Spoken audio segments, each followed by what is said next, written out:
Preface. The Disciplined Trader is a comprehensive guide to understanding the psychology of self-discipline and personal transformation needed to become a successful stock or futures trader. This book will serve as a step-by-step guide to adapting successfully to the unusual psychological characteristics of the trading world. I say adapting because most people venturing into the trading environment don't recognize it as being vastly different from the cultural environment in which they were brought up.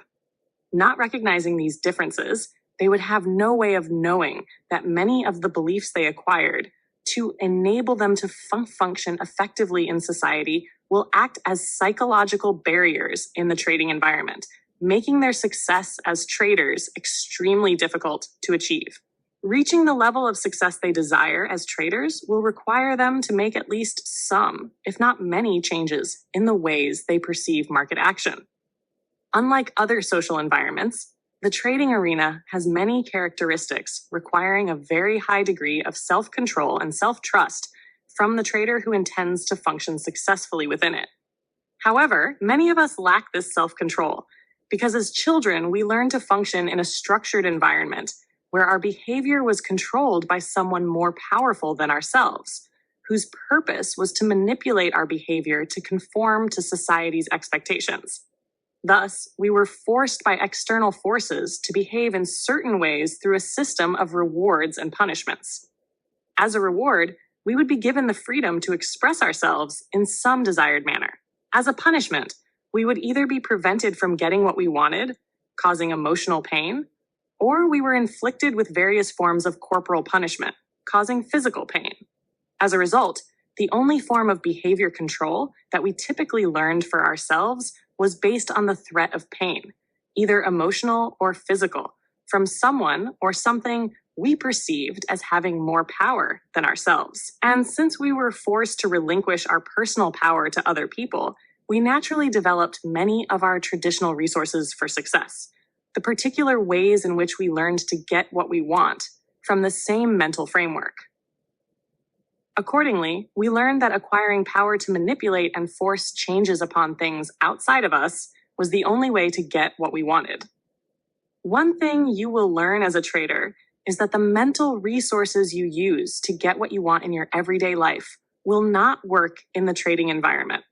The power and control that are necessary to manipulate the markets, make them do what you want them to do, are beyond all but a handful of individuals. And the external constraints that exist in society to control your behavior don't exist in the market environment.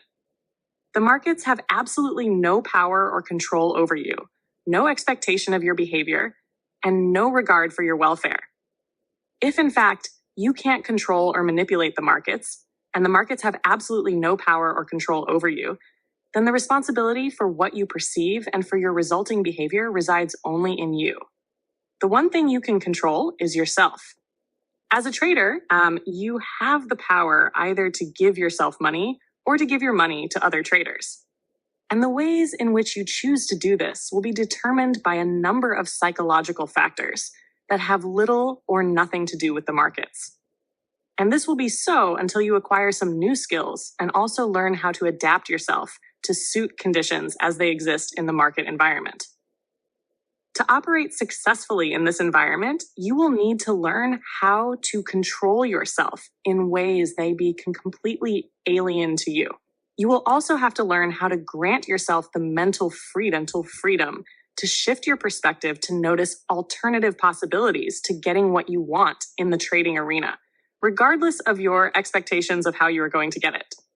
There are only a few traders who have come to the realization that they alone are completely responsible for the outcome of their actions. Even fewer are those who have accepted the psychological implications of that realization and know what to do about it. Rarely do any of us grow up learning how to operate in an arena that allows for complete freedom of creative expression, with no external structure to restrict it in any way. In the trading environment, you will have to make up your own rules and then have the discipline to abide by them. The problem is, price movement is fluid, always in motion, quite unlike the highly structured events that most of us are accustomed to. In the market environment, The decisions that confront you are as endless as the price movements you intend to take advantage of. You don't just have to decide to participate. You also have to decide when to enter, how long to stay in, and under what conditions to get out. There is no beginning, middle, or end, only what you create in your own mind. In addition to the negative psychological implications that accompany these decisions, you must be aware that even if you make the minimum financial commitment of one contract per trade, as in the futures market, there is an unlimited potential for profit, as well as an unlimited potential for loss. From a psychological perspective, this means that each trade has the possibility of fulfilling your wildest dreams of financial independence, and simultaneously presents you with the risk of losing everything you own. The constantly changing price movement makes it extremely easy for you to ignore the risk and tempt yourself into believing you don't have to follow your own rules this time. Here is an environment that offers complete freedom of expression combined with unlimited possibilities and unlimited risk. If you place in it a participant who is oblivious to these psychological conditions, one who operates from a mental framework oriented toward external structure, constraints, and expectations, then what you have is a formula for emotional and financial disaster. This grim scenario certainly explains why so few people ever make money as traders. Actually, almost all of those who make an attempt at trading completely underestimate the difficulty and consequently overestimate their ability to fulfill their inflated expectations. Therefore, most, if not all, people who trade inflict some degree of psychological damage upon themselves. I am defining psychological damage as any mental framework that has potential for generating fear. Fear results from any belief about environmental conditions that has the potential to cause either physical or emotional pain, such as stress, anxiety, confusion, disappointment, or betrayal. Painful emotional conditions are basically the result of unfulfilled expectations.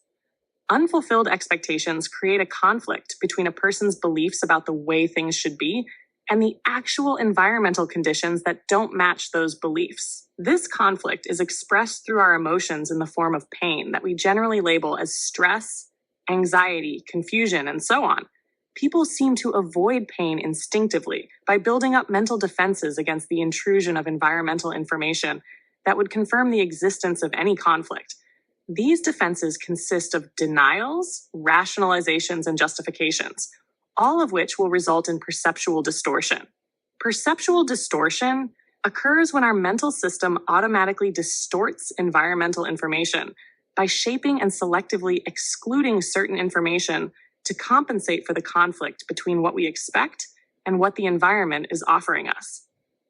This will be done in such a way that we will believe a shared reality exists between ourselves and the outside environment, thus avoiding any pain.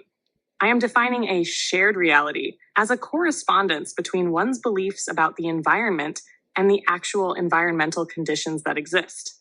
If you are distorting market information, you are not sharing a reality with the markets, and you are also indulging yourself in an illusion to the extent that you hide from the possibility of disappointment. At this point, you would be setting yourself up for what could be called a forced awareness. Obviously, if the markets are doing something other than what you are allowing yourself to perceive, because some, if not most, of the information the markets have to offer won't validate what you want or hope, then something has to give. These distortions will continue until there is such a disparity between your acquired mindset and the conflicting market information that the mental defenses, illusions, will break down. This usually creates a state of shock, where you may wonder how things could get so bad so quickly. In such a situation, the market forces you to confront your illusions of a shared reality, creating a painful forced awareness. At some point in your trading career, you will need to understand how all of us, because of our common upbringing, try to control market events through our perception of what we think will happen next, and then rigidly hold on to these expectations. This is where you need to learn how to gain the kind of mental flexibility that allows you to shift your perspective to be aware of other alternatives and possibilities. You may not be able to control the markets, but you can control your perception of them in order to achieve a higher degree of objectivity, resulting in a higher degree of shared reality with the markets. As painful as these forced awarenesses may be, they are not likely to deter you from being attracted to the opportunities the markets have to offer. However, the cumulative psychological effect on you will be very negative. If you have suffered through several forced awarenesses, your perception of market activity will eventually become heavily weighted towards avoiding pain instead of seeking opportunity. Your fear of losing money, being wrong, or missing an opportunity will become your primary motivation to act or not act. Now, there are several major problems that result when fear becomes a motivation to do or not do something. First, it will limit your range of perceived opportunities by narrowing your focus of attention, keeping it on the object of your fear. This means that out of all available market information, you will only perceive information that will, in effect, validate what you fear the most. Your fear will systematically exclude from your awareness market information that would indicate the existence of other alternatives and opportunities. As you begin to understand the negative relationship between fear and perception, you might be surprised to learn that in your attempts to avoid losses, you actually create them. Fear will also limit your range of responses to any given situation. Many traders suffer considerably when they know exactly what they want to do, but when the moment to execute arrives, find themselves completely immobilized. Before anyone can become successful in an environment with the unstructured character of the trading environment, one needs to develop a supreme sense of self-confidence and self-trust. I am defining self-confidence as an absence of fear and self-trust, knowing what to do at the moment it needs to be done, and then doing it without hesitation. Any hesitation will only create self-doubt and fear. To whatever degree self-doubt exists as a state of mind, to that same degree, you will feel fear, anxiety, and confusion. The negative experiences that result from trading in a state of fear, anxiety, and confusion will create or add to an already existing belief of inadequacy and powerlessness. Regardless of how hard any of us may try to hide from others what is going on, we obviously can't hide our results from ourselves. If the market's behavior seems mysterious to you, it's because your own behavior is mysterious and unmanageable. You can't really determine what the market is likely to do next when you don't even know what you will do next, regardless of what you may perceive or want. The few successful traders who have, in some way, transcended these psychological obstacles have been generous with their one-line gems of trading wisdom. Learn to take a loss. Go with the flow. The trend is your friend. Cut your losses and let your profits run. To know the markets, you need to know yourself, and on and on. The disciplined trader fully explores, breaks down, and then organizes the psychological components of this advice into a step-by-step learning process, a process that takes you through the various stages necessary to orient yourself successfully to the trading environment. This book will explain to you what skills are necessary, why you need to understand them, and most important, how to go about learning them. This book is organized in 4 sections. The first consists of the first 2 chapters and serves as an introduction. The second consists of chapters 3 through 8 and defines the problems or challenges of becoming a successful trader. The third section consists of 6 chapters that will give you the basic insight you will need to identify what has to be changed in your mental environment and what you can do to change it. The fourth section consists of chapters 15 and 16, which put everything together into a unified framework to develop specific trading skills. You will learn how to observe market action from an objective perspective, determine where you need to limit yourself, and establish the steps you will need to take to expand those limitations in a productive and psychologically healthy way. Part 1, Introduction. Chapter 1, Why I Wrote This Book. Since I started working on this book in the summer of 1982, nearly every dimension of futures trading has exploded in growth. There are brand new exchanges, new contracts, more advisory and news services, an increasing variety of books and publications, and ever more sophisticated technical trading systems, most all of them with computer applications to make it easy to track the markets. However, even with this tremendous growth in services related to trading, one inescapable fact remains. There is still a very small group of sophisticated traders who take the greatest percentage of profits out of the markets, making well over 90% of all the other traders net losers year in and year out. In futures trading, for every dollar of profit gained by one trader, there has to be an equivalent dollar lost by another trader. If a few traders are consistently making money on a grand scale, then their profits have to be coming directly out of the pockets of the thousands of other traders who very faithfully contribute to their daily winnings. Some of these very successful traders are public figures, but most are only known in the Chicago or New York areas. Needless to say, everyone wants to know what they do and how they do it. There must be a difference between these two groups of traders, the small minority of winners and the vast majority of losers who want to know what the winners know. The difference is that the traders who can make money consistently on a weekly, monthly, and yearly basis approach trading from the perspective of a mental discipline. When asked for their secrets of success, they categorically state that they didn't achieve any measure of consistency in accumulating wealth from trading until they learned self-discipline, emotional control, and the ability to change their minds to flow with the markets. First, I want to point out that self-discipline, emotional control, and learning to change one's mind after making a commitment are all psychological issues that have nothing to do with news services, advisory services, new exchanges, or technical or fundamental trading systems, computerized or not. Second, from my trading experiences, observations, and research, I have discovered that all traders, both winners and losers, seem to share some very common experiences.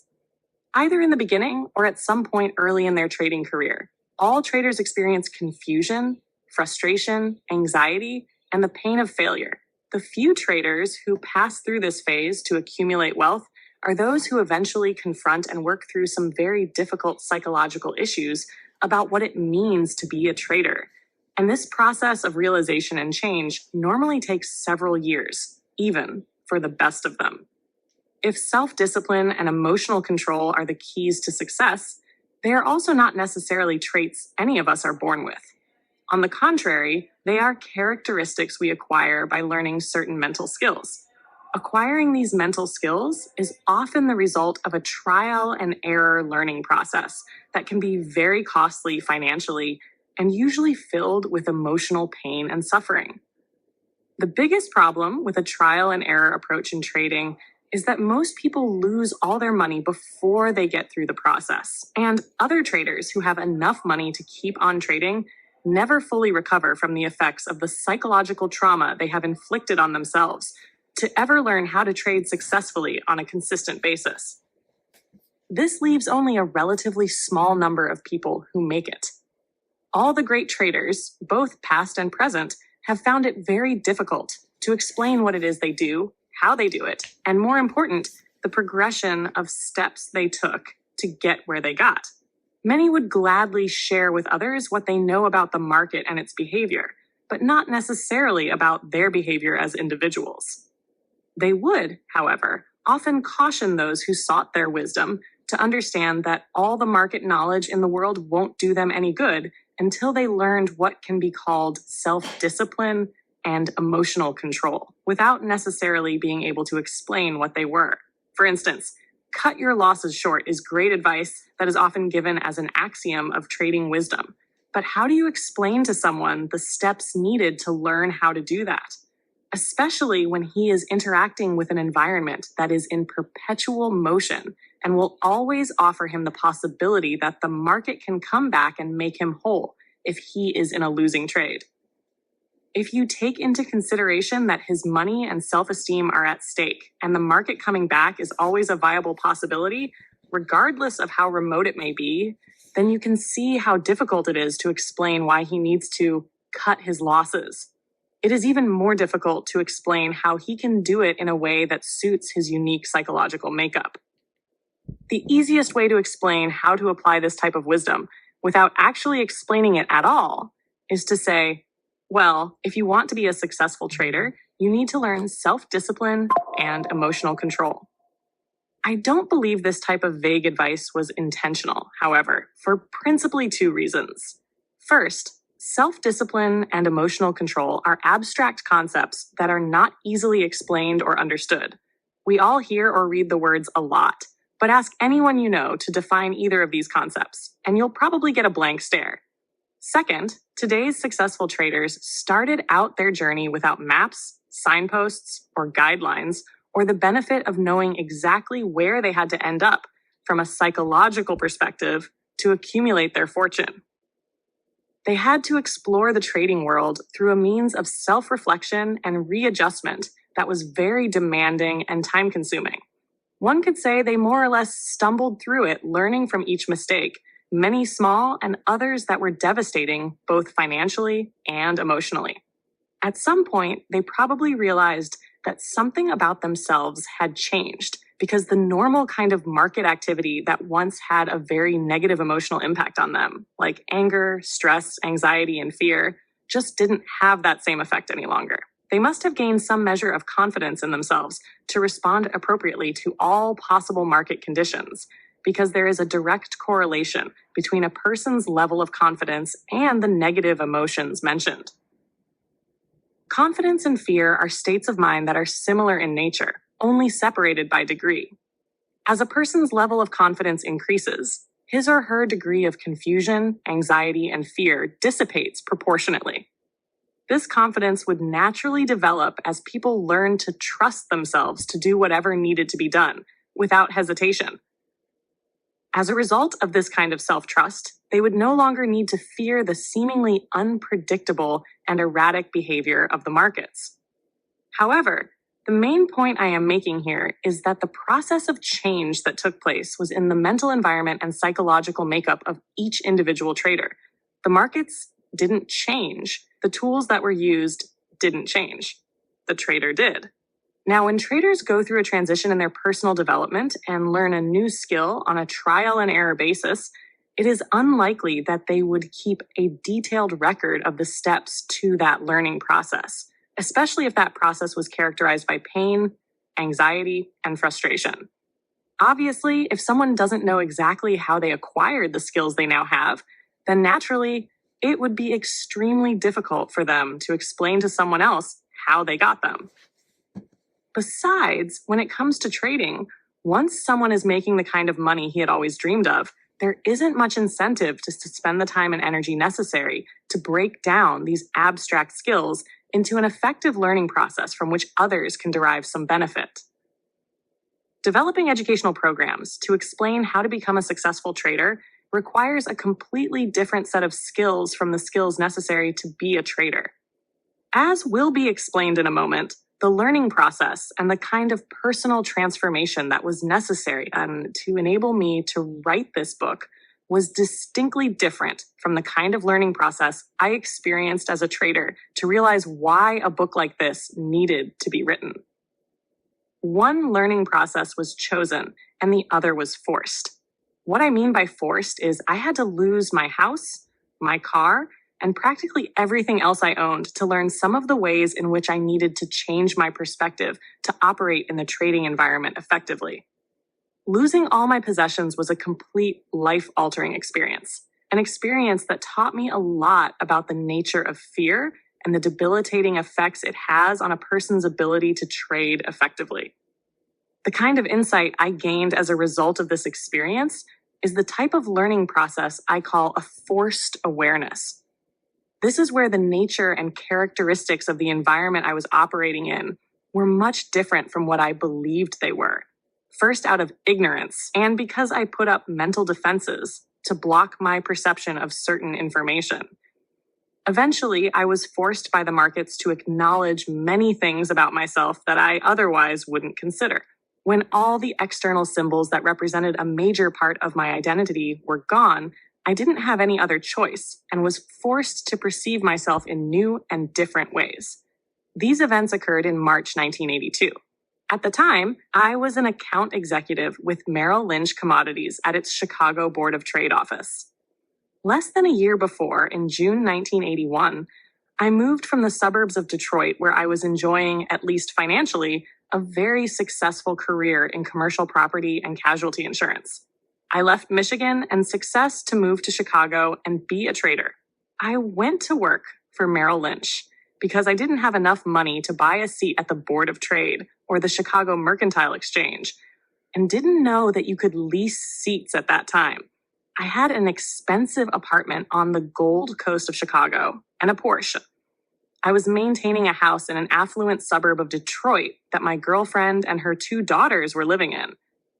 And I was driving or flying back and forth between the 2 cities almost every weekend to visit them. I was under extreme financial pressure to succeed because my lifestyle expenditures were far and away in excess of what I could afford. Unless I made it big as a trader, it would be very hard to reconcile some of the decisions I made to put myself in that kind of a situation. By the time I moved to Chicago, I had already been trading for over 2 years. Twice, before moving, I lost all my trading capital. Of course, I would quickly save up and start again. My brief periods of success and few winning trades were enough to justify that I continue trying. Once I was very close to making over $250,000 on a trade, but I pulled out of it just before the big move. This devastated me, but I also became completely hooked on trading and even more determined to be successful. From that experience, I decided to buy all the books I could get and attend all the seminars I could afford. Something stated in virtually all the books I read was that it is very difficult to learn how to trade or sustain any success if one is under a great deal of financial pressure, meaning don't expect to become a successful trader if you have limited trading capital or if you are trading with money you can't afford to lose. I was obviously violating both these rules because I had very little trading capital relative to my lifestyle that I absolutely could not afford to lose. Also, I had a lot of other evidence that the odds were not exactly in my favor. I came to Chicago because I believed that if I could get close to the action and meet people who knew how to trade, I could then learn from them.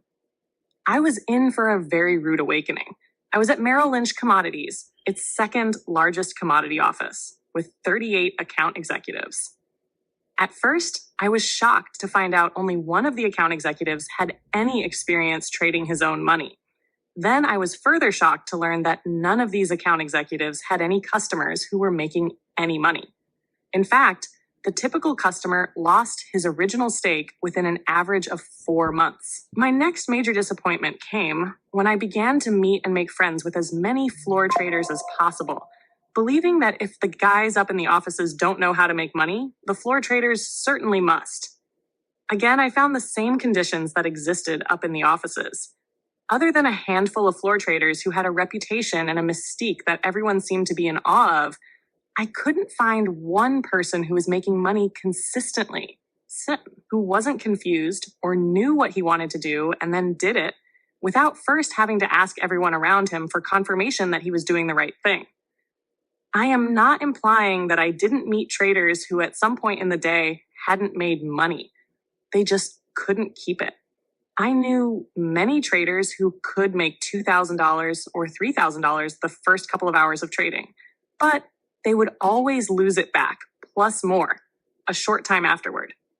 Everybody seemed to be suffering from the same kinds of problems and mistakes that nobody really recognized as problems.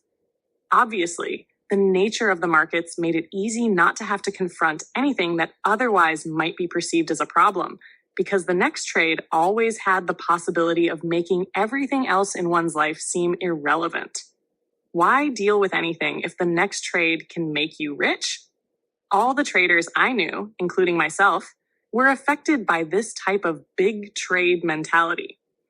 In fact, my big trade mentality was so pervasive that I would refuse to take profits of $500 or $750 in many trades, even when I knew that's all there was to be made. This may sound absurd, but I wouldn't take profits of such small amounts because at that time, it felt as if the market was insulting me by offering such paltry sums compared to what I needed or expected. As my financial problems grew, so did my desperation. And I certainly wasn't comforted by anything I saw going on around me. But I still held on to the belief that I could trade out of these difficulties. That is until March 1982. By then, it was all over. A mere 8 months after moving to Chicago to pursue my dreams of financial independence, I had nothing left except my job, apartment, clothes, a television, and a bed. Practically overnight, almost all the symbols that validated my identity were gone. What I mean is, a big part of my self-concept was made up of my possessions, like my house, my car, and especially my credit. Maintaining flawless credit was something I had always been proud of. Now I found myself without any of these things. As I've already pointed out, it's not as if there hadn't been plenty of evidence to suggest the possibility of this happening, because there had been. But there was a part of me that wouldn't allow a direct confrontation with this evidence or the implications. It was just too easy to make excuses for all the things going on around me that didn't add up. Refusing to confront or consider the implications of all the conflicting information created a great deal of stress. And to compound the situation, I had this intense fear that I would lose everything. But again, I did everything possible to hide this fear and put it somewhere in my mind where I couldn't feel it. Yet, there must have been a part of me that sensed my impending fall. Why else would I have been so consumed with fear? But how could I face any of this when I had no way of reconciling the imbalance that losing all of these things would create? What I mean is the imbalance between what I believed about myself and the things that validated these beliefs. Who would I be after all these things were gone? Well, it didn't take me very long to find out. As my financial condition deteriorated to critical levels, my mental defenses also began to break down. I eventually accepted the inevitability of doing what I believed was the ultimate act of failure and filed for bankruptcy. There were a lot of things that changed inside of me as a result of this experience. And like anyone else forced to deal with major changes in his or her life, I learned a lot about myself. The first thing that happened, which was quite surprising, was that the stress dissipated. Actually, I was overcome with a great sense of relief, with nothing to anticipate, dread, or try so desperately to defend against. I was living through my worst fear and found there really wasn't anything about the situation that I couldn't deal with. It wasn't nearly as bad in reality as I imagined it would be. I was still alive and healthy. I was able to think and function, and I started to appreciate my ability to think as my greatest asset. This sense of appreciation began to grow into a deeper level of understanding about the basic nature of my identity. For the most part, I grew up believing that who I was consisted of the things that I owned. The more possessions I owned, the more of a person it made me. What I began to realize is that I was more than the things I had accumulated. When the facade was stripped away, it allowed me to sense this deeper dimension that, up to this point, I had only the slightest inkling of ourselves. These new awarenesses, in turn, helped me understand how being wrong and losing something didn't in any way diminish me as a person. I was beginning to learn that there was a certain freedom in granting myself permission to be wrong, and maybe there was no such thing as a failure, unless something positive and useful isn't learned from the experience. However, I didn't relate these personal experiences because I thought they were particularly unusual, except for one. Everyone knows there are many traders who lose everything they own, and even though some of them will come to the same kind of awarenesses about themselves, they wouldn't necessarily be able to do it as a trader, considering the financial requirements. I, too, was not in a financial position to keep on trading, except that I still had my job at Merrill Lynch. In fact, for me, it was business as usual, as if nothing at all had happened. I certainly wasn't about to announce to my customers or anyone in the office that I had just filed for bankruptcy. My job as an account executive was one of the few things I had left, and as far as I was concerned, it depended on me being a good trader. This is the one key difference for me that ultimately led to the creation of this book. I was fortunate enough to be able to keep on trading, although not with my own money, while these major psychological changes were taking place, putting me in a unique position to examine and study the various ways in which the condition of my inner psychological environment affected what I experienced in the outer physical environment. This relationship between inner and outer isn't always that apparent, but in this situation, it was inescapable. I learned that the markets offer the trader an opportunity to profit from price movement, and these opportunities are basically in perpetual motion. It is an environment where the individual has the freedom to create his own results, unimpeded by many of the constraints that exist in everyday social life. These never-ending opportunities make the market a perfect mirror of the trader's attitude. What the trader sees in that movement and what he can do about it, the markets have no control over. All the choices and all the power to turn these choices into experience reside in the mind of each trader. For example, if I perceived the market as a threat, afraid of what it might take away from me, it wasn't because the outside conditions were actually threatening me in some way. It became very apparent to me that my fear was a result of my inability to anticipate events or act in a way that most appropriately served my best interests. It was only the lack of trust I had in myself to do what needed to be done that I was really afraid of. Furthermore, I discovered that my mental framework was structured to avoid losses at all costs, and in my desperate attempts to do so, I actually created them. You can think of it this way. None of us has the mental capacity to be aware of everything going on in the environment at once. The environmental information we focus our attention on, out of all that exists, will be the information that has the most importance to us. As we allocate more and more of our attention to certain kinds of information because of its importance, we are at the same time systematically excluding other types of information from our awareness. I created my losses instead of avoiding them simply because I was trying to avoid them. Instead of being positively focused on market information that would indicate the potential for opportunity, I was more concerned with information that validated what I feared the most. As a result, a great deal of market information pertaining to other possibilities and opportunities that existed in any given moment completely escaped my attention, passing me by.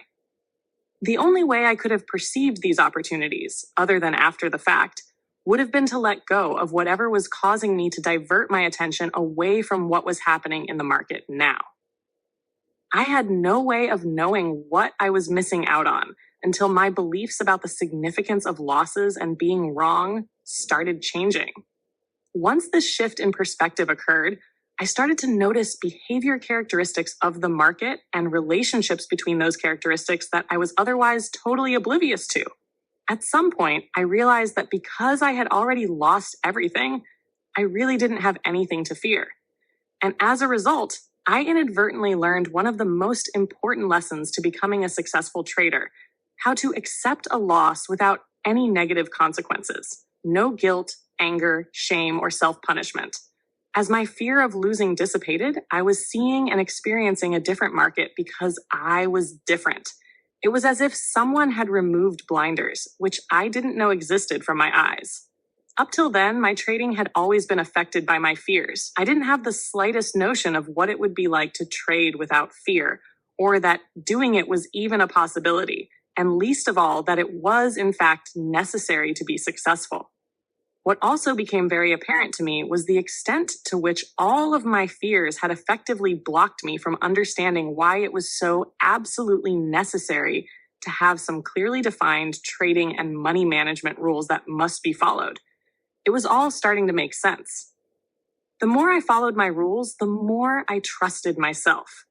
The more I trusted myself, the more I could focus my attention on subtle relationships in the market's behavior to learn new things about the market, helping me become a better trader. Eventually, I could gauge the positive effects these new attitudes had on my ability to shift my perspective and flow with the markets.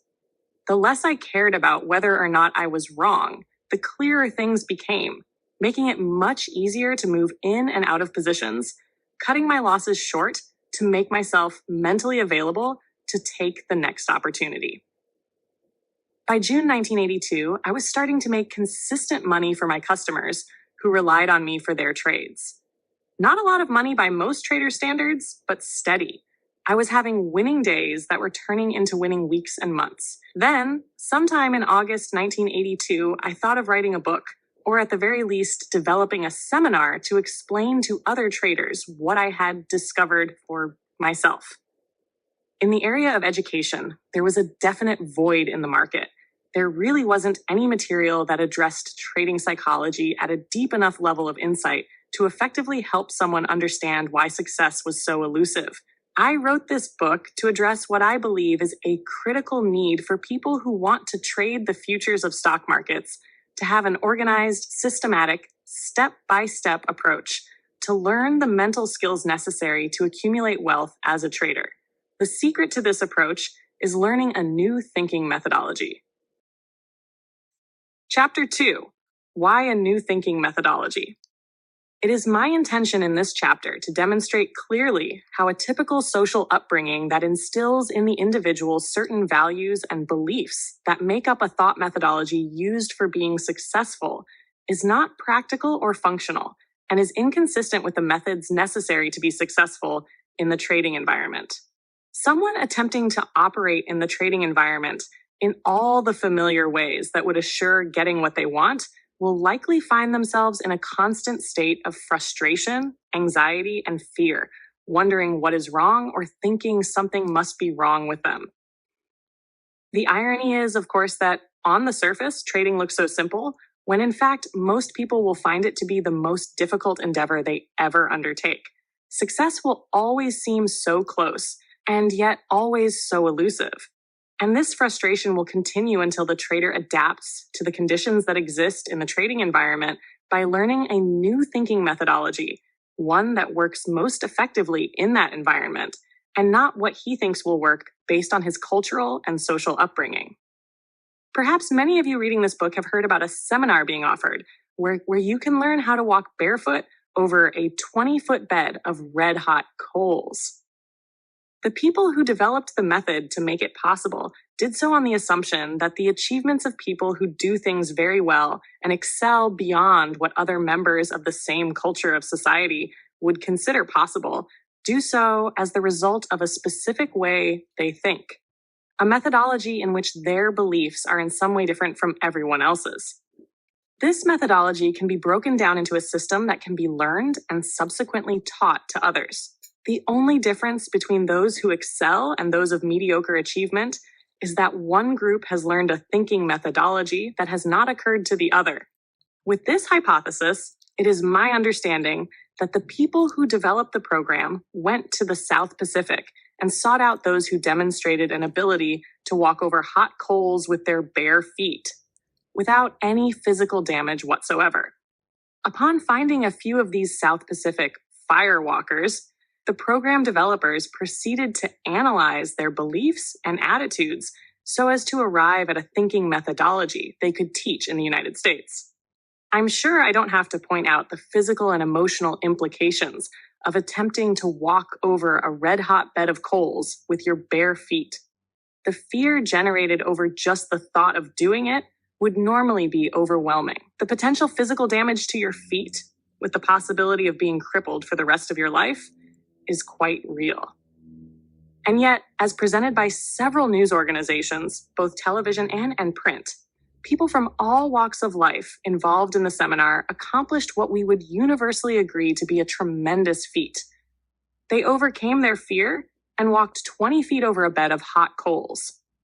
Now, I'm not going to have you firewalking the futures pit, but habits of thought die hard.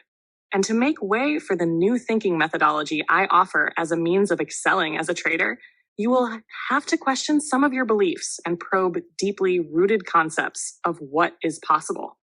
Sometimes only a thorough mental house cleaning can help you throw away failure to make room for success. And exposing yourself to information that may cause you to ask yourself, what if it were true, is the first step to any mental cleansing process. For many reasons, which will be explored in greater depth in part 2, it rarely, if ever, occurs to the beginning trader that the markets confront him with an environment that is categorically different from anything he is accustomed to or trained to deal with effectively by society. For example, the markets can be looked at as a never-ending event, always changing, virtually without structure, in perpetual motion, with an unlimited potential for profit, as well as loss in every trade. The psychological impact on the individual interacting with such an environment is formidable. especially when you consider the many ways in which all of us typically go about structuring our lives with highly defined boundaries, limits, and rules. So things stay basically the same. For most people, a static environment is a fundamental component of their sense of security and well-being. Not only can the markets destroy a person's sense of security by forcing the trader to confront, on a moment-to-moment basis, his lack of acceptance of change, but they also produce an emotional environment of considerable competitiveness and stress. There's the compulsive need to win millions, with the simultaneous fear of financial devastation. The markets tease a trader with the very real possibility of fulfilling his grandest dreams of financial independence, and at the same time, stand ready and willing to take away everything he owns and more. Furthermore, the principles of time, effort, and reward associated with most job situations simply do not apply with the markets. For example, many jobs offer an unchanging reward, regardless of effort, because of hourly wages or yearly salaries. For a trader, effort can be irrelevant, and there is virtually no relationship between time and reward. A trader can be stunned with a windfall profit in a matter of seconds for making one simple decision, and the only energy expended was mental. Initially, you may think, what could be wrong with making a lot of money in minutes or seconds? A lot. Whether you're aware of it or not, most, if not all of us, grow up with highly structured belief systems about the conditions under which we deserve to receive money.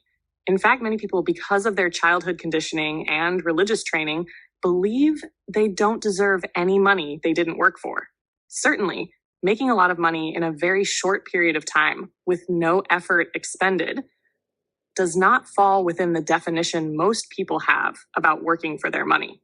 So how does someone reconcile windfall profits against these structured work beliefs, especially when they're probably not even aware of them or would not take them into consideration if they were? This kind of mental conflict usually gets reconciled by the trader finding some clever, ingenious, or mundane way of giving his money back to the markets, not adjusting to the differences between the cultural and trading environments, or just being unaware that differences exist, can certainly account for many of the trading errors committed by the majority of traders. Yet, a thinking methodology can not only redefine the market's behavior in understandable terms to avert such mistakes, it can also manage most, if not all, typical undisciplined emotional reactions to that behavior. Culturally learned behavior that results in an unsuccessful trading experience. In an emotionally charged situation that requires split-second decision-making, which could lead to failure of some kind, there's little time to compare the present event with previous market experiences. You probably wouldn't even notice if you had behaved similarly in the past and suffered the same disastrous consequences. Because the present situation is so immediate, you may have no concept of how typical and even thoughtless your behavior may be. In fact, it may be news to you that there are only a limited number of such typical reactions leading to failure. Being able to recognize them can prevent you from repeating past mistakes without losing any of that time so necessary for split-second decisions. The following typical trading errors have a specific cause rooted in a thinking methodology that can be changed. 1. Refusing to define a loss. 2.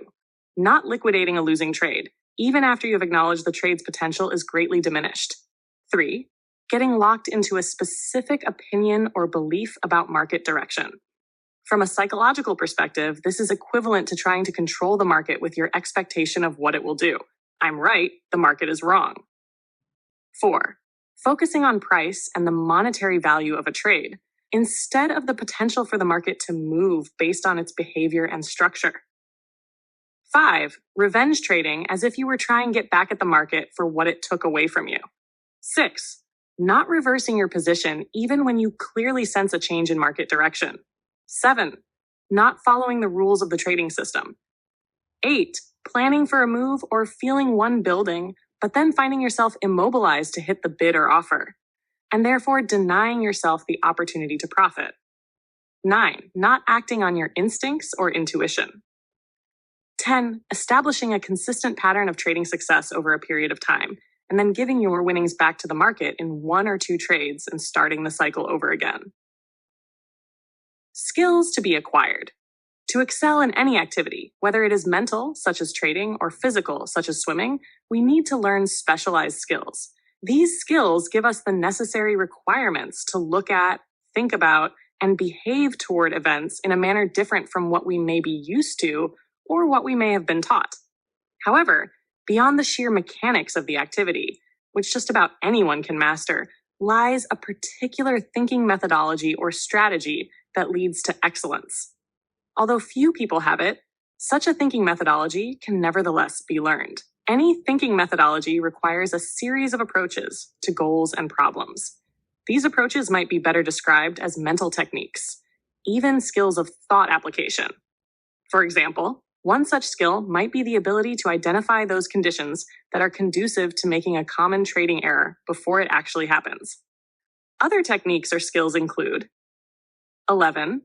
Learning the dynamics of goal achievement so you can stay positively focused on what you want, not what you fear. 12. Learning how to recognize the skills you need to progress as a trader and then stay focused on the development of those skills instead of the money, which is merely a byproduct of your skills. 13. Learning how to adapt yourself to respond to fundamental changes in market conditions more readily. 14. Identifying the amount of risk you are comfortable with, your risk comfort level, and then learn how to expand it in a way that is consistent with your ability to maintain an objective perspective of market activity. 15. Learning how to execute your trades immediately upon your perception of an opportunity. 16. Learning how to let the market tell you how much is enough instead of assessing the potential from your personal value system of how much is enough.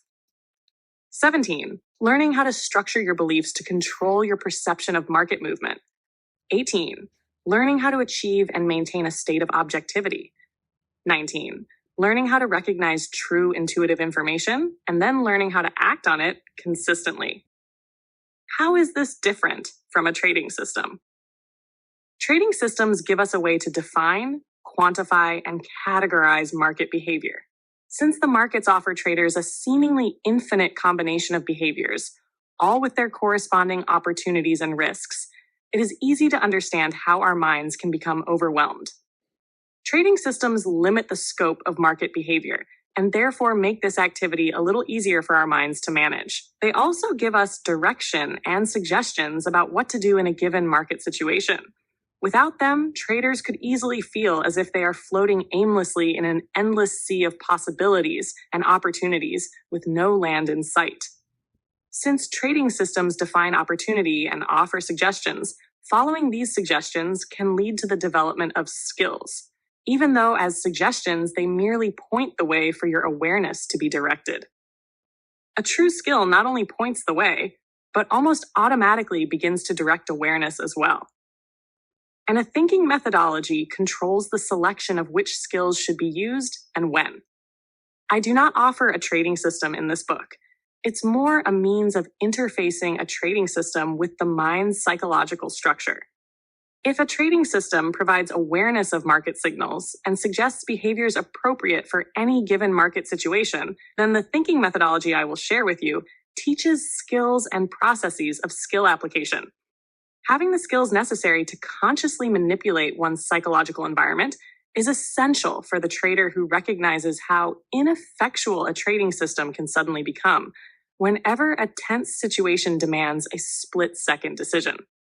Most everyone reading a book of this nature would consider himself as successful to one degree or another, either through trial and error or the rigorous application of some proven formula through which each has learned, intentionally or not, skills or methodologies of thought to achieve this success. In any case, we all have a natural tendency not only to want to achieve success in something, but also to apply the principles of success that work very well in one situation to practically everything else.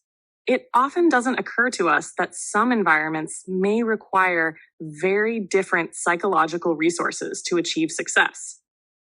Suppose, for example, that you arbitrarily try to apply a certain thought system of success to trading futures or stocks without first investigating the usefulness or validity of that system in relationship to the actual conditions as they exist in the markets.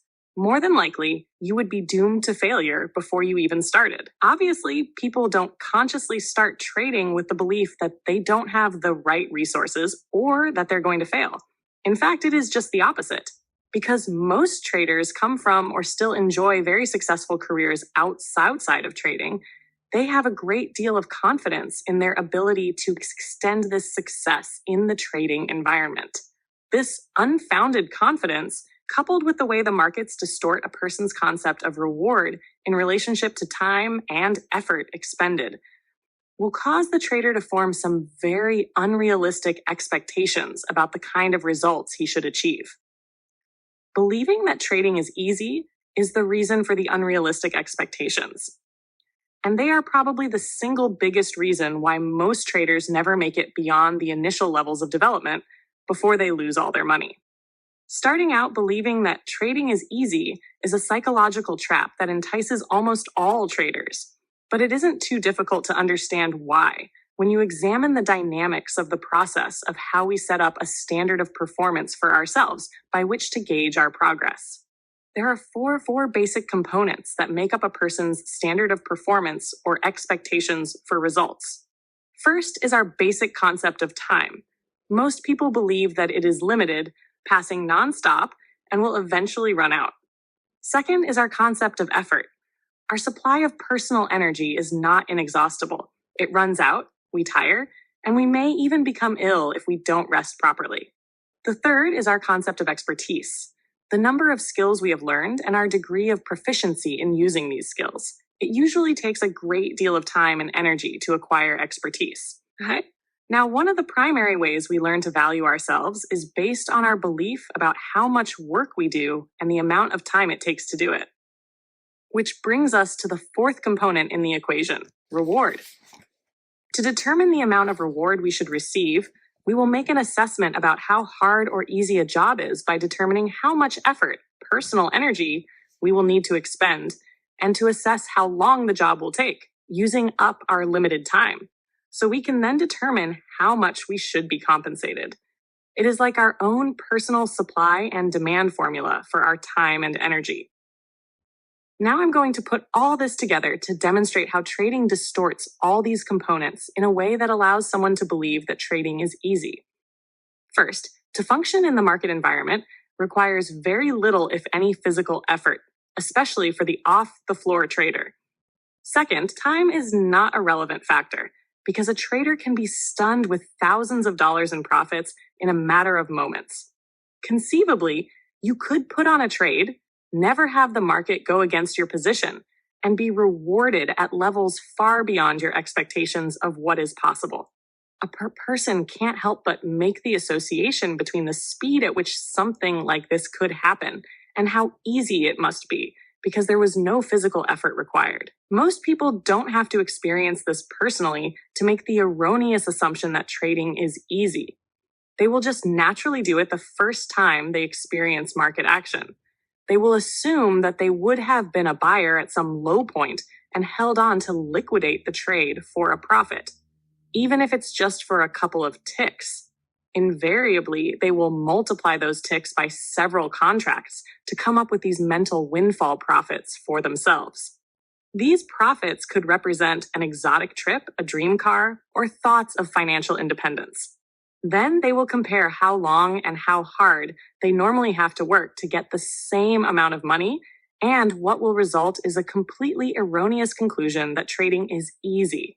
The problem is that it is almost impossible for the beginning trader to make a reasonable assessment of the level of expertise that is required to function in the trading environment, like learning to limit oneself in an unlimited environment when possibly for the first time in the trader's life, he has the freedom to express himself creatively without any social constraints, or the amount of the time it takes to acquire this expertise, especially when it looks as if the profits should just roll in so easily and so fast.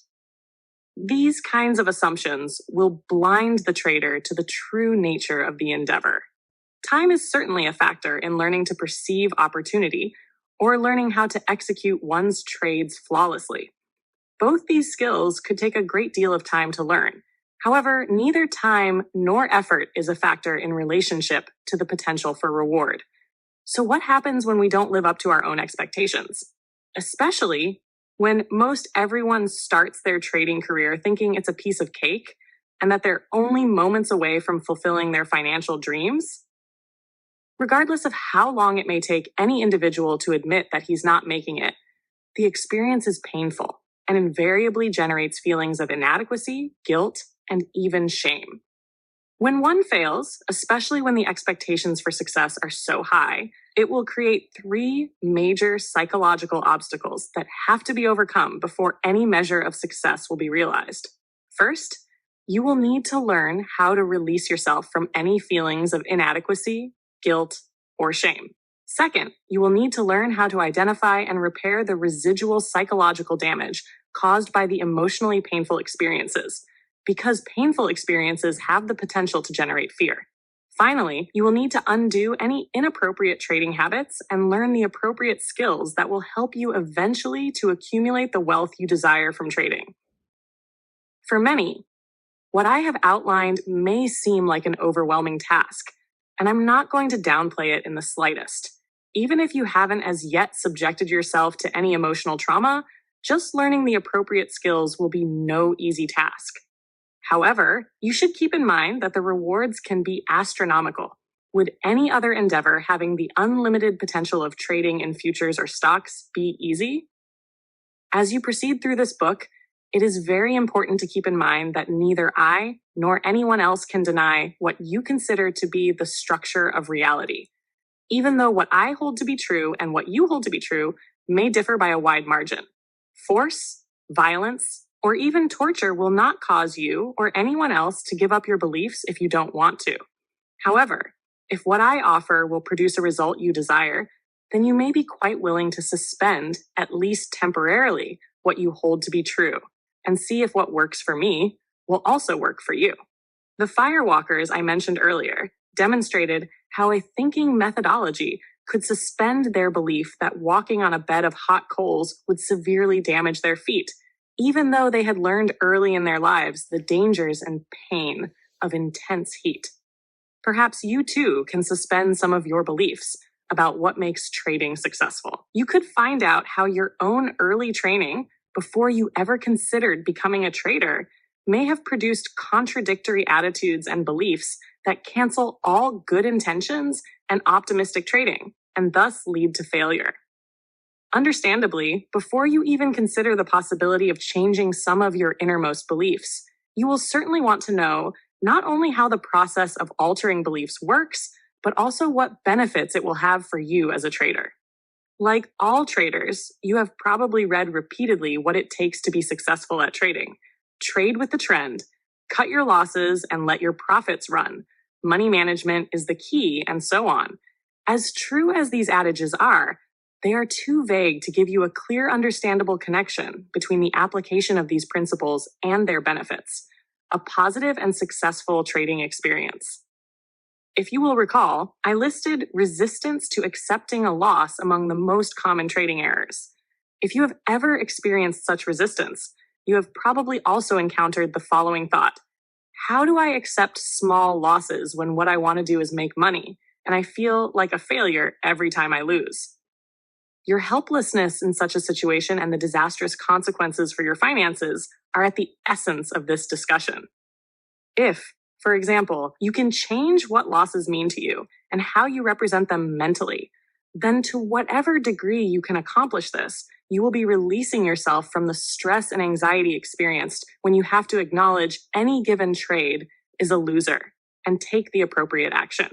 The few individuals who have achieved astronomical success in trading at some point learned to stop trying to conquer the markets or make them conform to their expectations or mental limitations. At some point in their trading careers, they understood the psychological implications of an event that is never ending, that begins only when one decides to participate, that ends only when one has had enough, and behaves without the slightest regard for individual survival. Eventually, they adapted to these unusual and demanding psychological conditions by changing their perspective. Although, as I have already pointed out from my experiences, The process of change usually isn't the result of making a conscious choice to take a step-by-step approach, as this book is designed to give you. In our everyday lives, it is much easier to control the external environment to satisfy our desires. What I mean is, if something has to change to get what we want, we will find it much easier to change the external conditions to suit our needs before we attempt to change our mental perspective. Changing ourselves would seem like the absolute last resort as a solution to any problem. So, why would you consciously go about the task of learning how to change yourself from the inside? I have 3 reasons for you. First, because you decide to learn new skills or ways of expressing yourself. Second, because you may have any number of beliefs acting as resistance in the acquisition of the new skills you are attempting to learn. The third I will get to in a moment. Right now, I want to give you an example to illustrate these first 2 points. A client of mine lost an uncle that he was very close to while he was still a child. His uncle was very much of a father figure to him, where his own father was not. The uncle died of a heart attack at a young age while doing some very strenuous exercise. Because of this experience, my client grew up believing he would also die of a heart attack if he exercised too strenuously.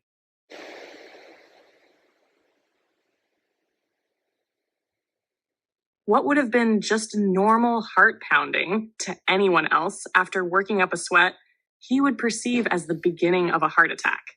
He would start to hyperventilate and stop doing whatever he was doing. Obviously, his belief about dying was very limiting. As a result, he never participated in any sports as a child or well into his adult life. Well, by the time he was in his late 30s, he decided that he was not going to die prematurely of a heart attack like his uncle. Actually, he didn't make this decision until after he passed the age in which his uncle had died. His uncle's age at the time of his death was the age at which my client thought that he would also die. When it didn't happen, he gave up the whole notion. Deciding to build up his stamina, he asked me for some tips on how to become a runner, since he knew I had been running for years. In a sense, running was a new skill for him, and definitely a new way of expressing himself. So we went running together. Of course, what he found out was that he couldn't run. Not that he couldn't take the steps in the fashion of a runner. It is just that every time his heart rate started to climb, he would stop dead in his tracks, even though his intent was to keep on going. His beliefs about dying from exercise still had a great deal of power in his mental environment. This belief acted as resistance, working against his conscious intent to run. Consciously, he was giving his body instructions to keep on going. His conflicting belief, however, was saying, "No way, pal, you're staying right here until your heart rate goes down." In this situation, it was very easy to determine what component of his mental system had more power over his behavior. The third reason why you would want to learn to change from the inside, instead of forcing the environment to conform to your psychological makeup, relates strictly to trading. The markets are just too big for one person or even a group of individuals to prevail for long. That is, if you don't have the financial power to move prices in your direction, then you're going to have to learn how to flow with and constantly adapt to the outer conditions. The choice is you can either adapt or continue to experience some very painful lessons.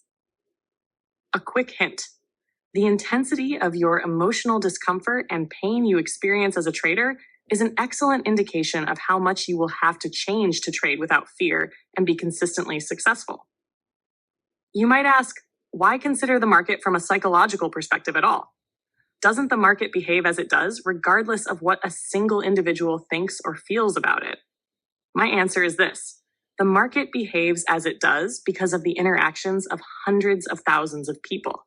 And since all these individuals are members of the human race, regardless of national origin, religious conviction, or what have you, they will all have one thing in common: the psychological structure of the human mind. This psychological structure behaves in certain highly predictable ways whenever it encounters stress or split-second decisions. In the market, the fear of losing one's fortune is every bit as intense as the fear of losing one's life from an attack by a wild animal. However, Even though we all participate collectively, the market is not the same for all of us. Every move the market makes has a different meaning and impact on each of us as individuals. And every trader's experience of this movement is the result of his individual mental process of inputting environmental information, perception, and all the unique internal psychological factors that affect his behavior.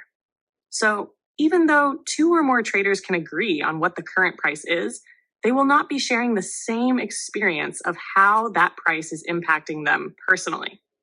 The meaning you place on any particular price change is the result of your beliefs. As a trader, you constantly have to define what is high and what is low relative to your beliefs about the future. That is the only way you can make money. Buy low and sell it back at a higher price in the future, or sell high and buy it back at a lower price in the future. As long as prices continue to move, that movement will create opportunities to buy low and sell high, or sell high and buy low. And these opportunities are available for all traders. You create the game in your own mind based on your beliefs, intents, perceptions, and rules. It is your own unique perspective and no one else's. And the secret is, you can and do choose how you perceive events. Even if you are not aware of exactly how to control and change your perception to make other choices available to yourself, you are still choosing, even if it is out of ignorance. Until you learn the appropriate skills, your success as a trader will be determined by a number of psychological factors that often have little or nothing to do with the markets. Unsuccessful traders. There are many reasons why traders are not successful. These reasons can be broken down into three broad categories. Lack of skills. The trader is generally not aware that the trading environment is different from all other environments. Trading has the appearance of something that should be easy to do, coupled with the possibility of making vast amounts of money in a relatively short period of time. The trader will thus create some inflated expectations of success. Adherence to these inflated expectations without the appropriate skills equals disappointment, which equals pain, which equals psychological damage, which equals fear. Fear diminishes the trader's ability to be objective, execute his trades, or learn about the fundamental nature of the markets. Of course, it is possible to make money without the appropriate skills. However, without these skills, the trader will invariably lose what he made back to the markets plus more. The result is disappointment, pain, psychological damage, and fear. People generally don't know how to repair psychological damage, and as a result, don't know how to release themselves from their fear. To compensate, we learn some very sophisticated ways of covering our fear up. In society, we can get by and even be successful with a facade of confidence because people will generally support each other's illusions about themselves. The market, however, has no vested interest in supporting anyone's illusions about himself. If a trader is feeling fearful, he can try to cover it up all he wants, but his trading results will readily reflect his true feelings.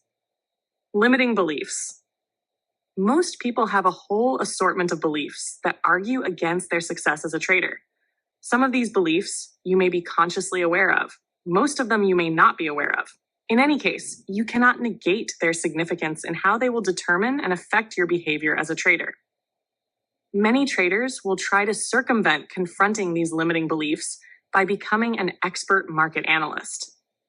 It doesn't matter how good a market analyst you become. If you don't release yourself from the effects of these beliefs, you won't be successful to the extent these limiting beliefs have power in your mental system. There are many market gurus who can predict market moves with uncanny accuracy, but can't make money as a trader. Either they don't know the nature of beliefs and how they affect and determine behavior, or they don't want to confront the issues surrounding these beliefs. You have to want to do it, or nothing will happen. And if you choose not to, you will be subjecting yourself to the same recurring cycles of negative experiences again and again, until you either decide to work through whatever issues are necessary or lose all your money and have to give it up. Lack of self-discipline. If the type of environmental conditions exist that are beyond your skill level to respond to appropriately without doing harm to yourself, then you will need to institute some rules and limitations to guide your behavior until you learn how to act in your best interests. When you were a child, your parents didn't let you cross the street by yourself because the consequences of your inability to cross safely might have precluded your getting a second chance. When you were able to make the appropriate distinctions about the nature of traffic, your parents trusted you enough to cross the street on your own.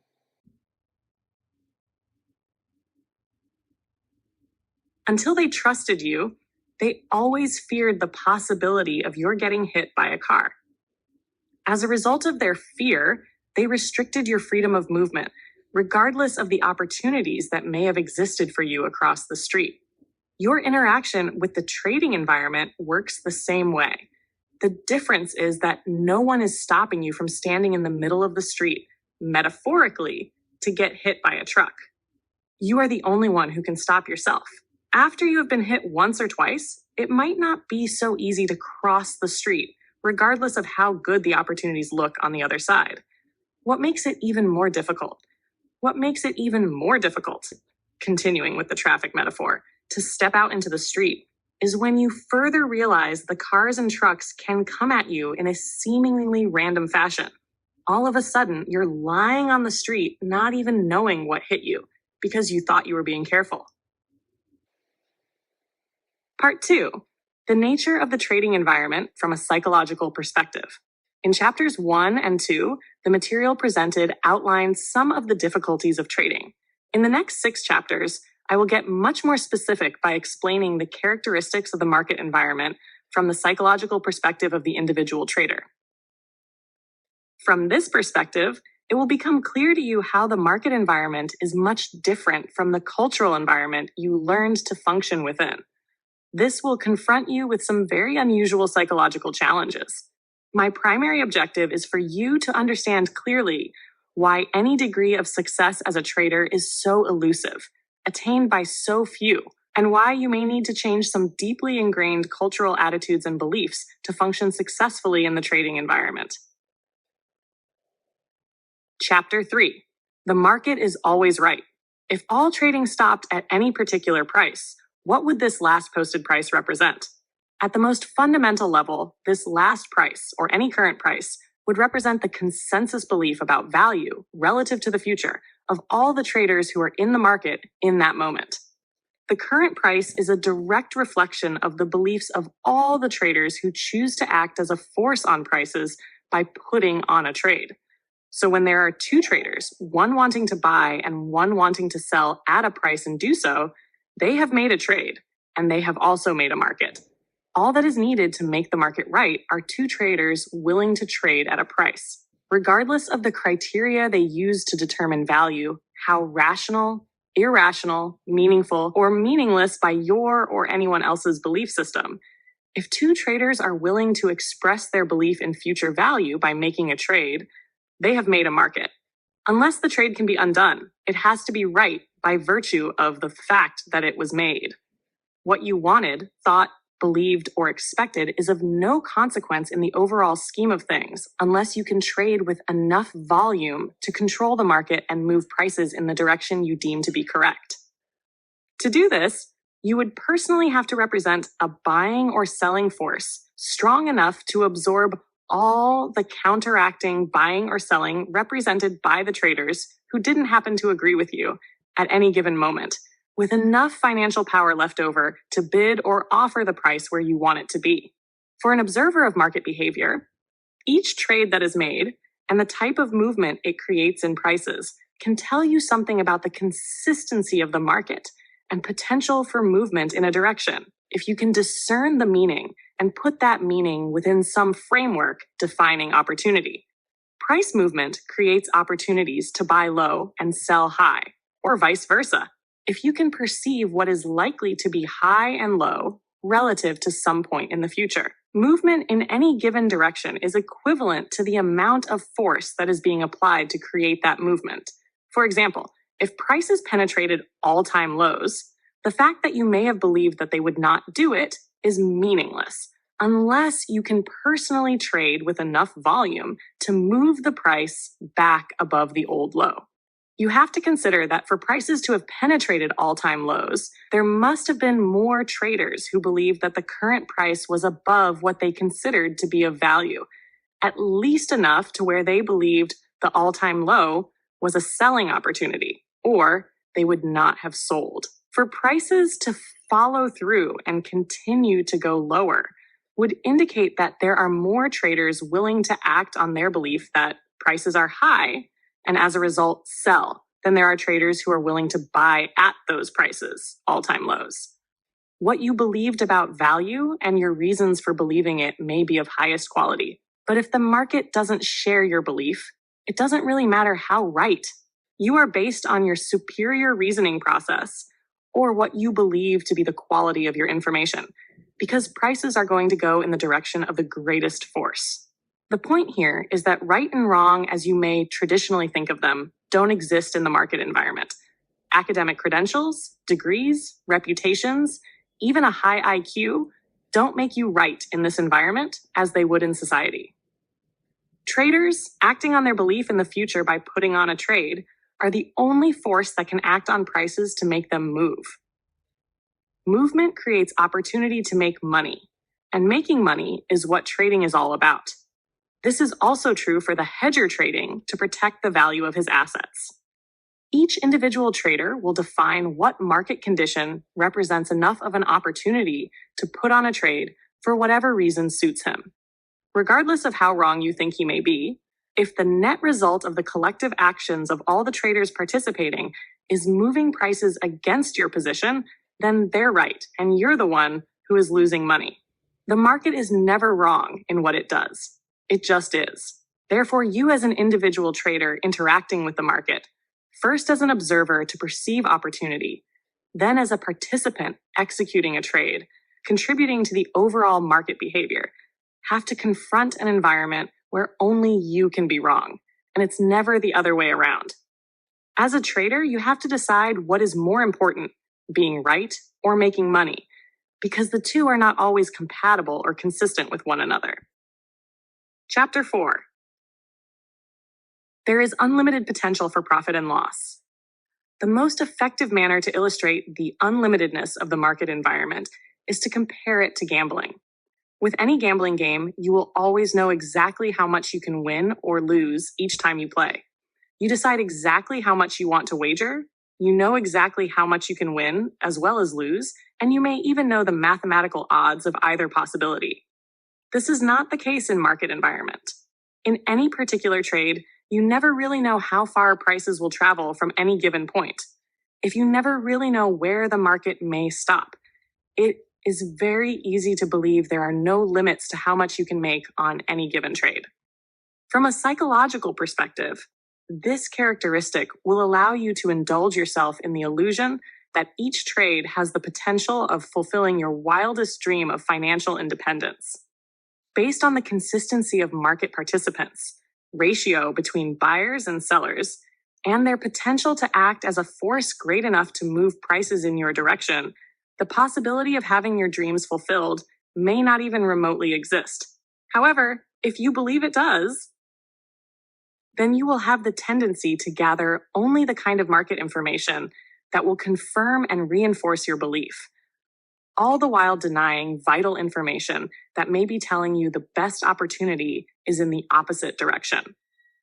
If you are in a losing trade, the market could be moving farther and farther away from your entry point, increasing your potential loss by the moment. While this is happening, however, you may only be able to imagine it coming back in your favor, instead of confronting the possibility of the market continuing against your position.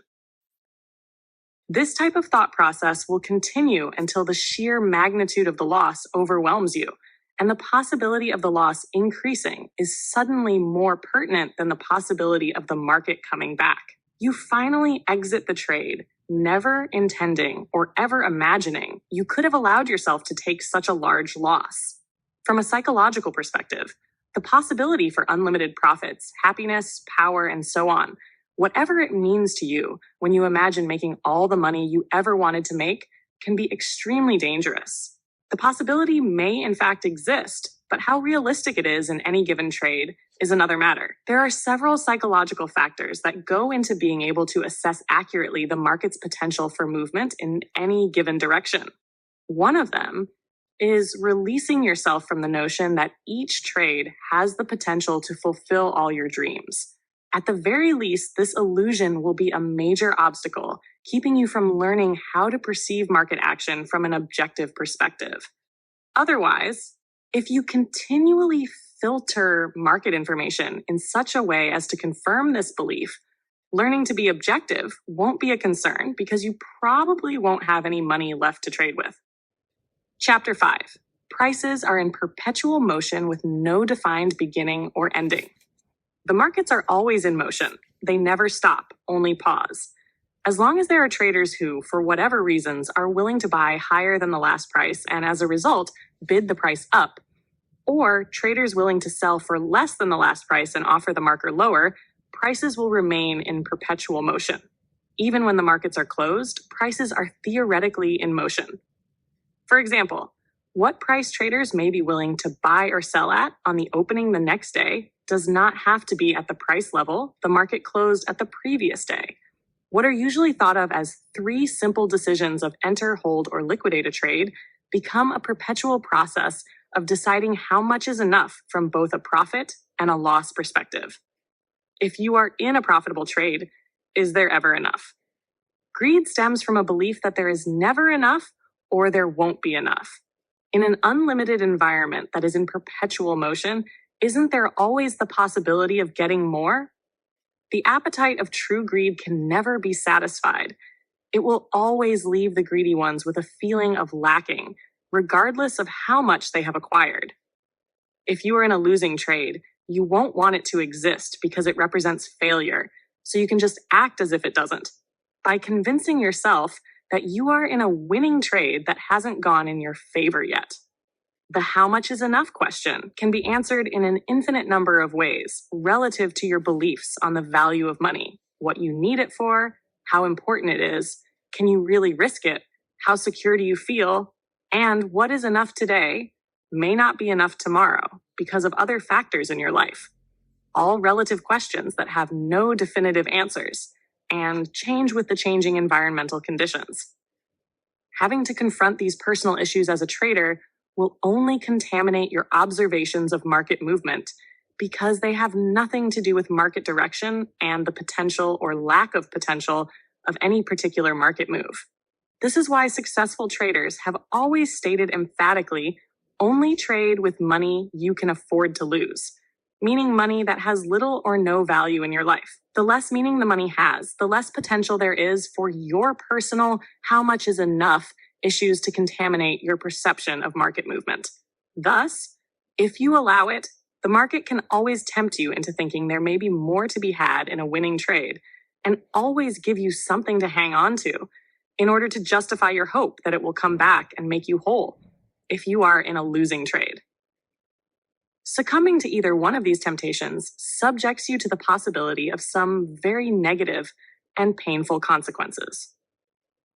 The market environment is also unstructured in such a way that, from a psychological perspective, there is no beginning and there is no ending.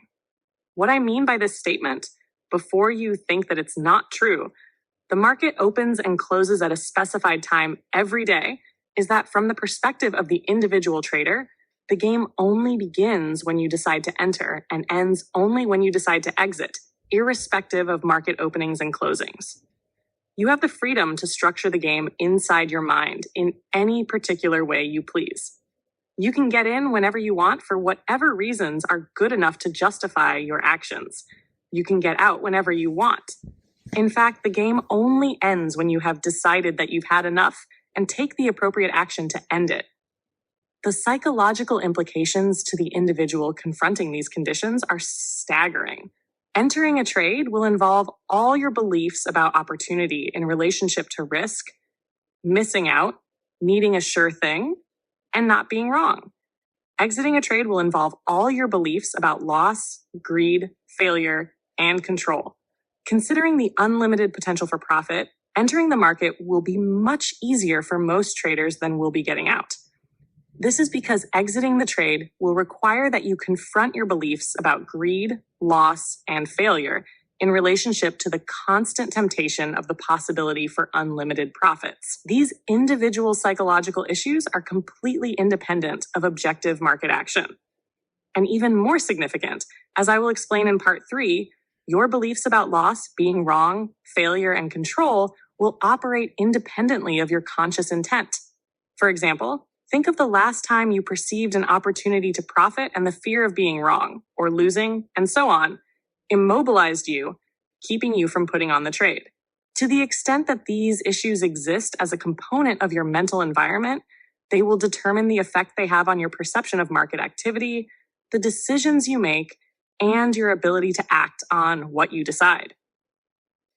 However, one of the most significant and potentially damaging factors related to this no beginning and no ending characteristic of the market environment is that it allows you to be a passive loser. The best way to illustrate this concept is to compare the markets with any form of gambling games.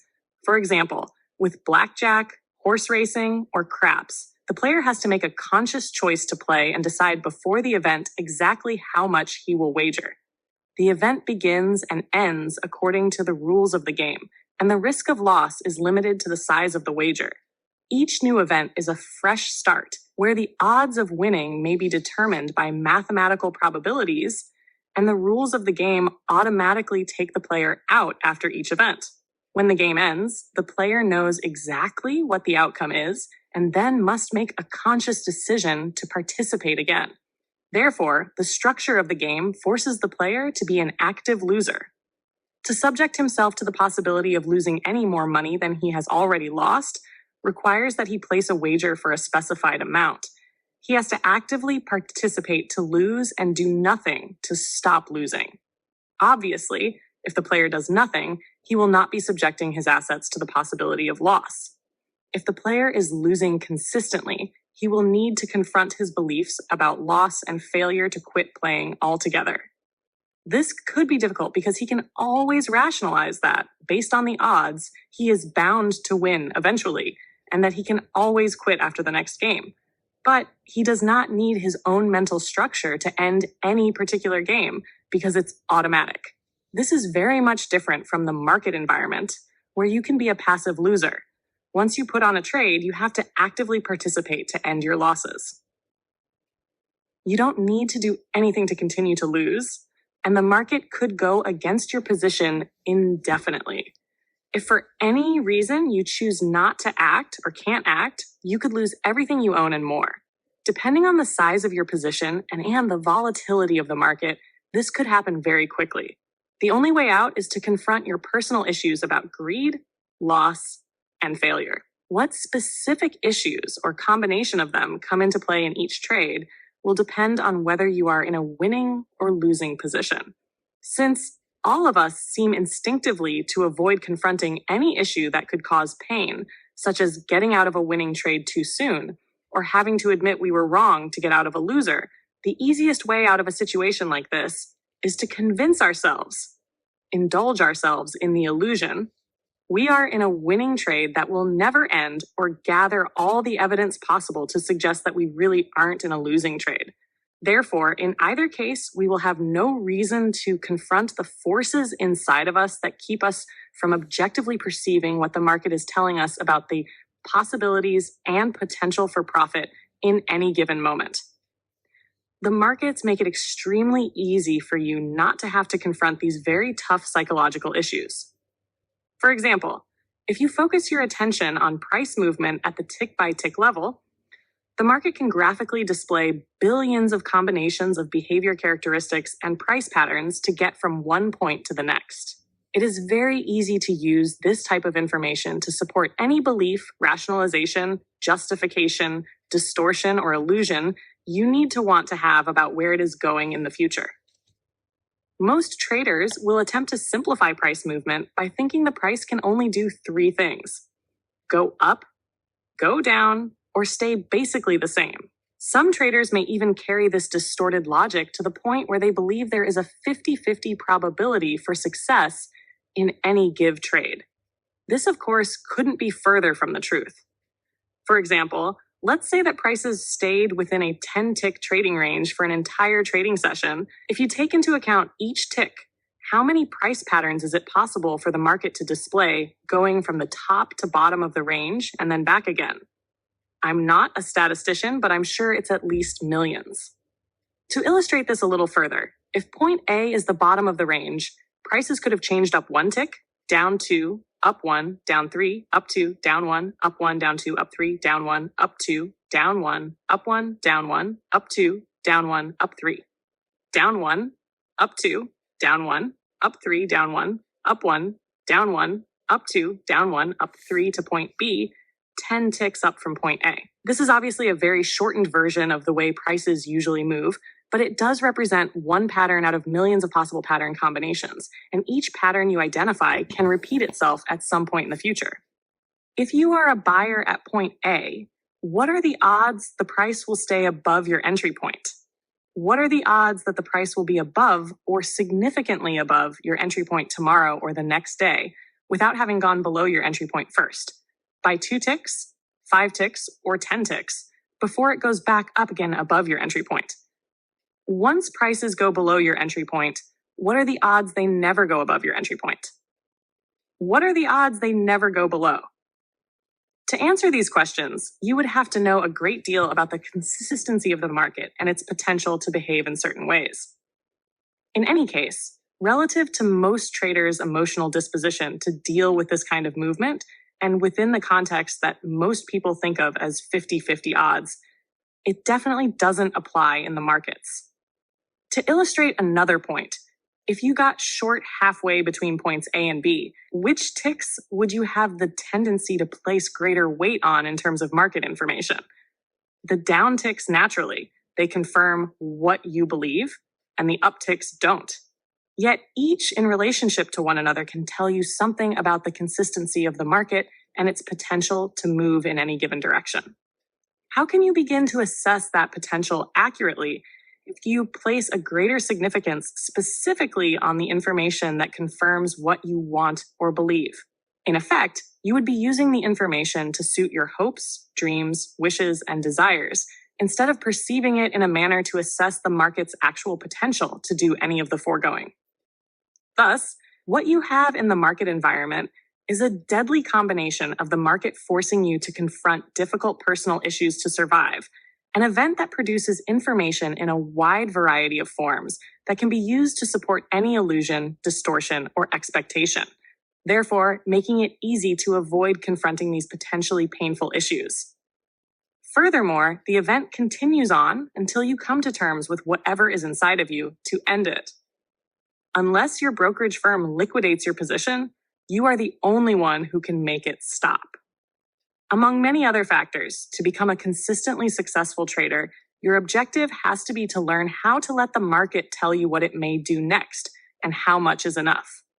This is extremely difficult when you consider there is absolutely no relationship between what the market may do next and your personal belief system on what it means to lose, what it means to be wrong, greed, fear founded in a belief there will never be enough, and revenge.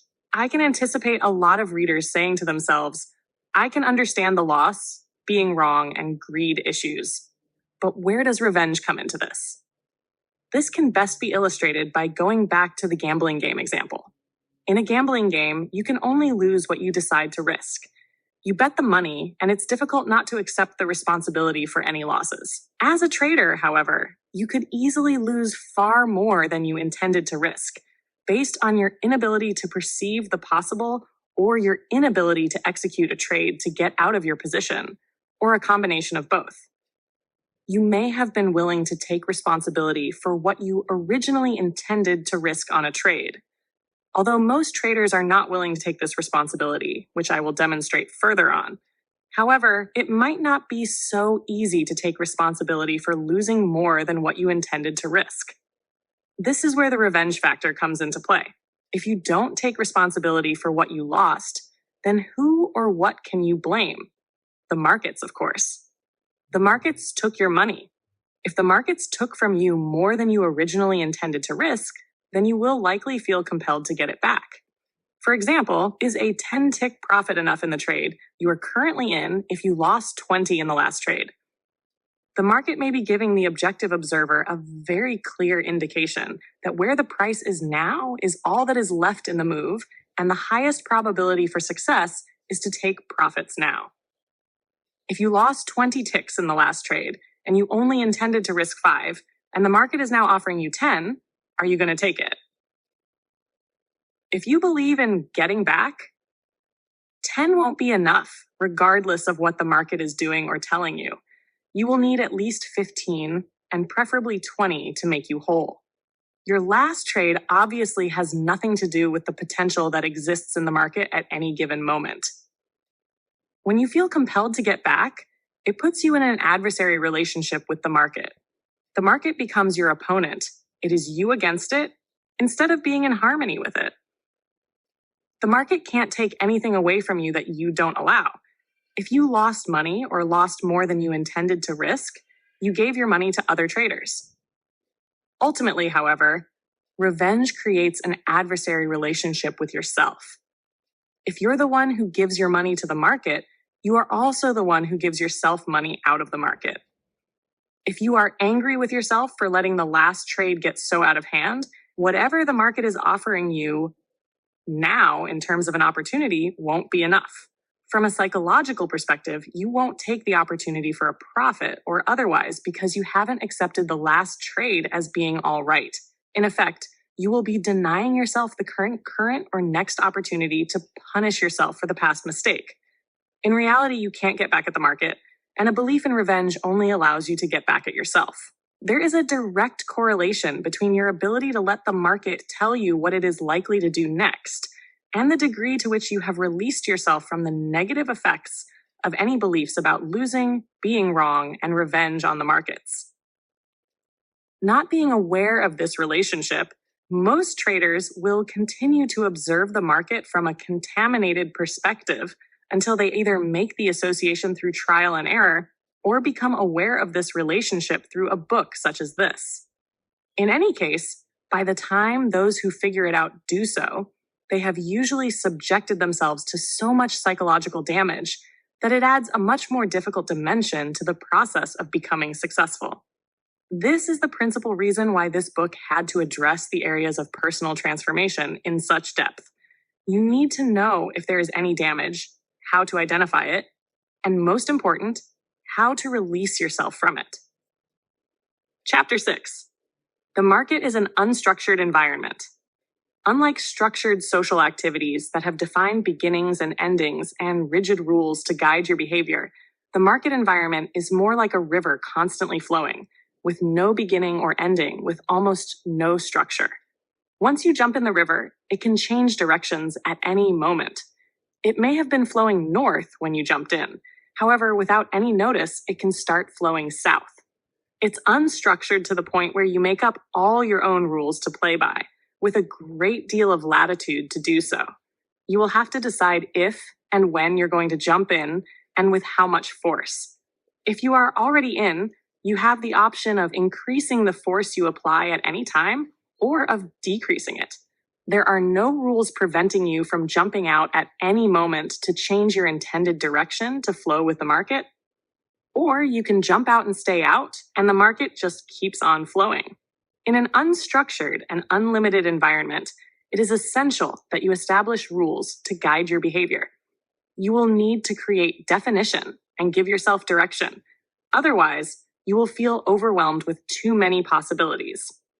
Without these rules, one of the most likely possibilities is that you will create devastating losses for yourself. The big psychological problem here is, if you make up and have to play by your own rules, you also have to take total and complete responsibility for your actions, as well as the outcome of your actions. The degree to which you do assume responsibility is the same degree to which you can't shift it to the market and be its victim. The typical trader will do most anything to avoid creating definition and rules because he does not want to take responsibility for the results of his trading. If he knows exactly what he is going to do and under what conditions, then he would have something by which to measure his performance, thus making himself accountable to himself. This is exactly what most traders don't want to do, preferring instead to keep their relationship with the market somewhat mysterious. This creates a real psychological paradox for traders, because the only way to learn how to trade effectively is to make oneself accountable by creating structure. But with accountability comes responsibility. The typical trader desperately wants to make money, but he has to do it in a way where there is no direct connection between what he does and the outcome that it produces, thereby avoiding responsibility if things don't turn out satisfactorily.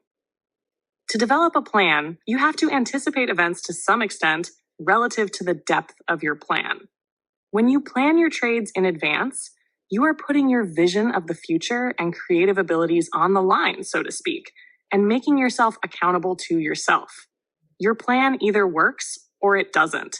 You either have the ability to execute your plan or you don't. In any case, it is your plan and your ability to follow it. And therefore, it is difficult to shift responsibility and lay the blame somewhere else if things don't work out. Now, when a trader doesn't understand market behavior well enough to know what he's going to do and under what market conditions he is going to do it, but if at the same time he is very attracted to the action and the opportunities he knows exist, and if he is also impatient with the learning process, his impatience and attraction will make him feel compelled to do something, even if he doesn't know what he should do. How do you think the typical trader will resolve this dilemma? He will play follow the leader, rationalizing that everybody else is doing something. And furthermore, all these people waving their hands and screaming can't be as afraid and unknowing as himself. So they must know what they are doing, or at least they know more than him. If he does what they do, or better yet, identifies the most successful trader and does what that trader does, then he too can make money.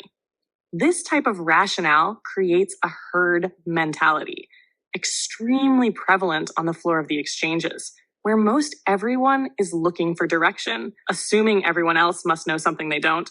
Otherwise, why would they be doing anything? In a group, this collective mentality is very volatile, where one key trader can start an endless series of chain reactions where everyone mirrors everyone else, all assuming that the other guy must have some rational reason for doing what he is doing. In fact, I wouldn't even describe what goes on down on the trading floor as follow the leader. It is actually better described as follow the follower, because most traders don't know what the leader is doing or who the leader may be at any given moment.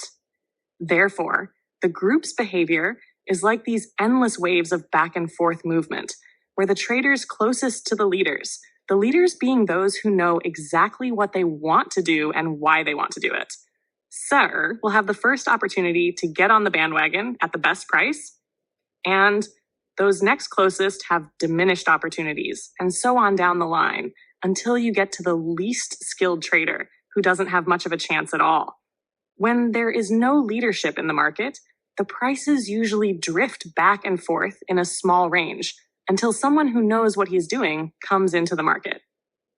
If the prices have made any significant move during or at the end of the trading day, all the crowd followers get together to find any reason or rationale that might explain the market's behavior, and put it into some understandable context. Basically, what they come up with is a consensus reason for the market's behavior that day. However, the leaders, those traders who take responsibility for their trades and know exactly why they did what they did, do not feel compelled to talk to anyone, and usually don't. The typical crowd follower feels compelled to find reasons outside of himself, because these reasons don't exist inside of himself, and he doesn't want to think he is irrational and acts randomly. For the crowd follower, trading this way serves many functions. It keeps his relationship with the market mysterious. If he makes money, he must have done something right. If he loses money, he can blame the market fremos, which is obviously very acceptable behavior among traders, since so many of them do it. The rational or logical explanation for the individual's part in the collective behavior will be decided on later, after the fact, by the consensus opinion of the group. This way, he can maintain an illusion of being rational and responsible, and whatever happened to him also happened to a lot of other traders. So at least he knows he is not alone. which then creates a sense of comradeship among competitors.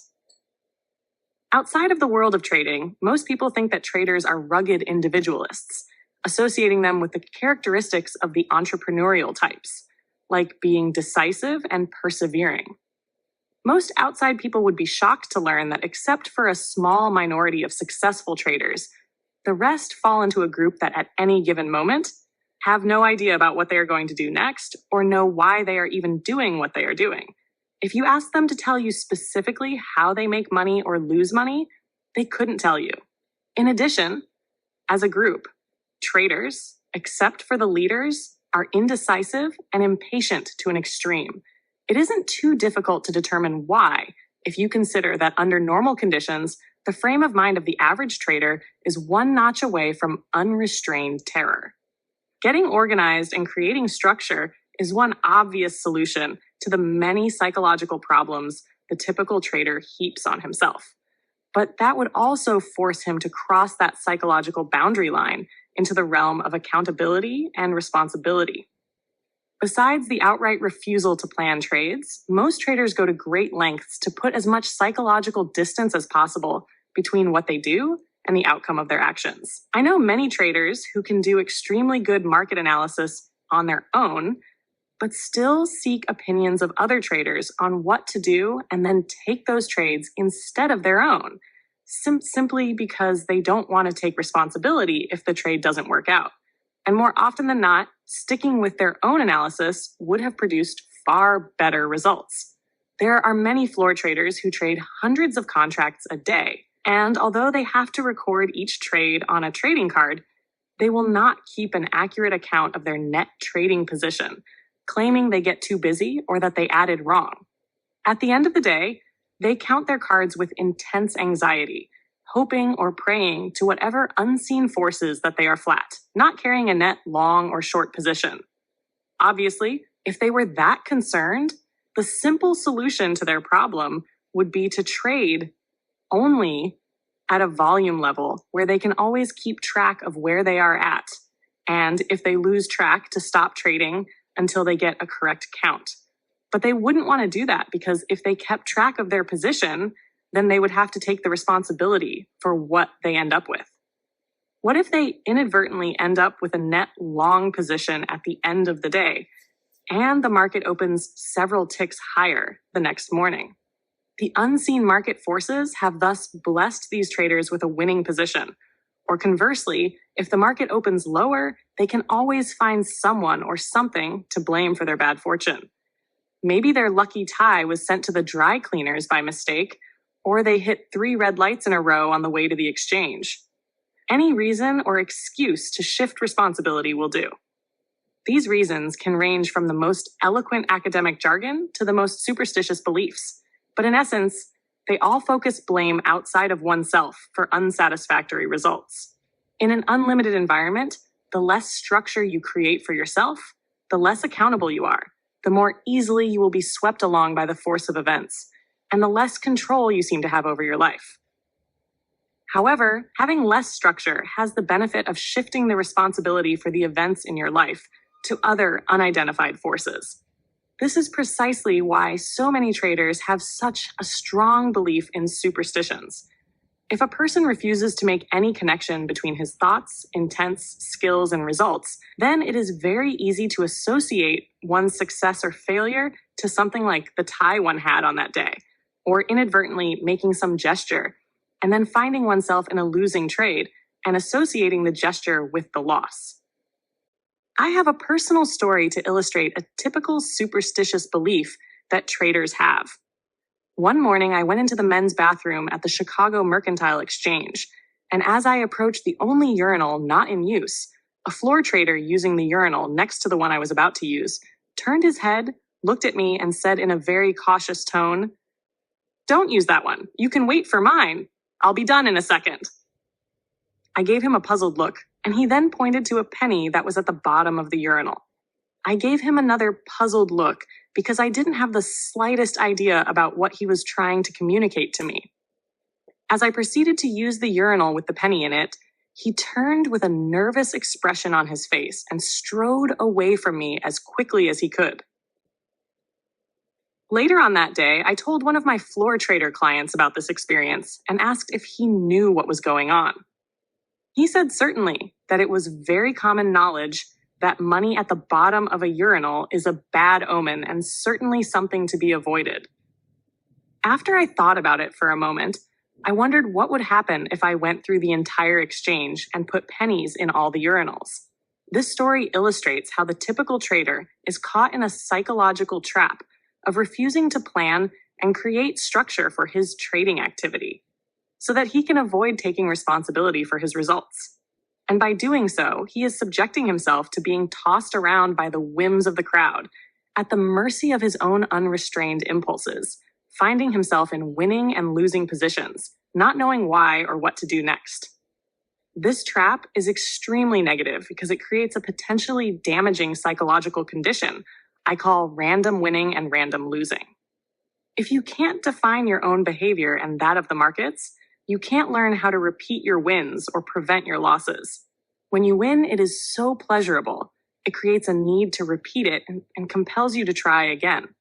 When you follow the crowd, instead of anticipating the crowd, which would take planning, or trade off news items, tips, or isolated signals from technical systems, the anticipation of the next attempt to win automatically produces fear and anxiety. Why? Because you can't define the market conditions or the decision-making process that produced the last win, and so you can't assure yourself of the next. If you don't know what you did to win the last time, you obviously don't know what to do to keep from losing this time. The end result is intense anxiety, frustration, confusion, and fear. You feel out of control, experiencing a sense of powerlessness as you are swept along by the ensuing events and wondering, what is the market going to do to you today? Consider that the markets can't do anything to any trader who completely trusts himself to act appropriately in his best interests under all market conditions. And before people can trust themselves in this manner, they would first have to define all those conditions and be able to recognize them. Understandably, taking responsibility is something that is extremely difficult to do. We don't live in a society that has a highly evolved concept of the growth process. And as a result, we learn to become very intolerant of mistakes. I say this because we are basically taught as children, and therefore, in turn, teach our children through our ridicule of them, that mistakes are something that diminish one as a person. Ridicule does not enhance a child's willingness to accept responsibility. And if he doesn't, the typical parent will then criticize the child for being irresponsible. Taking responsibility is a function of self-acceptance. You can measure this degree of self-acceptance by how positively or negatively you think of yourself when you make what you perceive as a mistake. The more negatively you think of yourself, the greater your tendency to avoid taking responsibility, so you can avoid the pain of your harsh thoughts, thus generating a fear of making mistakes. However, the greater the degree of self-acceptance you have for yourself, the more positive your thoughts will be, and the greater the degree of insight you will be able to extract from an experience, instead of generating fear. The more self-accepting you are, the easier it is to learn, because you are not trying to avoid certain information. I don't know of any national prerogative to teach children how to accept themselves in spite of their shortcomings as perceived by the adults in their lives. If people had a more accepting attitude about the outcome of their actions, they wouldn't have a need to avoid taking responsibility. To be successful, the market forces you as a trader to be responsible in completely new ways. For example, you can't put on a trade and then release your responsibility to the market to do something for you, like give you money. The market is a fluid, ever-changing event, where at any moment, some other trader may decide to jump in with enough force to change the expectations of other traders participating to the point where they reverse their positions and as a result, completely negate the potential you believed existed a moment ago when you put on your trade. In our everyday lives, objects are very stable, and day-to-day events do not change at anywhere near the rate and frequency that conditions change in the market environment.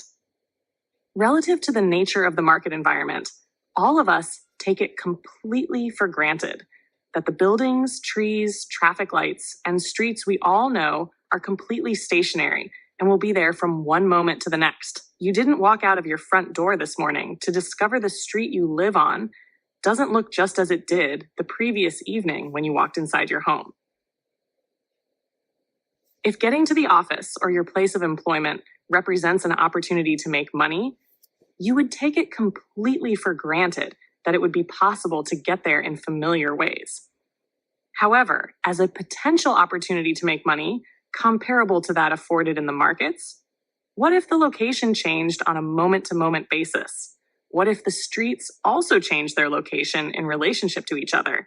And furthermore, what if no one cared if you ever found your way there, making you and you alone completely responsible for where you end up? It just makes sense that to function in the market environment effectively, you will need to make yourself accountable. Otherwise, how could you ever learn how to trade if you allow yourself to be swept into or out of something by forces outside of you and inside of you that you can't identify and don't want to? The market's behavior will seem mysterious because your own behavior is mysterious. You will be in a constant state of confusion, anxiety, and fear because you don't know what to do next, the kind of state of mind that breeds superstition. Understanding yourself is synonymous with understanding the markets, because as a trader, you are part of the collective force that moves prices. How could you begin to understand the dynamics of group behavior well enough to extract money from the group as a result of their behavior if you don't understand the inner forces that affect your own? When you do understand the inner forces that affect your behavior and take responsibility for what you do and don't do, and what you can or can't do, you will begin to perceive how and why other traders comprising the group behave the way they do. When you attain some degree of control over yourself, you can then see how other traders are not in control of what happens to them, like blades of grass, all bending to the force of the prevailing wind and constantly being stepped on. You won't be able to see this until you are no longer a blade of grass yourself by evolving beyond the group mentality. Then it becomes much easier to understand the group's behavior, anticipate what they will likely do next, and take advantage of it to the best of your ability.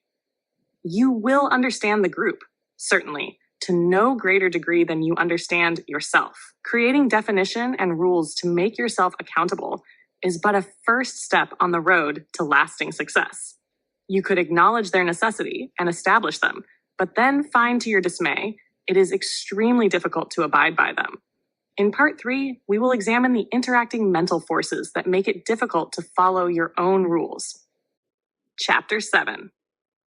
In the market environment, reasons are irrelevant.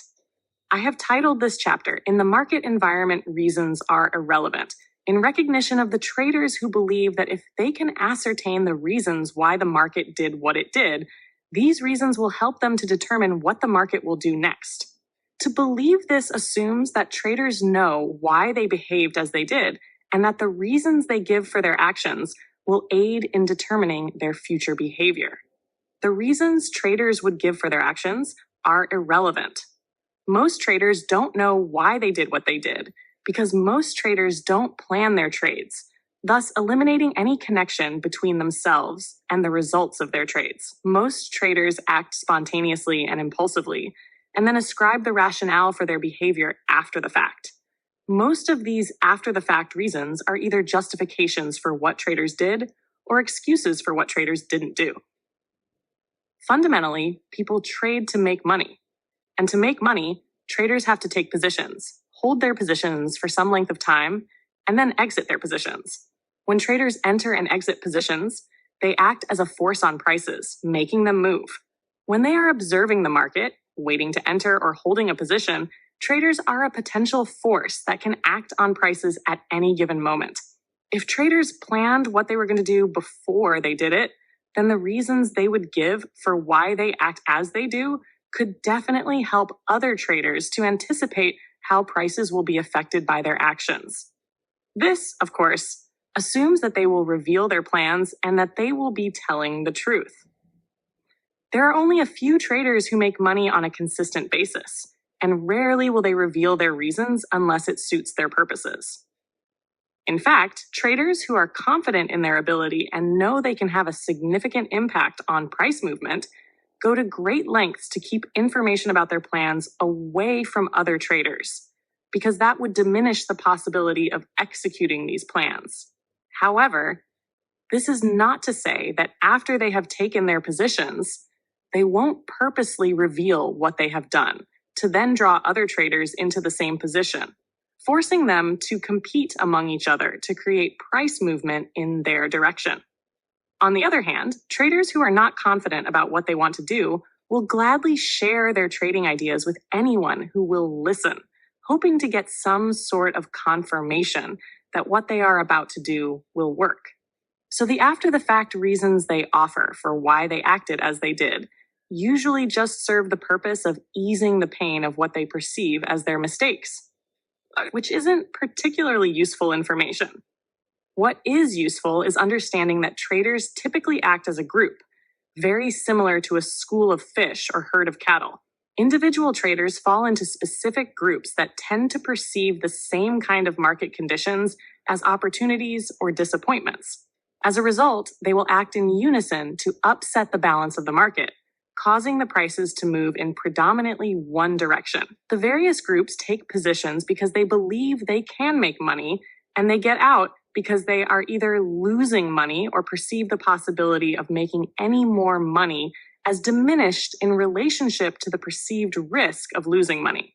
For example, the locals on the floor of the exchanges have the least amount of patience, are the most impulsive, are the most easily disappointed, and consequently have the smallest price objectives and shortest time frame perspectives.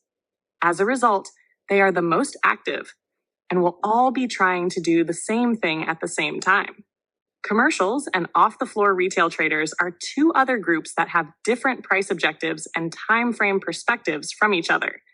Individuals within these groups will also tend to act in unison, upsetting the balance in the market by their degree of participation or lack of participation at any given moment. You can determine what market conditions in which they are most likely to participate, what conditions will confirm their beliefs about the future, and what will disappoint them. Once you learn their unique characteristics, you can anticipate how one or more groups are likely to act and determine how their activity will affect the balance of the market and the potential for price movement. Why do we trade? Every moment we exist, we are interacting with the environment, expressing ourselves in our own unique way, and thus creating our lives by the way we live it. Everything we do in every moment is some form of the way we express ourselves. We express ourselves to fulfill our needs, wants, desires, and goals. Today, most individuals can channel their energies to fulfill needs beyond the requirements of food and shelter, but to do so requires money. Money allows for a system of exchange where we can trade the goods and services created from individuals expressing themselves in highly specialized ways. Money has evolved to become the object of our needs because it represents the means or path by which we can express ourselves as individuals. All behavior is a form of self-expression, and almost any way in which an individual wants to express himself in our society requires money.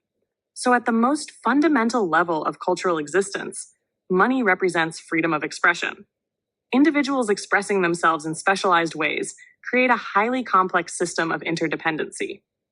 To exchange goods and services, individuals have to agree on the value of those goods and services to make an exchange. I am defining value as the relative degree of importance or potential something has in fulfilling a need.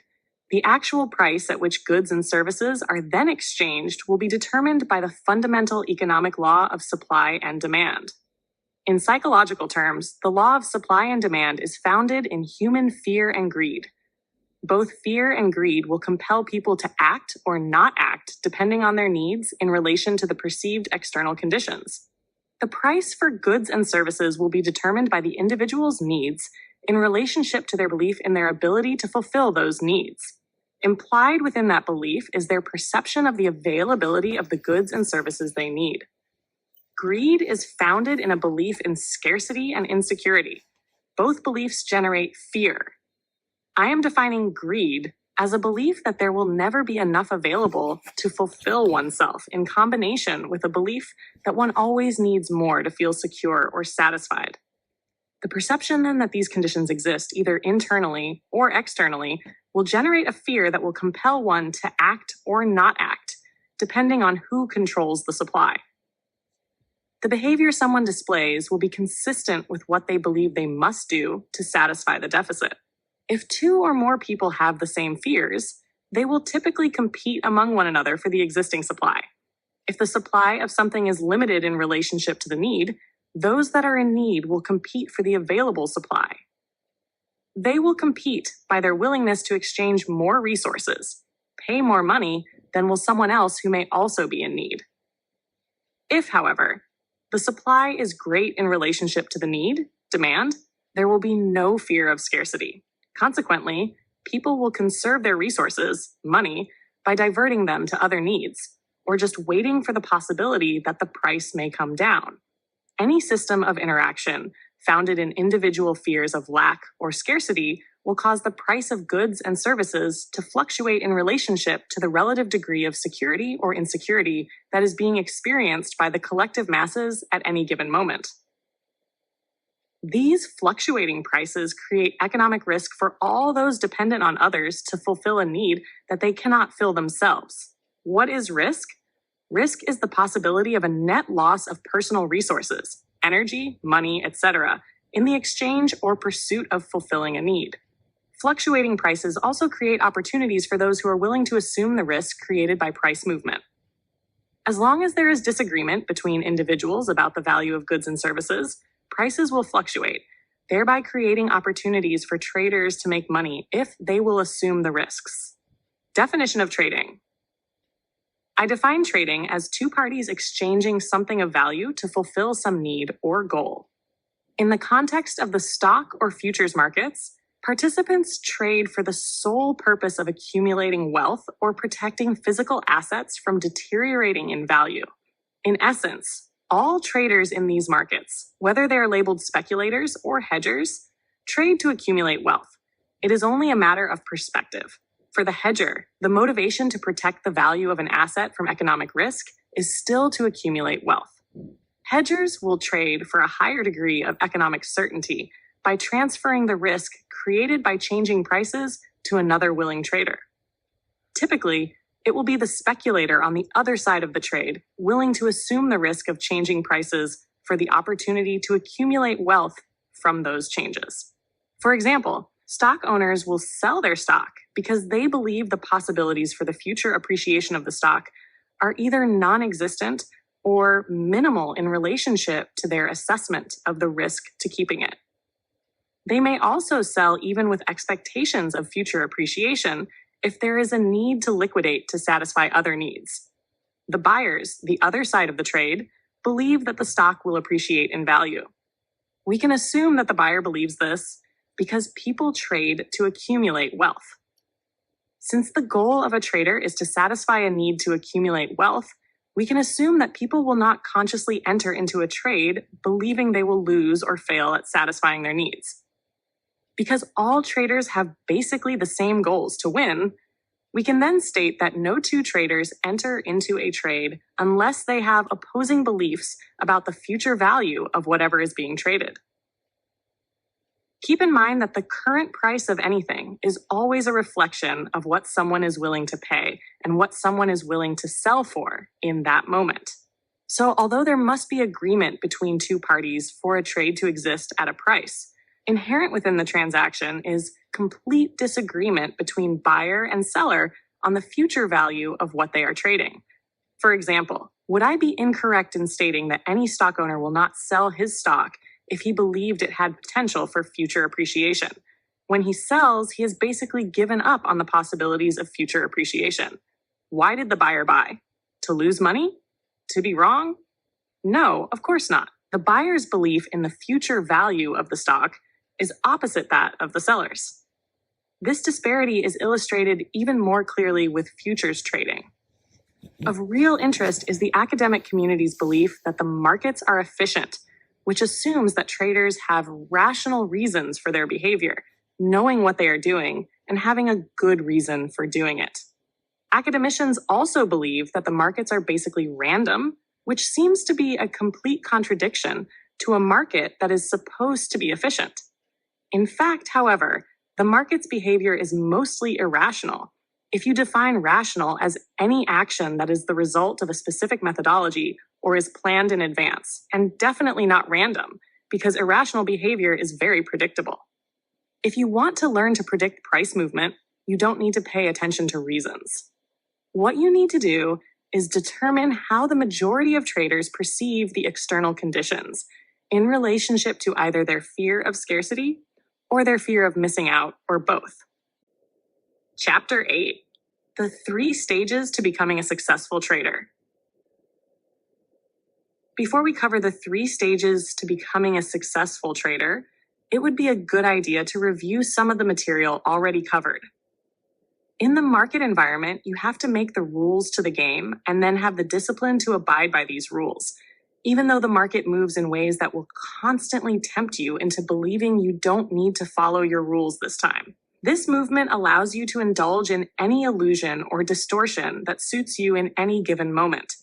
Certainly, you wouldn't choose to feel pain confronting your illusions about the market if there is any reasonable information that would support the possibility of your expectation being fulfilled. In an unlimited environment, if you can't confront the reality of a loss, then the possibility exists for you to lose everything in each and every trade. If you believe trading is like gambling, it isn't. In any gambling game, you have to actively participate to lose and do nothing to stop losing. In the market environment, you have to actively participate to get into a trade and actively participate to end your losses. If you do nothing, the potential exists to lose everything you own. When you participate in gambling games, you know exactly what your risk is, and the event always ends. With the markets, you don't ultimately know what your risk is, even if you are disciplined enough to use stops, because the market could gap through your stops. Also, because the event never ends and is in constant motion, there is always the possibility of getting back what you are losing in any trade. You won't need to actively participate to get back what you are losing. You just have to stay in your trade and let the market give it to you. As a result, there is the constant temptation not to cut your losses, which is very difficult to resist. Why choose pain over the possibility of being made whole when all you need do is ignore the risk? You create your experience of the market. Each equilibrium, the current price, presents every trader with an opportunity to either buy low or sell high relative to the next change. Except for the time it takes to execute a trade, it is basically the same market for all of us. You are either able to perceive any given equilibrium as opportunity to execute a trade, or you can agonize over what you believe is a missed opportunity from the last price change, or you can refrain from taking the trade at the current price, even though you perceive it as an opportunity, because you fear the market might make you wrong. The market does not create the ways in which you perceive it. It merely reflects what is going on inside of you in any given moment. Whether you perceived the current market condition as an opportunity and didn't act on your perception, or didn't realize it was an opportunity until after the move occurred, is again a direct reflection of your unique psychological makeup. You attach the meaning to any particular move. From an objective perspective, the next tick up can be described as the price just moved one tick up from the previous price. That is a reality about that one tick price change we all share. However, to one trader, that one uptick could be the final defeat in a short position he had been carrying. To another trader, it could mean a perfect selling opportunity because the market just can't go higher. To a third trader, it could mean a buying opportunity because the market broke out of a resistance area based on the way he defines resistance. The market neither chooses nor has any way of choosing the meaning you attached to any particular price change or market condition. For example, you could perceive an opportunity to sell high and act on that perception by entering the market with a short position. From the point you entered, let's say the market went in your favor and then violently reversed itself. In doing so, It very quickly went through your entry point and kept on going up with only a few rest periods and minor little retracements. Each rest or retracement could have been an opportunity to get out of your short position and reverse yourself. What would stop you? The answer is inside of you. If you breathed a sigh of relief each time the market paused or retraced a bit, choosing to believe it was finally all over, then I ask you, what is all over? Is it possibly the fact that you won't have to confront yourself and say, I'm wrong? That again is inside of you. You choose, based on the makeup of your mental environment, to believe the pauses were stopping points, relief from confrontation, instead of a possibility to take advantage of an opportunity to eliminate your risk and a high probability to accumulate a profit by reversing yourself. The way the market seemed to you was actually the way you created it in your own mind. Out of all the available choices and alternate ways of considering the possibilities, you choose one particular way. Your own mental framework, controlling what and the ways in which you perceive information, locked you into that losing trade. The unique way you define a loss, your beliefs about it, and what it means to you is a component part of your psychological makeup. Your beliefs will interact with your perception of environmental information to form the particular way you pick and choose whatever information you happen to focus your attention on. The market has nothing to do with this process, even though that is where the information is coming from. In the trading environment, the outcome of your decisions is immediate, and you are powerless to change anything except your mind. The power you have to create more fulfilling outcomes from your trading resides in your degree of mental flexibility. You have to learn how to flow with the markets. You are either in harmony with them or you are not. The less acceptance you have for different types of market behavior, the more the market seems to turn on you like Dr. Jekyll and Mr. Hyde. In one moment, it is satisfying all your needs. In the next, it is like a greedy monster taking everything away. This Dr. Jekyll Mr. Hyde characteristic of the markets only represents your own mental inflexibility to flow with the changes and your lack of understanding that you give yourself to the best of your ability what you end up with out of what is available. And by the same token, what you lost, you gave away. You can't change what the market is doing. You can only change yourself in a way that allows you to perceive what it may do next with increased clarity and objectivity. As a trader, you want to know what is going to happen next. Yet, how can you begin to know what could happen next if you refuse to open yourself up mentally in ways that allow you to perceive the most likely possibilities? It is a complete contradiction in thought to want to know what is going to happen next in an event over which you have no control, and at the same time to maintain a rigid mental structure that allows for only a very limited number of possibilities. This contradiction in thought is the result of not understanding the nature of beliefs and how they limit a person's perception of environmental information. When you put on the trade, you had to have some belief about the future. What you need to do is learn how to release yourself from the demand your expectations be fulfilled exactly the way you expect them to be. Releasing yourself from the demand will allow you to shift your perspective to perceive whatever opportunities exist in the market now, as if you didn't have a trade on at all. All of us are in a position of having to pick and choose environmental information because we can't be aware of everything at once. If you pick and choose market information on the basis of having to justify your beliefs, you are putting yourself at an extreme disadvantage. You will be excluding from your awareness information that may be more indicative of the consistency of the market and its potential to move in any given direction. And it will be extremely difficult to learn how to develop a perspective for the big picture by expanding your time frame perspective. So even though you can't actually control the market's movement, you can learn how to control your perception of the market's movement in a way that allows you the maximum objectivity. Learning to perceive objectively will increase your ability to let the market tell you when to get in and when to get out. You can learn how to trade where you won't be using information to justify your beliefs, but rather to perceive the most likely possibilities in any given moment. As you build a solid foundation of insight and understanding into the workings of your mental environment, which I will present in chapters 9 through 14, you will learn how to change yourself in ways that will allow you to perceive the markets from an objective perspective and eventually trade intuitively. What I will be offering you in the remainder of the book is a step-by-step process of how to adapt yourself to function more effectively in the trading environment. Essentially, it is a process that will enable you to identify and manipulate your beliefs to be more consistent with your goals. There are two dominant themes that form the foundation for this approach. The first we have already briefly covered, that you create the market that you experience in your own mind based on your beliefs, perceptions, intents, and rules.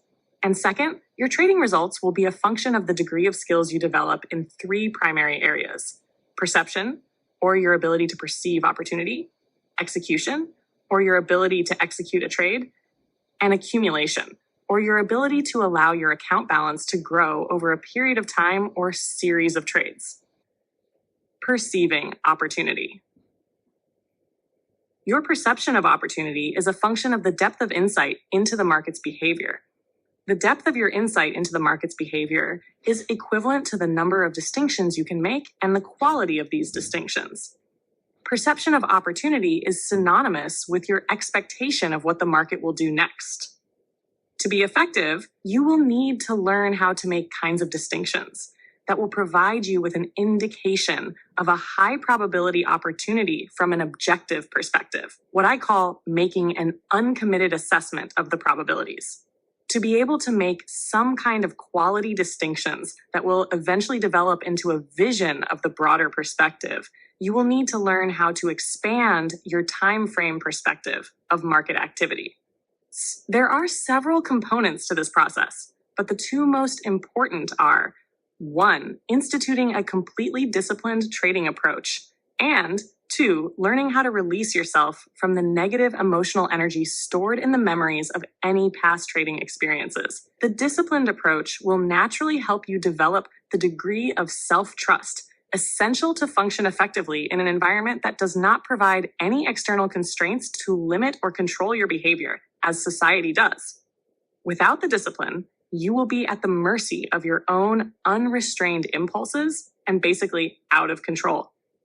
Consequently, without the self-trust that develops from the self-discipline, you will fear the unpredictability of your own behavior.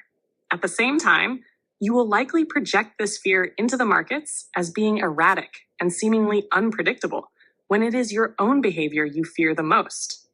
It would be ludicrous to think that you could understand the market's behavior to any degree greater than you understand your own behavior first.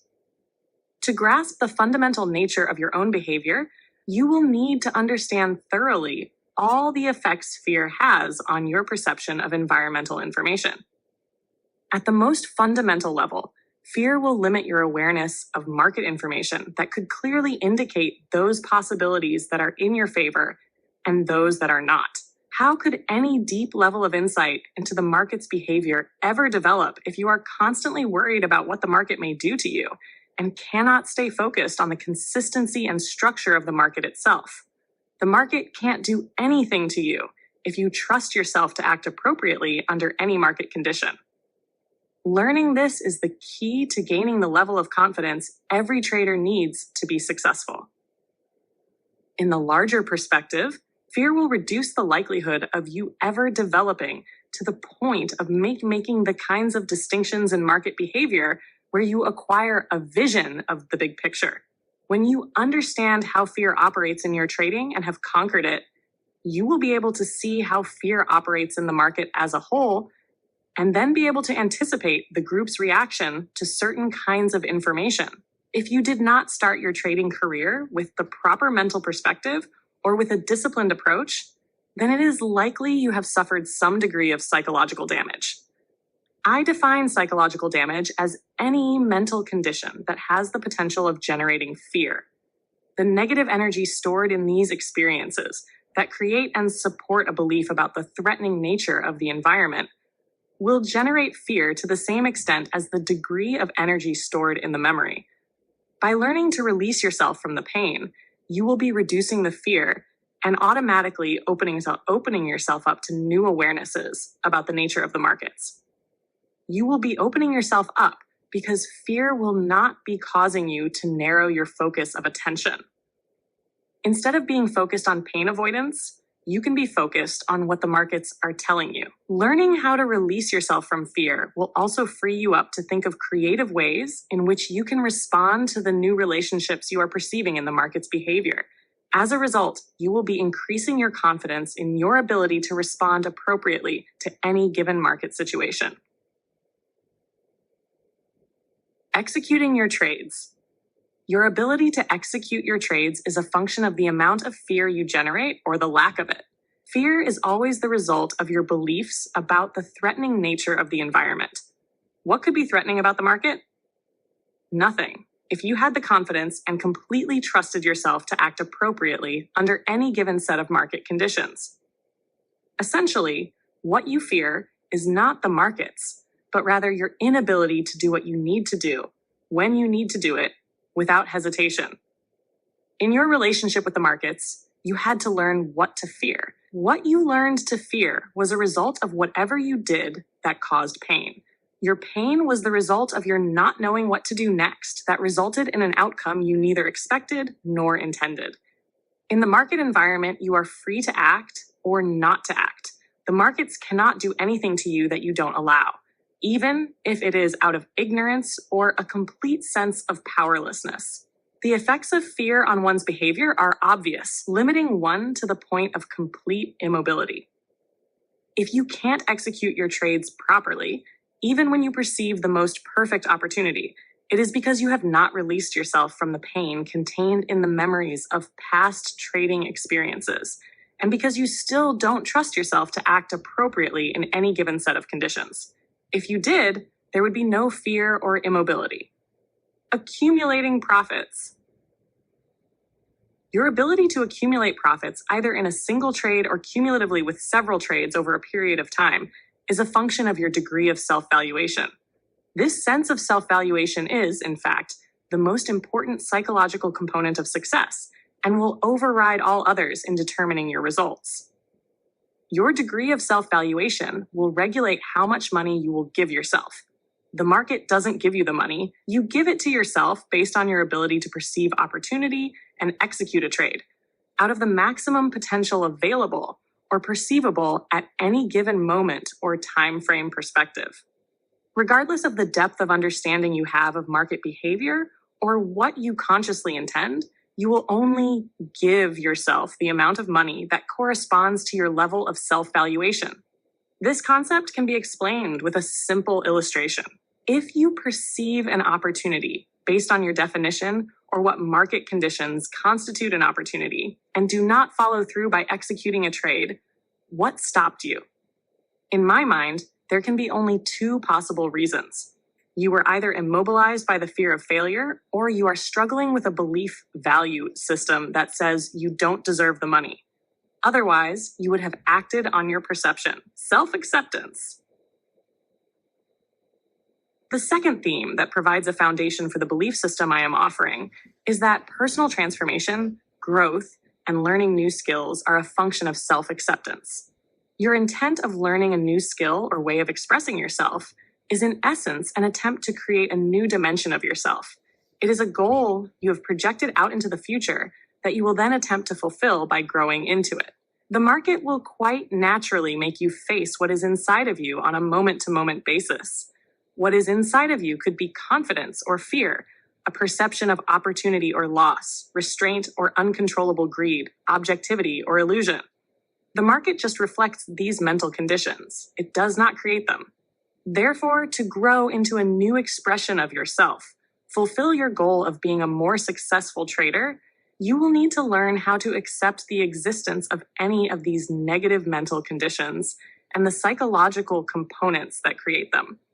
Cultivating a belief in accepting whatever you find inside of yourself will give you the base you need to work from to change these conditions.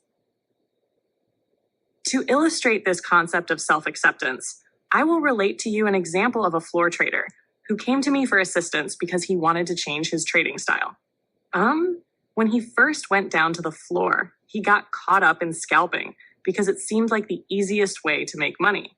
However, he soon found that trying to scalp for 1 or 2 ticks in the bond pit was just too physically exhausting because he had to compete with so many traders. So he decided that he needed to learn how to hang on to his trades for more than 1 or 2 ticks. The first thing we did was to pre-plan his trades. We used some fairly simple techniques to identify intraday support and resistance points within a 7 to 10 tick range. The plan was for him to stand in the pit and wait for the price to hit his target, buy support or sell resistance, execute the trade, wait for the market to hit his objective, and then exit the trade. If the market traded through his entry point in the opposite direction by more than 2 or 3 ticks, he was supposed to execute the loss without hesitation. Based on our assessment of the reliability of the support and resistance numbers, we believed he didn't need to risk more than 2 or 3 ticks to know if the trade was going to work or not. The first day that he tried to execute his plan, he did very well, waiting for the market to hit his entry point. However, when it came time to execute the trade, he couldn't do it. He was supposed to buy at a support level, and he didn't do it because he thought it was going to keep on going lower. When the market didn't keep on going lower and bounced 2 and 3 ticks higher than what was his original entry point, he went ahead and bought 1 contract. From there, he was supposed to wait until the market rotated back up to test the resistance, which was 10 ticks higher than his originally intended entry point. But now it was only 7 ticks away. Instead of waiting for the market to rotate to his objective, he got out of the trade as soon as he had a 2-tick profit. A short time later, when the market rotated up to the resistance area, he did the same thing that he did in the first trade. He didn't get in at his price because he thought the market was going to keep on going. It didn't. And he sold 3 ticks lower than he originally intended, and then got out for a 1-tick profit, not waiting for a full rotation. When we talked about what he did later on that day, he was extremely displeased with himself. He made himself accountable, but he did not do what he was supposed to. He didn't get in at the price he intended or out where he intended, leaving several ticks on the table, so to speak.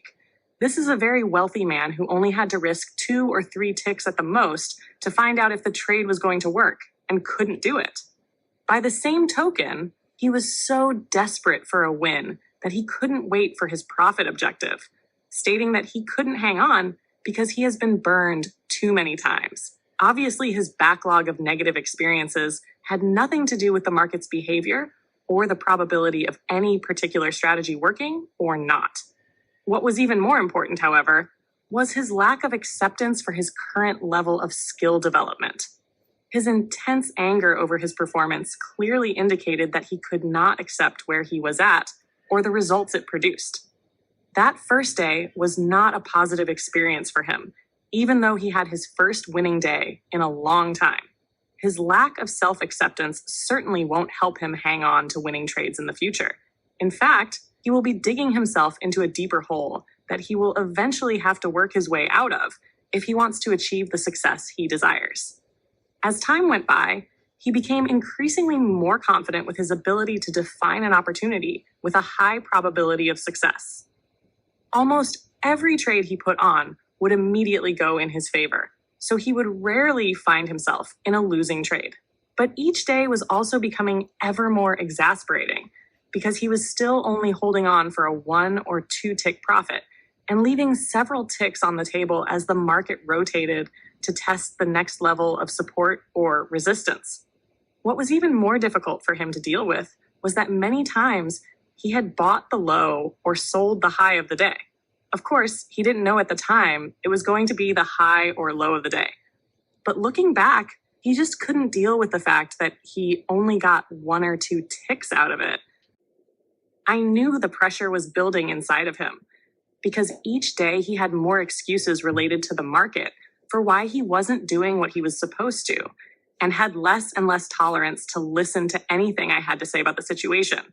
All these excuses were just an indication that he would not accept who he was in relationship to who he desperately wanted to believe that he already was. He was obviously indulging himself in illusion.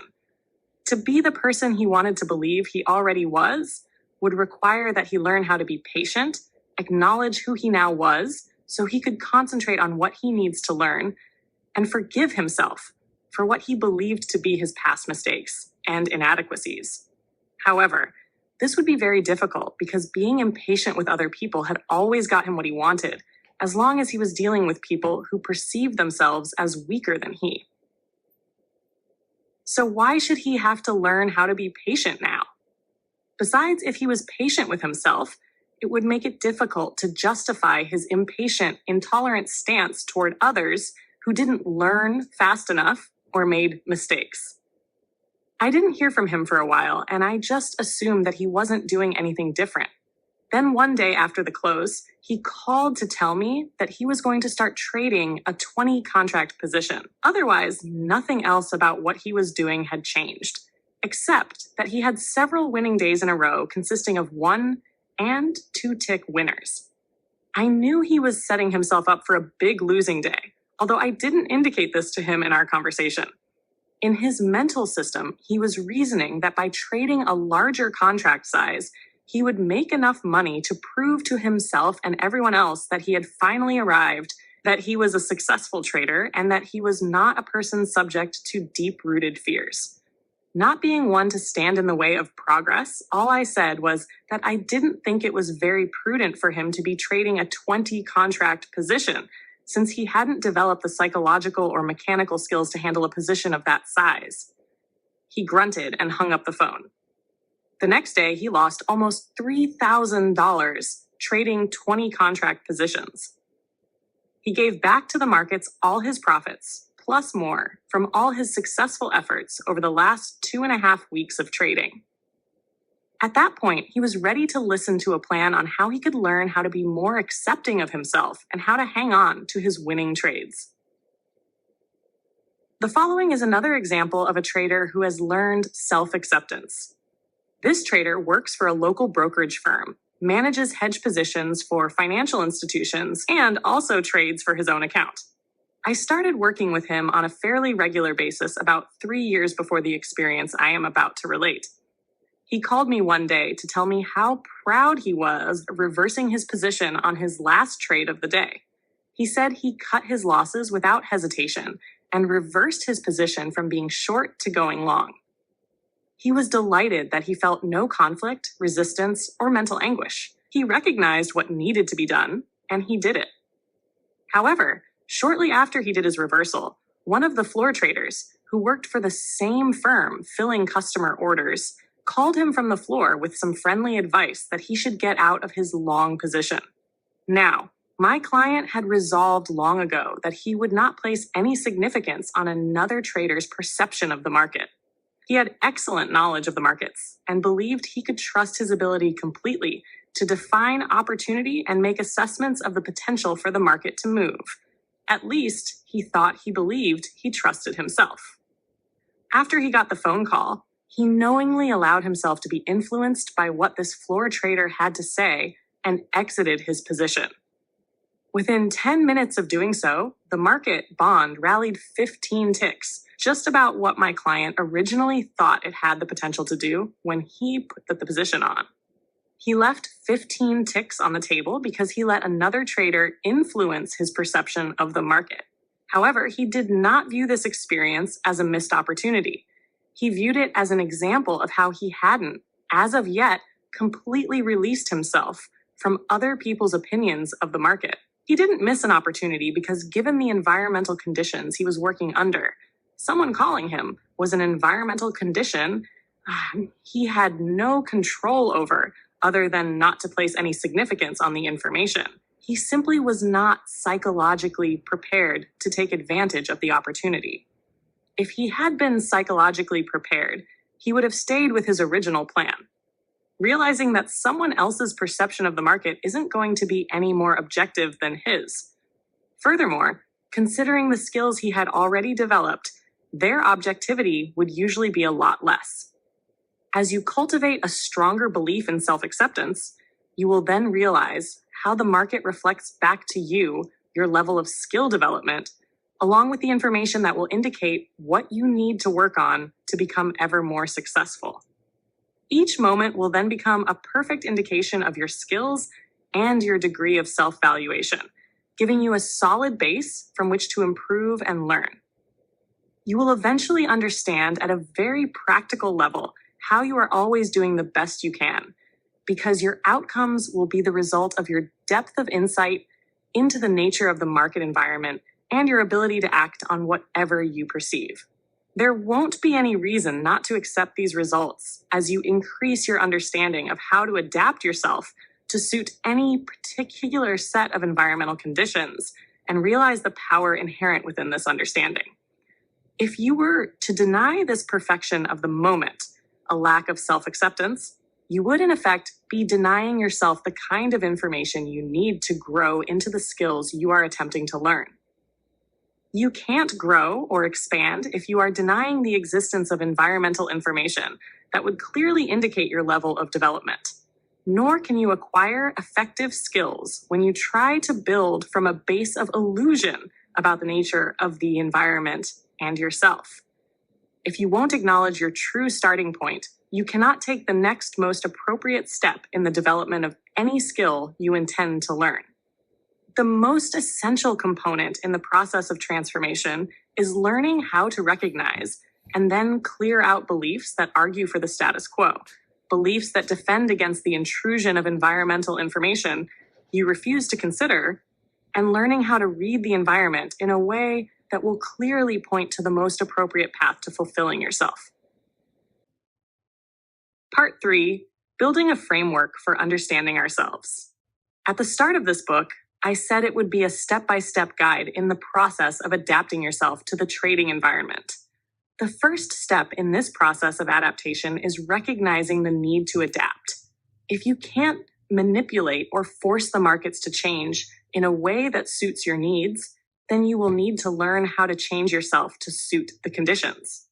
The market places no limits or constraints on the ways in which you choose to express yourself in that respect.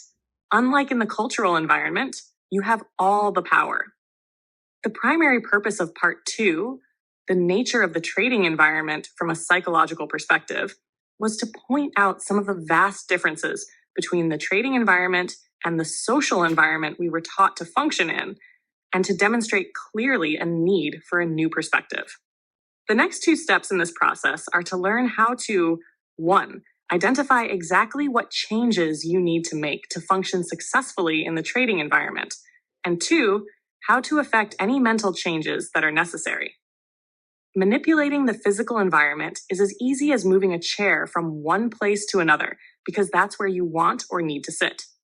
However, to consciously change yourself to function more effectively in a market environment that will not respond to your attempts to manipulate it will require a thorough understanding of the nature and functioning of your mental environment. The types of changes you will need to make will fall into 2 broad categories. First, you will need to learn some sophisticated mental skills to adapt yourself more readily to the constant changes with which the market confronts you, which will require neutralizing some commonly held cultural beliefs about success. These are the beliefs that have the potential to distort market information. Second, you will likely need to undo any psychological injury you may have sustained from your previous trading activity. Any psychological injury diminishes your capacity to execute your trades properly. There are obviously a multitude of sub-steps to learn how to identify what you need to learn, what you need to change, and how to make those changes. The 6 chapters in this part are organized to take you through this process of adaptation by providing you with the insight you will need to understand what you have to do and why. The first thing you will need is a structural framework to make the things that go on in your mental environment more tangible and concrete.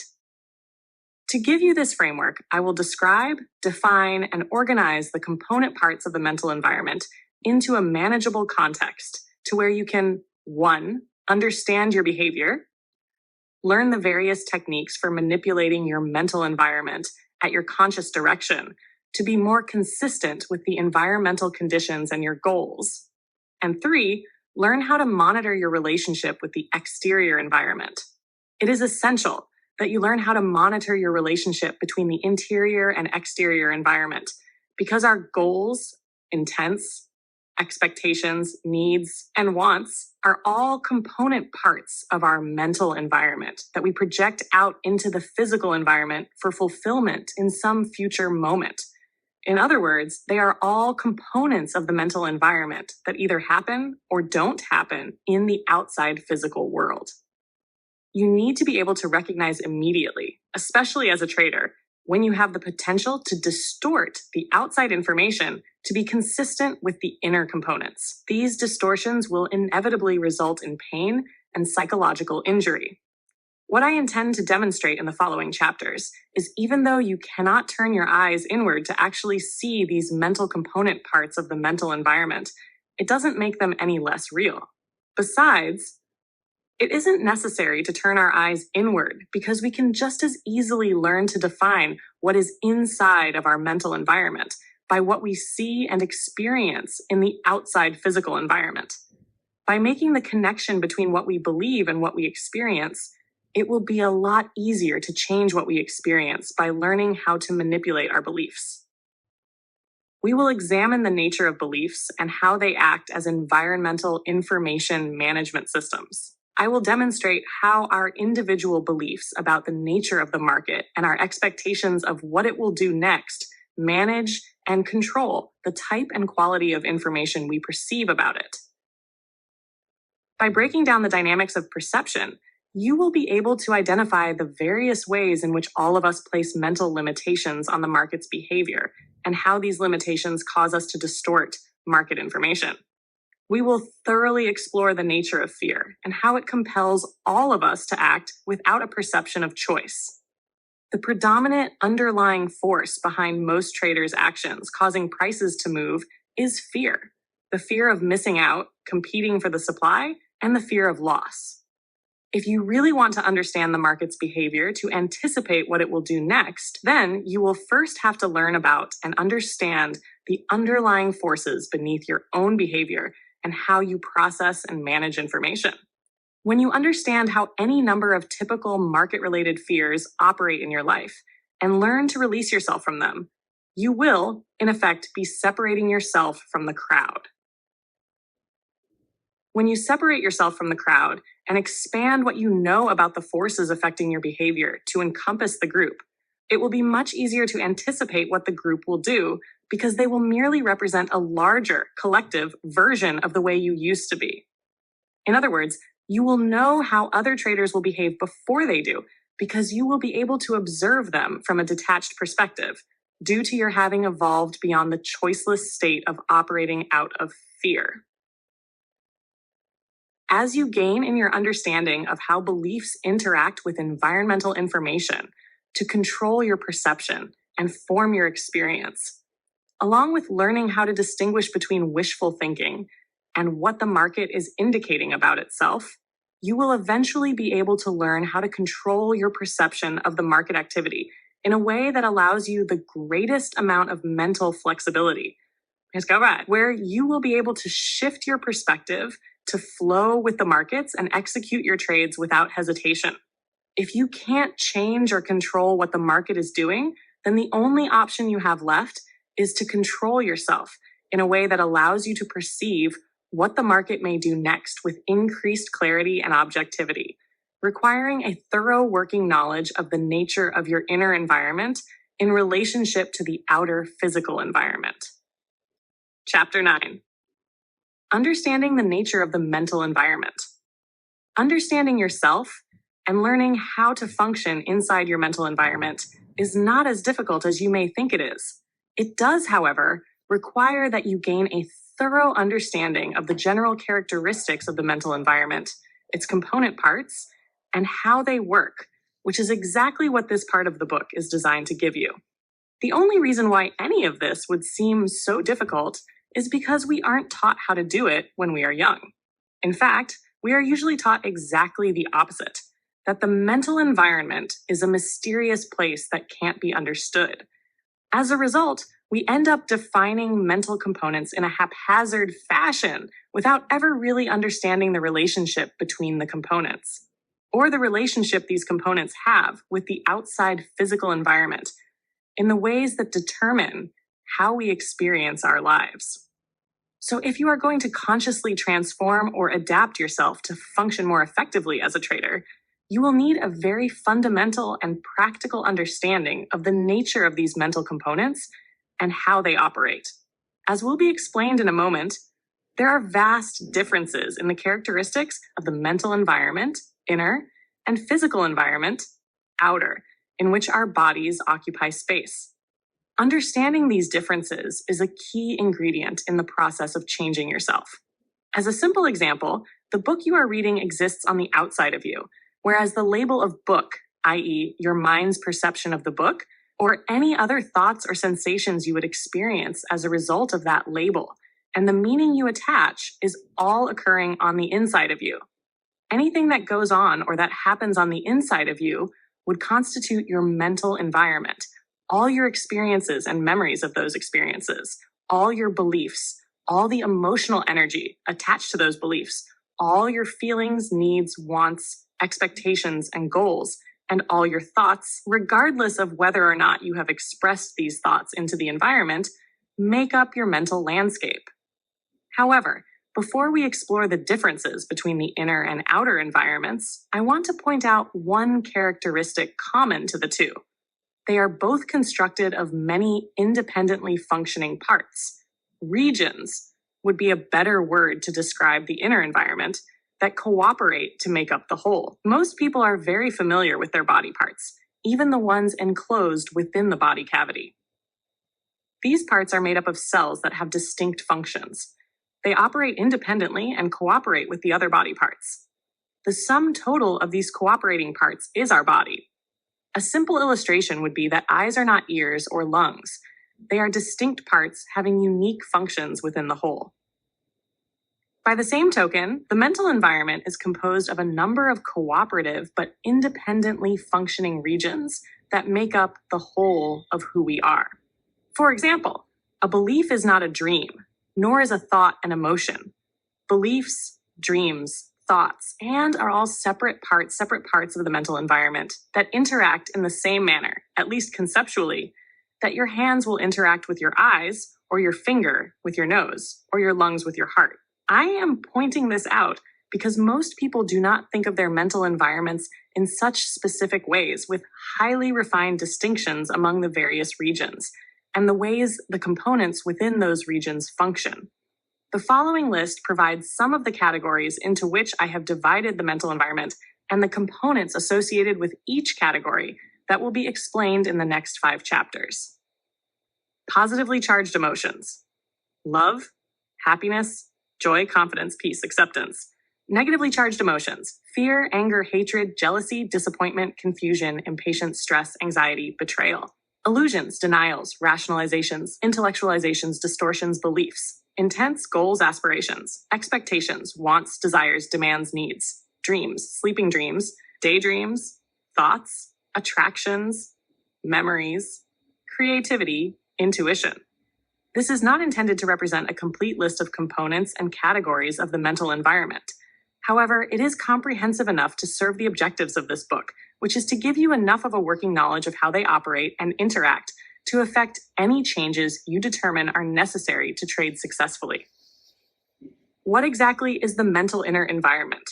I am defining the mental environment as a place where all the sensory information from the physical environment, sensory information being the way in which the physical environment acts as a force on our eyes, ears, nose, taste, and touch, gets sorted, categorized, labeled, organized, associated with, and stored. Beliefs are formed and meanings get attached. The mental environment is where our experiences of the outside world form into a complex belief structure about the nature of the physical environment and our relationship with it.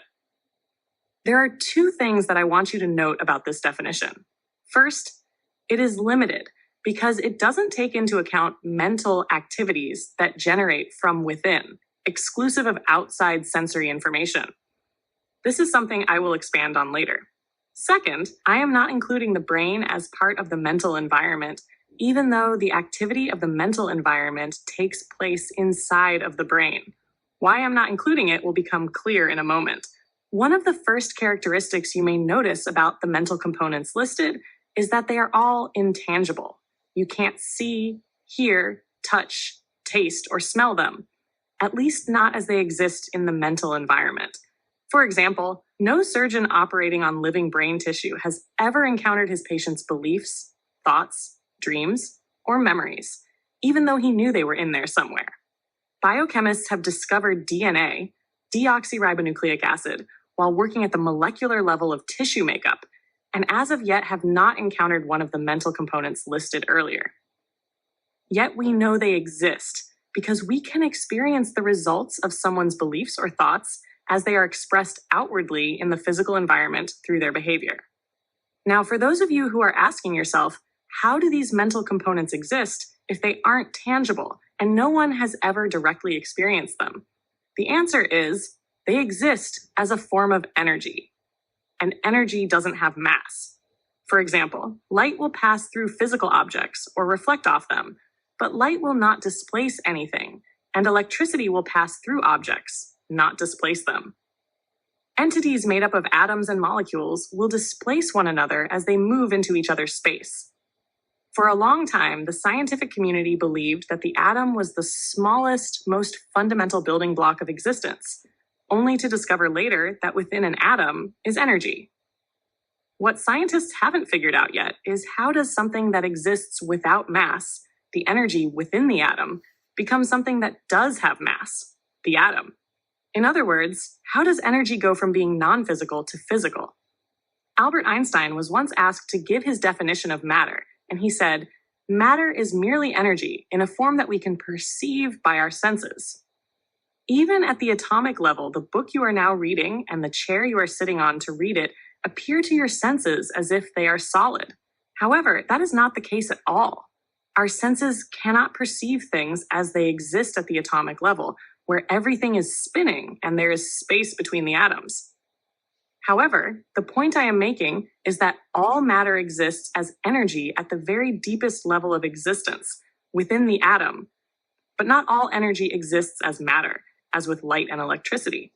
In very general terms, mental energy, as it exists in its various intangible forms as beliefs, feelings, emotions, and so on, has the potential to act as a force on our behavior, and consequently as a force on the outside physical environment, corresponding to the way in which this energy is expressed. For example, mental energy in the form of a belief or memory of an experience can motivate a person to walk across a room to change the channel on his television set because he believes a program on another channel is more worthwhile or pleasurable, bid the price of a stock higher than the last price because he believes it serves his best interests, or motivate masses of people to go to war to defend or promote whatever they believe needs to be defended or promoted. These actions and their effects on the environment are the result of this mental energy expressed outwardly. What is experience? We experience the world with our 5 physical senses. This is common knowledge, but when you get down to the very basics, what actually happens to our experiences of the environment as they go from the outer physical to the inner mental environment? What we see, hear, touch, taste, and smell at a physical level is transformed into electrical impulses of energy and is sent to the brain via the nervous system. That is, at the most basic level, tangible experience of the outside world is transformed into intangible electrical energy, meaning that the tangible medium where we experience our lives, the physical environment, does not have the same characteristics and properties of the medium that represents and stores these experiences on the inside of us, the mental environment. We will examine these differences on a more practical level in a moment. If, at first, it seems preposterous to think that our experiences, environmental information, are transformed into electrical energy, then consider that we have been using an analogous form of technology mechanically for years in the form of telephones and computers. Computers store information, sounds, and images in a number of different and energy media. Telephones transport sounds and images in the form of electricity, light, or microwaves.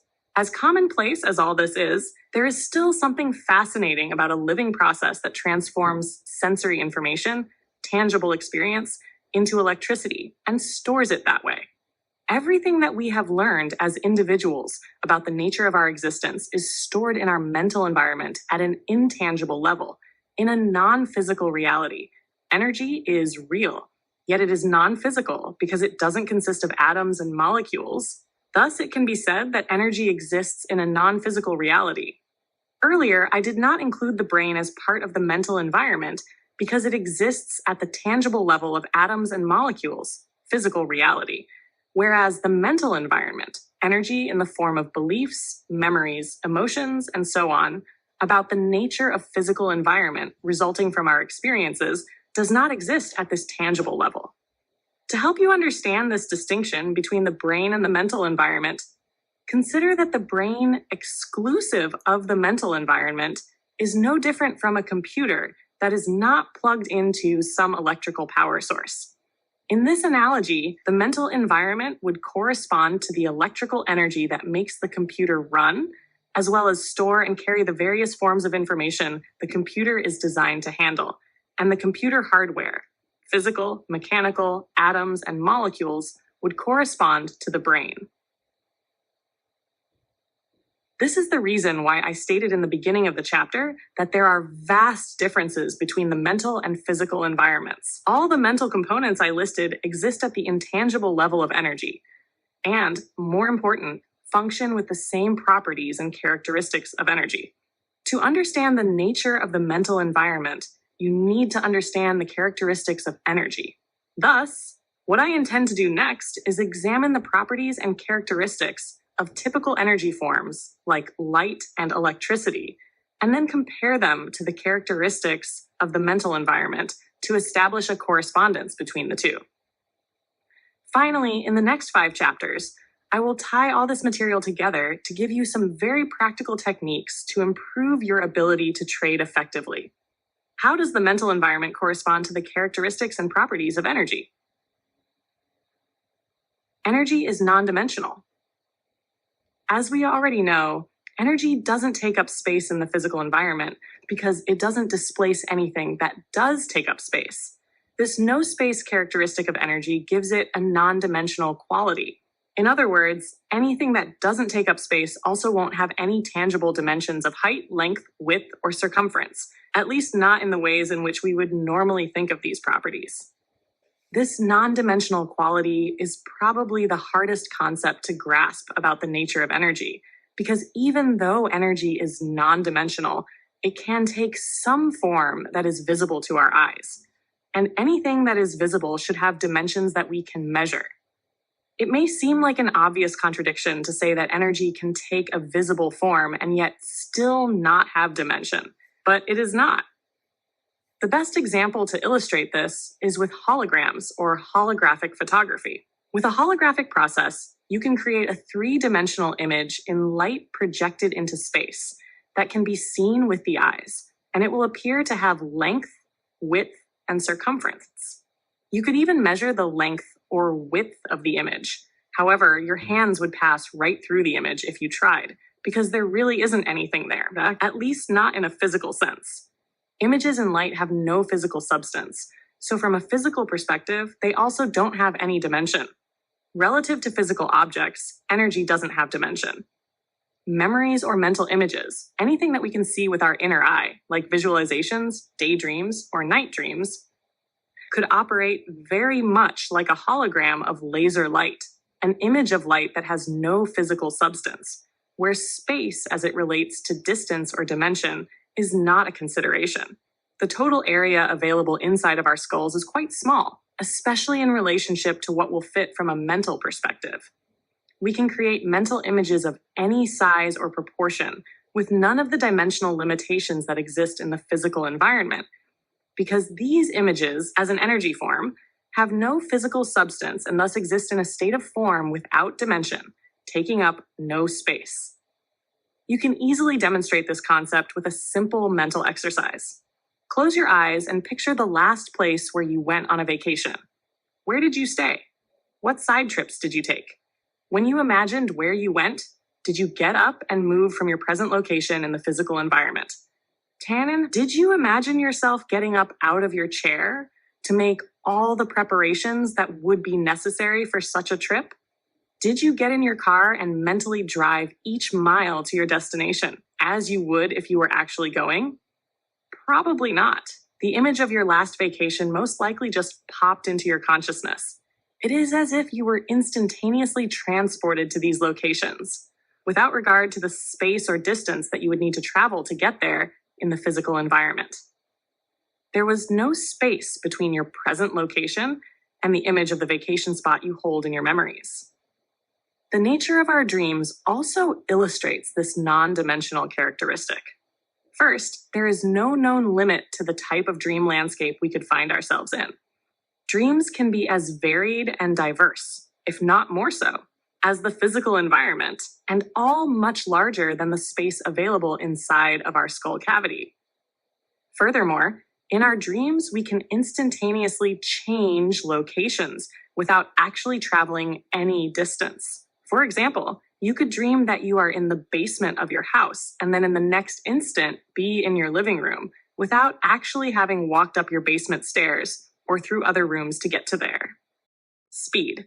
The second characteristic the mental environment shares with energy is speed. Energy travels at an incredibly high rate of speed. Light, for example, travels at a rate of 186,000 miles per second, fast enough to travel around the Earth approximately 8 times in 1 second. This is so fast that to our physical senses, it appears instantaneous or simultaneous. What I mean is it moves so fast that our physical senses cannot detect the motion. Obviously, we can see the light, but we cannot actually see it moving from any given source to some distant point. For example, when you turn on a light in a dark room, does the room become illuminated in stages as the light travels from its source to the walls? No. To our eyes, the room fills with light instantaneously, seeming to be everywhere at once in a flash. Our eyes are not constructed in a manner where we can make any distinctions in movement, so it seems as if it doesn't move at all. This instantaneous characteristic of light relates quite well to the mental environment. As I pointed out earlier, dream travel can be and usually is instantaneous. While you're having a dream, in one instant you could be in a house and the next you could be on the other side of the world. There really isn't any travel time between these dream locations. Whatever mental mechanism prompts the change, it creates a simultaneous transfer, probably taking as much physical clock time as it does for light to fill up a dark room. However, there is another mental characteristic, actually more of a phenomenon, that best illustrates the speed at which the mental environment operates. This is something that is not experienced by very many people, but nevertheless reported by enough people in completely separate, unrelated incidents to confirm its validity. What I am referring to is the phenomenon of having one's life flash before one's consciousness in the form of a continuous mental image, from birth to the present. Something like this usually only happens in extreme life-threatening situations, where the person believes that he is only moments from death. In those few moments before the expected death, the sights, sounds, tastes, smells, feelings, and emotions of one's entire life are re-experienced. Personally, whenever I've read of or heard someone's recounting of such an experience, it baffled me. I didn't understand how a person's whole life could scroll before his consciousness in a matter of moments, when it took years to experience. However, after a great deal of contemplation, it occurred to me that the energy in which our experiences are stored moves at speeds that are so incredibly fast that it would make our lives seem quite short in comparison, thus making it possible for all our experiences to scroll by in moments, regardless of how long it took actually to have the experiences. All this might be a little easier to understand if you imagine, as I did, experiences stored in a stream of light, very much like what you would see when you look at a distant star. There is a very good correlation here. For example, scientists tell us that many of the closest stars to the Earth, other than our sun, are so far away that even at the incredible speed of 186,000 miles per second, it still takes the light emanating from these stars hundreds of years to reach the Earth. This distance between the stars and Earth is so vast that it creates a steady beam of light, billions of trillions of miles long. So when we look at any star other than our sun, what we are actually seeing is the light that left it hundreds or even thousands of years ago. Thus, what we are seeing is light from the star's distant past.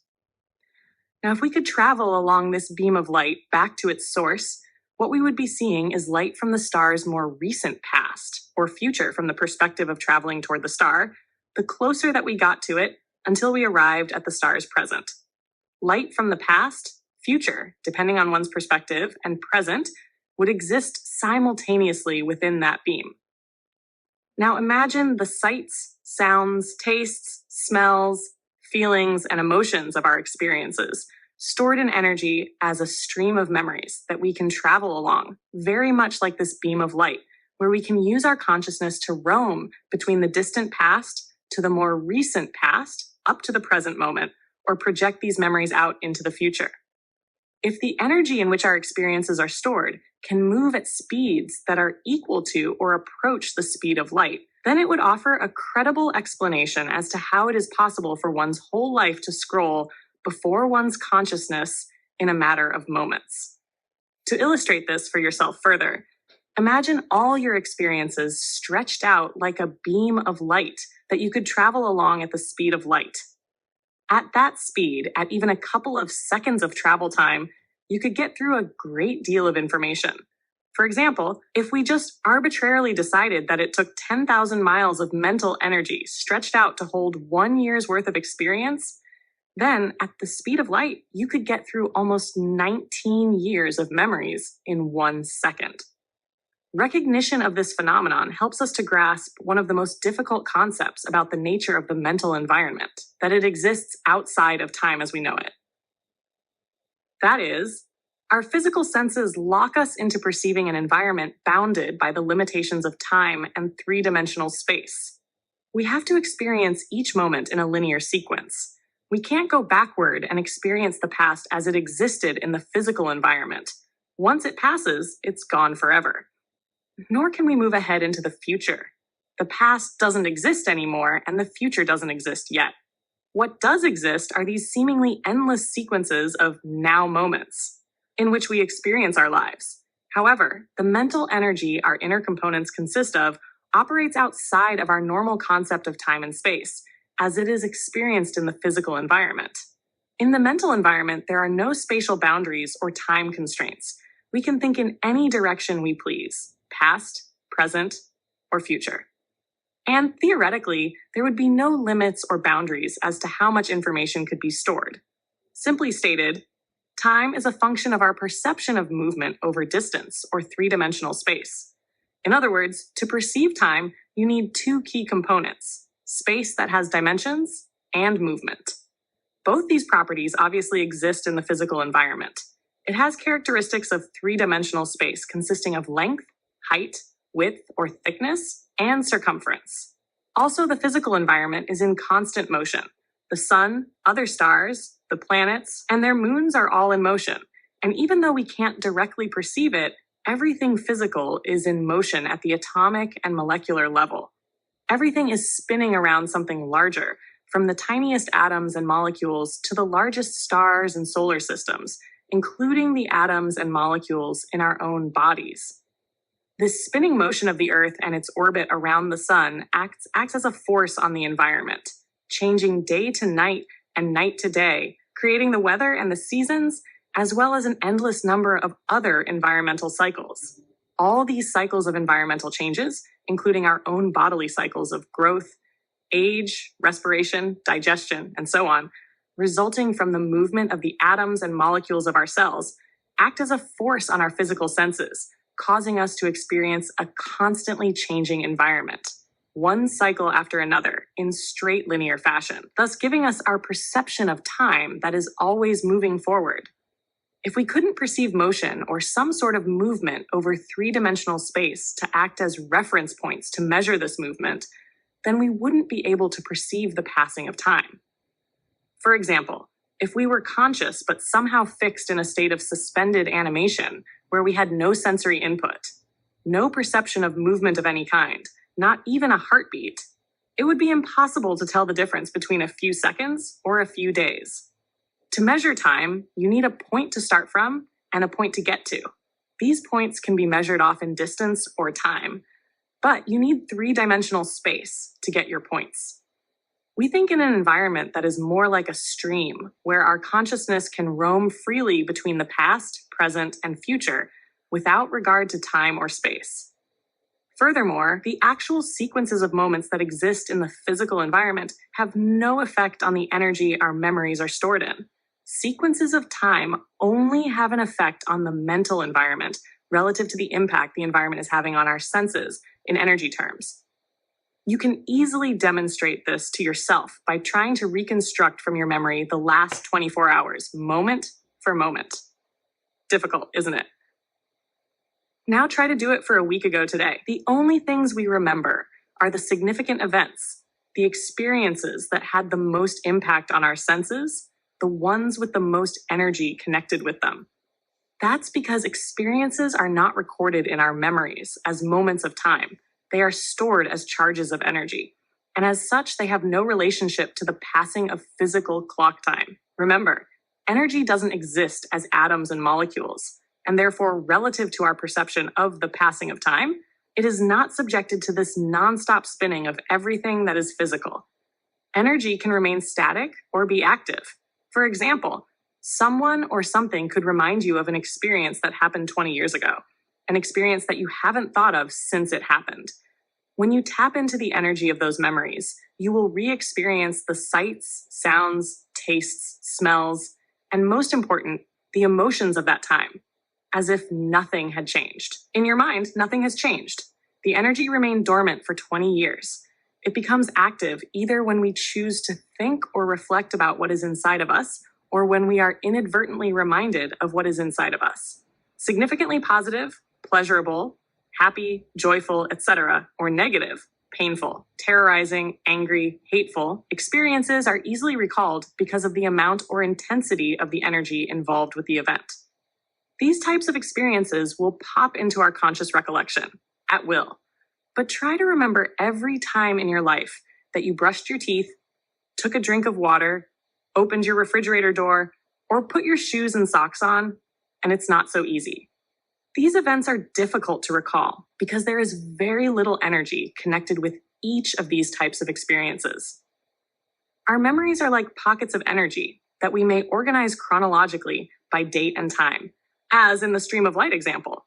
However, all the uneventful moments between the eventful moments seem to disappear without a trace or get compressed as if they never happened, even though we know that they did. We must have put on our shoes and socks a month ago today because we probably would remember walking around without them. That might be significant enough to remember. What we read, as an example, is usually quickly forgotten because there is very little impact the environment is having on our senses. Printed words on a page have very little visual impact in relationship to activities of a more experiential nature. For example, actually participating in a biology experiment will have a much greater impact from an energy perspective than will reading about one. The energy required to remember something that we read has to be generated from within in the form of concentration. So the way in which we experience clock time is in relationship to what we are feeling, either physical or emotional impact in any given moment. If, for example, you were experiencing terror, each second of clock time could easily seem like an hour or day. Each moment of a terrorizing experience seems to last forever because the environment is assaulting our senses. The impact is so painful that we can't wait for the experience to end to be out of that situation. We would therefore focus our attention on how long the event is lasting while we were waiting for it to end, thus slowing down our sense of time.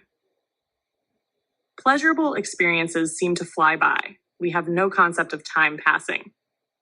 Because we are in a state of joy and happiness, and nothing takes us out of these moments to feel something less than the joy. We come out of that state of mind when the experience starts to diminish in its degree of happiness, causing us to focus more on the unpleasantness of what we are experiencing. Some degree less than joy, even if it is boredom, compared to the happiness we were feeling. When our focus shifts from joy, no concept of time passing, to I can't wait for this to end, our sense of time slows down in proportion to the unpleasantness of the experience. In the physical environment, experiences take place in moments of time that pass one after another, in linear fashion. What we experience in moments of time, through our physical senses, is transformed into electrical energy and stored as a memory relative to the degree of impact of the experience. Memories don't have any restrictions imposed on them by time, because energy isn't physical. Time is one-directional, whereas in our mental environment, we are free to think about our memories at will or by just wanting to. We can experience them as a mental image, mental sounds, mental tastes, and so on. Each of our memories makes up a part of our identity, and because they exist as an energy form, they have the potential to act as a force on our behavior. Regardless of whether we are conscious of these specific forces or not, they cause us to move through the environment in certain ways, corresponding to what we have already experienced to create more experiences and more memories. Essentially, what I am stating is that our existence straddles two very different dimensions simultaneously. We live in and perceive three-dimensional space. And as a result, our physical senses are subject to the limitations of time, where one moment passes after another in straight linear fashion, whereas we think in a dimension where time and space, as it is perceived in the physical environment, doesn't exist. Now, there are some very important psychological implications within the concept that time and space don't exist in the mental environment. Implications that have to do with our ability to experience happiness, fulfill our needs, and achieve our goals, which are all basically synonymous. However, before we address these implications, you will need to understand how experiences are stored in varying degrees of positively or negatively charged energy, what I call the quality of energy our memories are stored in. Chapter 10. How memories, associations, and beliefs manage environmental information. From the moment we are born into this world, our existence acts as a force on the physical environment. We take up space that cannot be occupied by anyone or anything else.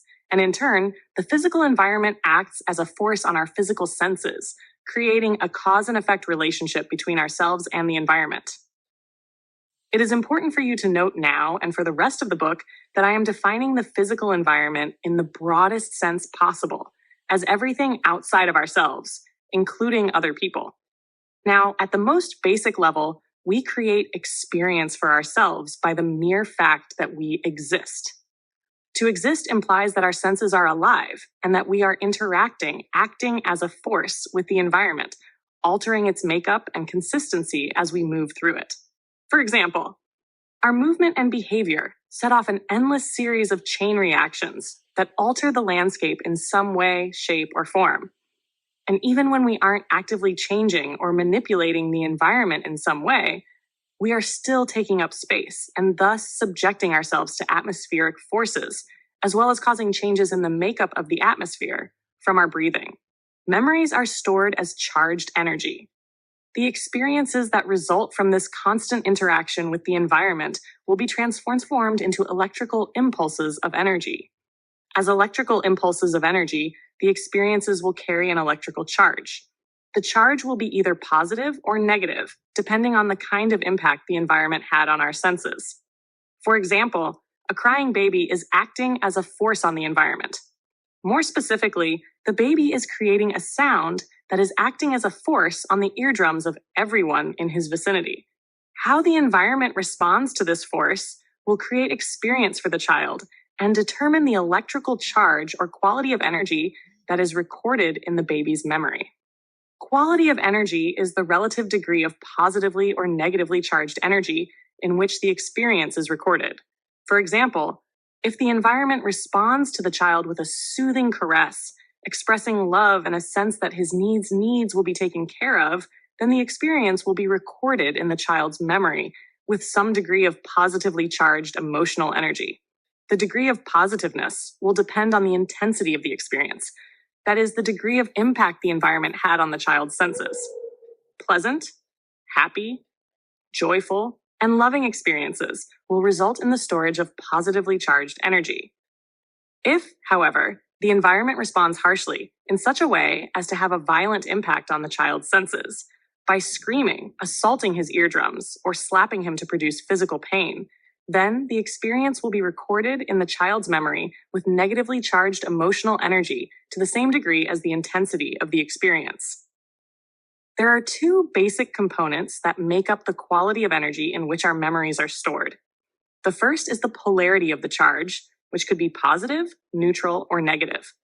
The second component is the intensity of the charge, ranging from extreme positive, which would be an experience of maximum intensity, creating a feeling of elation, to extreme negative, which would be an experience of unbridled terror. Quality of energy is an important concept for you to understand because it affects the type of beliefs we form about the nature of the environment, which in turn affects how we perceive information and interact with the environment. The characteristics of positively charged energy. Positive energy is expansive. It promotes mental growth or learning by creating a sense of confidence, which in turn results in an openness to explore and discover the unknown. I am defining the unknown as anything that exists as a possibility in the physical environment that does not yet reside in some form in one's mental environment. Positive energy perpetuates our natural, childlike sense of curiosity and wonderment toward the environment that we are all born with. By following the interests of our natural sense of curiosity, we interact with the environment to create experience and learn something previously unknown to ourselves, thus generating a sense of excitement about life, as well as increasing our ability to operate in the environment more effectively because we are continuing to learn more about the way things exist. There is a direct relationship between how much we have allowed ourselves to learn about the nature of the environment and the degree of negatively charged energy in our mental environment. I am stating it this way with the emphasis on the negative because learning will take place quite naturally if there isn't anything in the inner environment to stop it. In other words, an absence of fear, negatively charged energy, is a critical factor in determining whether or not we will make ourselves available to learn anything new and continue to grow mentally. For example, playfully throw a child up in the air and catch him, and he will beg you to do it over and over again. This is his way of interacting with the environment to perpetuate the feelings of a positively charged experience. Positive energy is expansive, compelling us to interact with the environment to create more experience for ourselves. The more we experience, the more we learn about the nature of the environment. The more we learn about the nature of the environment, the better able we are to interact with it more effectively to fulfill our needs and achieve our goals. Positively charged memories give us that sense of confidence that allows to step out to try something new, resulting in mental growth. The characteristics of negatively charged energy. Now, throw the same child up in the air for the first time, as in the earlier example, but instead of catching him, accidentally drop him. And not only will he not ask you to do again, he will cower in terror at the very suggestion. The difference in his behavior, of course, is the result of the differences between the two experiences. In the first example, the experience was pleasurable, resulting in the storage of positively charged energy. In the second example, the experience was painful, resulting in the storage of negatively charged energy. Regardless of whether we were acting as a force on the environment, behavior motivated by our sense of curiosity, and got an unexpected or unintended painful reaction, or the environment, uninitiated by ourselves, other than the fact that we exist, acted as a force on us in a way that resulted in pain, the experience will result in the formation of a negatively charged memory. Painful memories will generate fear, causing us to perceive the environment as threatening in its ability to cause more pain in some future moment. The way we will perceive it as threatening will correspond to our memories of the experiences that resulted in pain in similar circumstances or conditions. The things we fear in the environment are those things we have learned to recognize as threatening. In contrast to the feelings of confidence and well-being that result from positively charged experiences, Fear acts as a limiting or inhibiting force on both our behavior and our perception of environmental information. I am sure that everyone reading this book at some point has experienced the effects that fear can have on one's behavior. It can cause us to run from an obviously dangerous situation or completely immobilize us to the point where our body will not respond to any conscious command. Fear drastically limits our choices. It causes us to interact with the environment in ways that are limited to the structure of our memories, regardless of what the environment may be offering in the way of a new experience, or it causes us to avoid an experience completely. Interacting with the environment results in experience, and experience results in learning. If we experience the environmental present based on our individual past or completely avoid experience altogether, we aren't learning what is being offered or available to be learned about the nature of the environment. The net result of a painful experience is that it creates a negatively charged memory, which in turn creates and perpetuates a cycle of fear. Cycles of fear then create cycles of discontent and dissatisfaction because we avoid experience. When we avoid experience, we cut ourselves off from the joy we feel when we are learning. Just as positive cycles are expansive, negative cycles are degenerative. Our painful memories keep us from learning how to interact with the environment in effective and satisfying ways that would result in happier and more fulfilling lives, because we aren't learning what we need to know to experience something different. Fear limits both our range of behavior and our perception of environmental information. The ways in which it limits our behavior are obvious. However, there are many ways in which fear acts on our perception that aren't so obvious. In fact, some of the ways can be very subtle and difficult to recognize until one learns what to look for.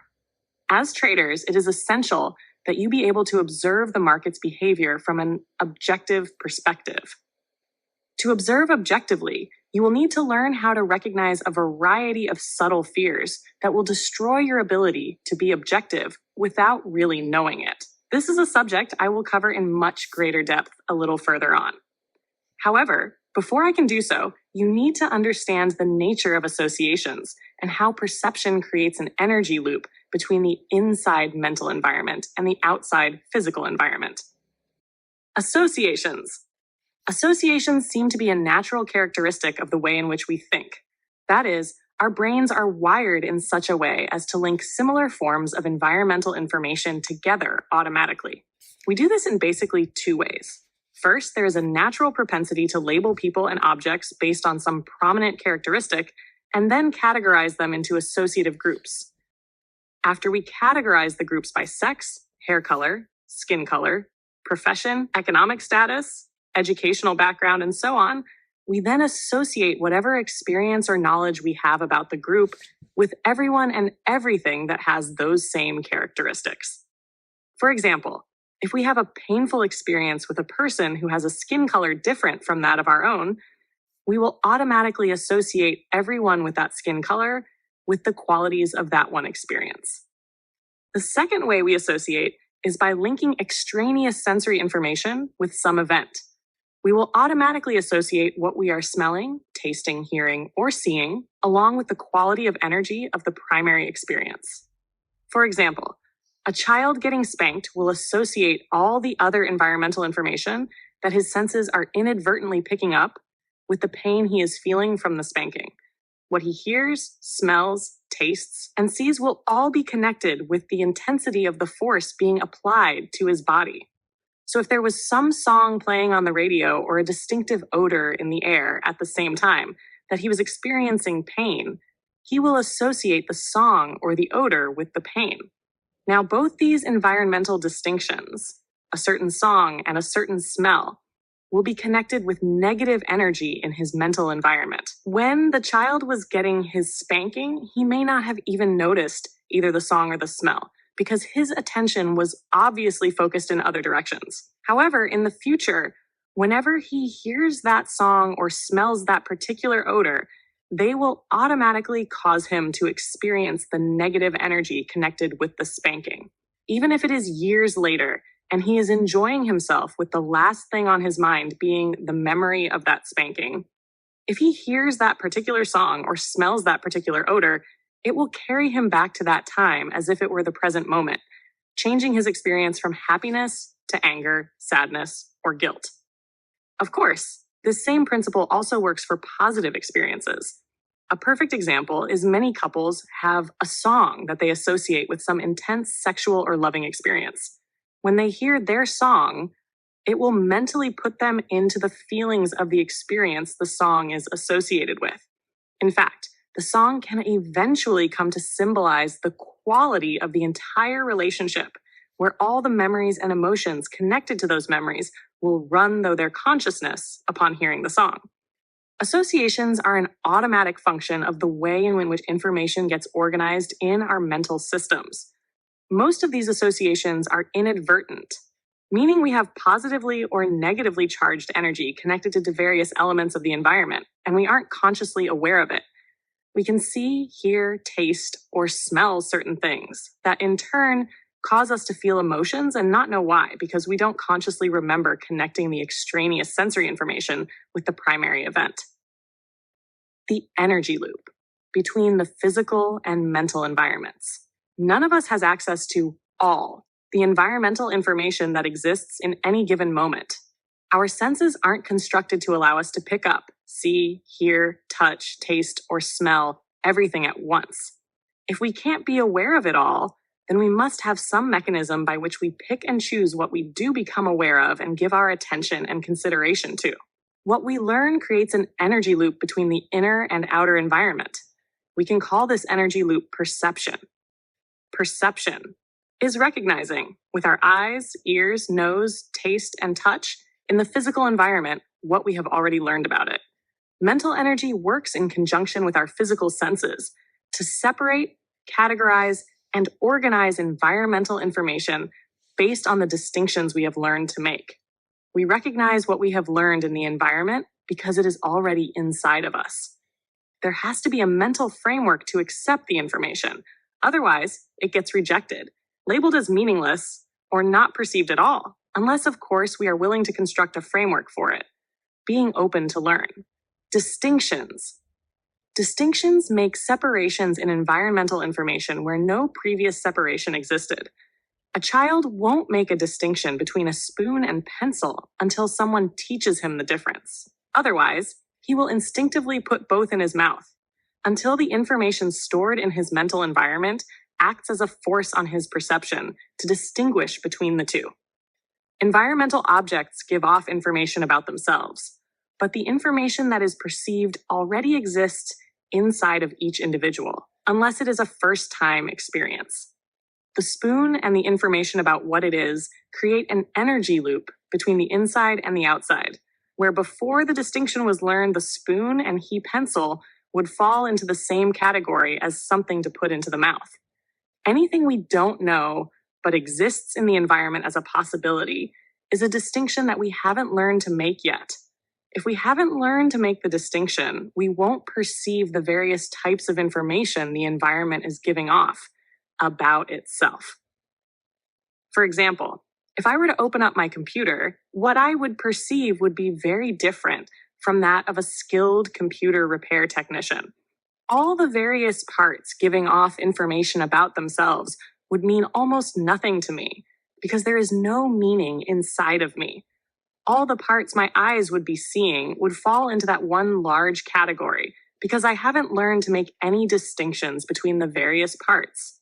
Whereas the technician would perceive the parts in a very different way because he understands the functioning of the parts and the relationship that they have with one another. That understanding is the mental framework that structures the particular way in which he perceives the parts. The parts would be giving off information about themselves that I couldn't perceive because I don't have the mental structure to perceive it.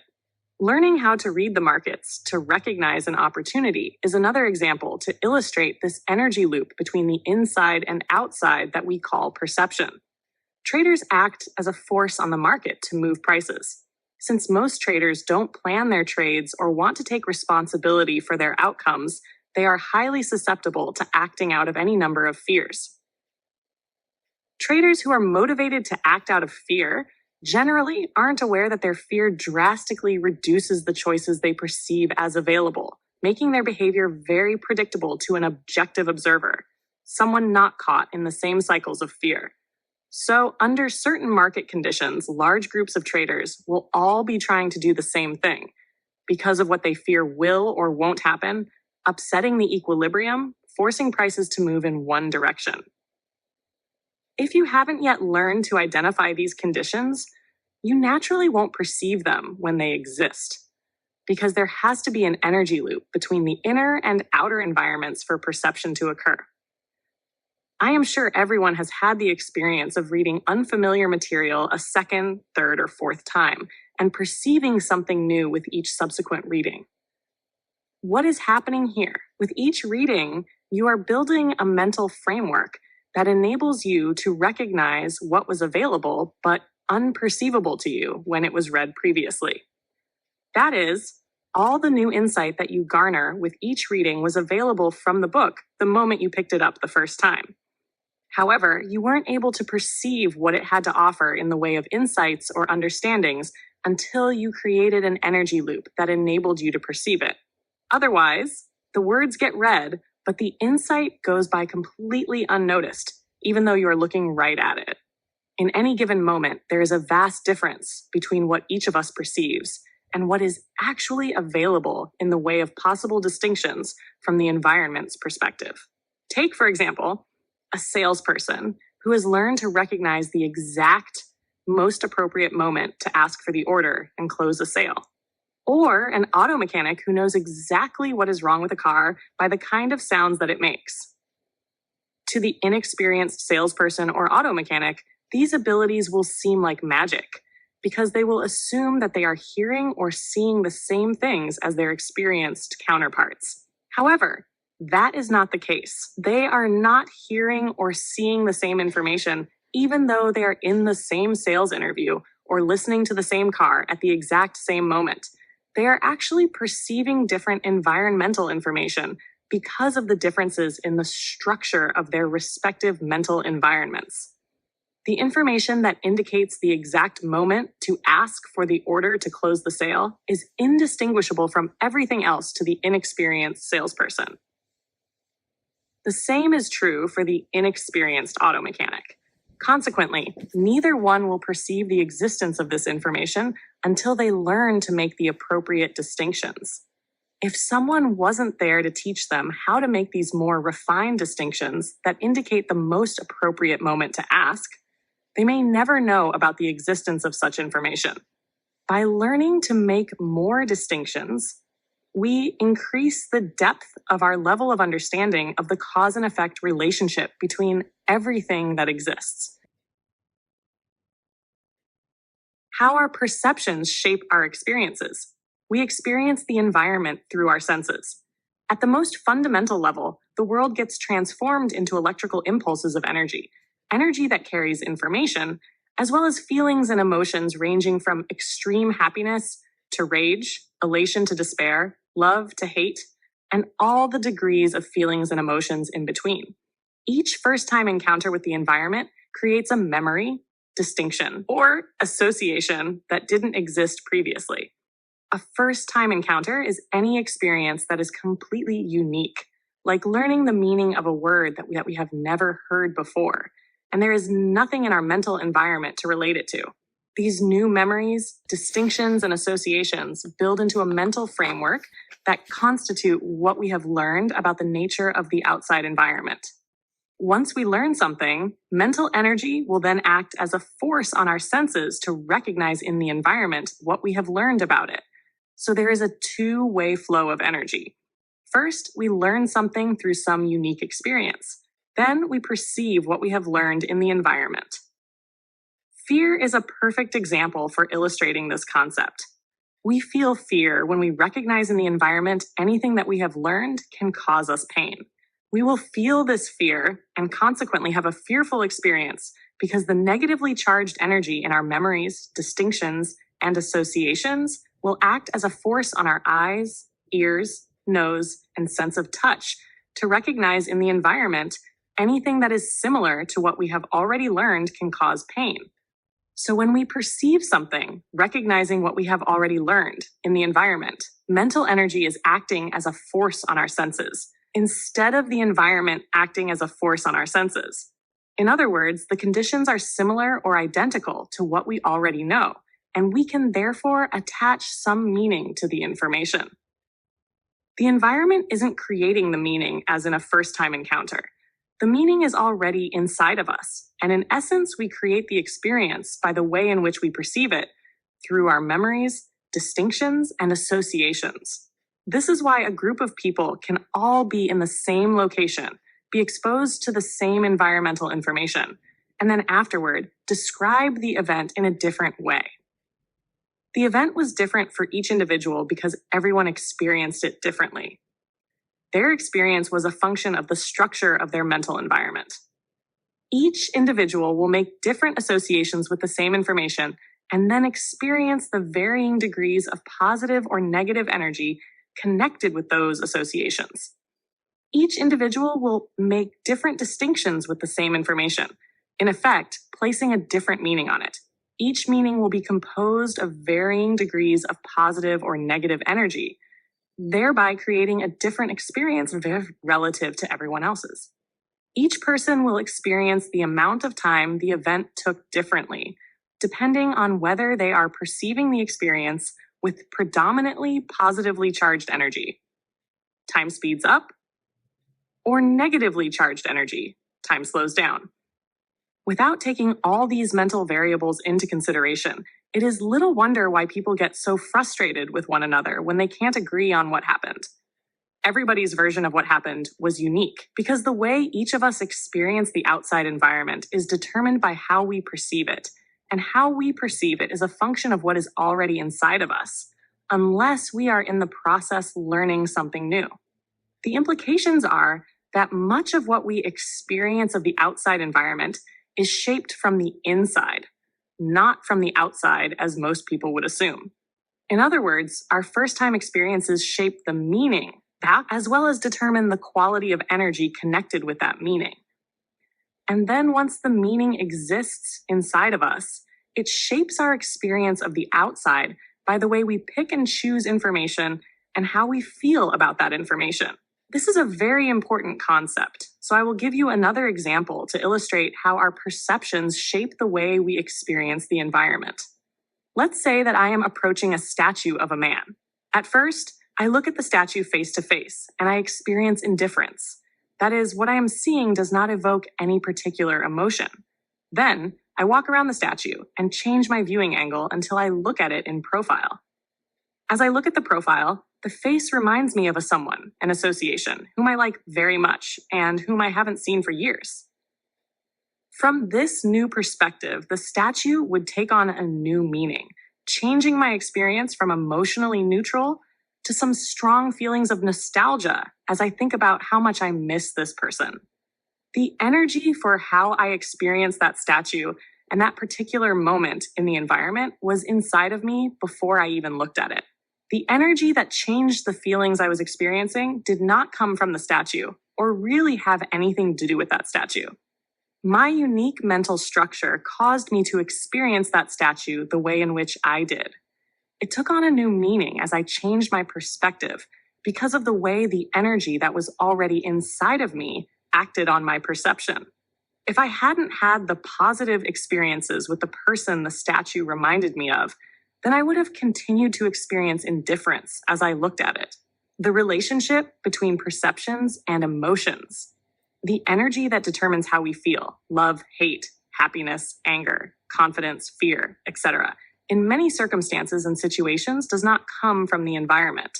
These feelings and emotions are already part of us, and we will automatically feel them when there is a matchup, perception, between what is outside in the now moment with what is already inside of us as a result of our past experiences. For example, imagine a father holding his 5-year-old son with one hand, screaming, "You stupid idiot," while spanking him with the other hand. And let's assume that this is the first time the child has heard the words stupid or idiot. Now, he may not know what the words mean in an adult context, but he will most certainly connect the words with pain he is feeling through both his body as well as his ears. From that point forward, these words will have a strong negative charge attached to them in his mental environment. Now, when he encounters these words in the environment again in some future moment, he will be able to recognize them because he has experienced these words. They exist as a distinction in his mental environment. As a result of the way in which he learned the meaning of these words, how will his perception of them affect his experience of them? Whenever he hears the words stupid or idiot, he will feel the negatively charged energy connected to these words in his mental environment and consequently experience the physical environment in a painful way. Does the environment need to physically assault him, as in the first experience, for him to feel this pain? No. All he has to do is hear the words, and he will experience pain. After his first encounter with these words, the pain doesn't have to come directly from the environment because it is already inside of him. Would it make any difference if, from the environment's perspective, that the words were spoken with absolutely no intent to cause him any pain, or without any awareness that they could, in fact, cause him to feel pain? Again, no. He would not be able to perceive the intent of the environment as anything but wanting to cause him pain, because that is exactly what he experiences when he hears those words. How could he know that other alternative meanings exist for these words, or that they can also be used within a context of good-natured fun? He couldn't, because he has never experienced those words in any kind of fun context. He hasn't learned to make that distinction yet. From the perspective of his mental environment, there are no other alternative possibilities for the meaning of these words. Furthermore, he may never learn to make any alternative distinctions, because every time he hears the words stupid or idiot, he will perceive them in a painful way, thereby creating an experience of pain, which will in turn reinforce the negative energy already connected to the meaning for those words. From the first experience forward into the future, he will be locked into only one version of the way he can experience those words. In any given moment, there are a whole range of experiences available from the environment. What we experience as individuals will be a function of what we perceive, unless we are in a learning mode. In other words, what we are experiencing in any given moment is being shaped by what is already inside of us: memories, distinctions, associations, and beliefs. And what is already inside of us may not be remotely close to what the environment is offering in the way of experience.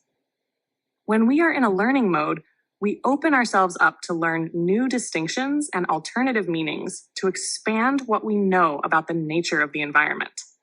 Our experiences shape our meanings, and then the meanings shape our experiences of the future. Let me illustrate this concept for you. I was watching a local television program in spring 1987 called Gotcha Chicago. It was about some local celebrities who played practical jokes on other Chicago notables. In one segment of the program, the TV station hired a man to stand on the sidewalk along Michigan Avenue, holding a sign that read, "Free money, today only." For those of you who are not familiar with Chicago, Michigan Avenue is home to many of the most expensive and fashionable department stores and boutiques in the city. The man's pockets were stuffed with cash, and he had been instructed to give money to anyone who asked for it. Considering that Michigan Avenue is one of the busiest areas of the city, how many people do you think took him up on his offer and asked for some money? Out of all the people who walked by and read the sign, only one person stopped and said, "Great, may I have a quarter to buy a bus transfer?" Otherwise, no one would even go near him. Eventually, he grew frustrated and started crying out, "Do you want any money? Please take my money. I can't give it away fast enough."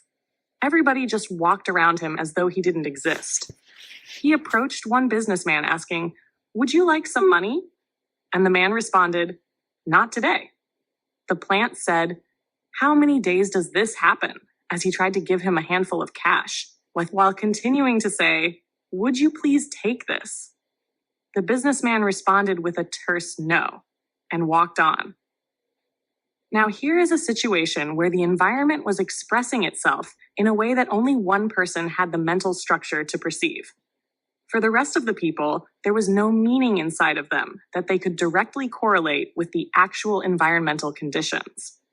Other than the one person who asked for a quarter, nobody looked at the sign and said to themselves, "Great, somebody is giving away free money. I wonder how much he will give me."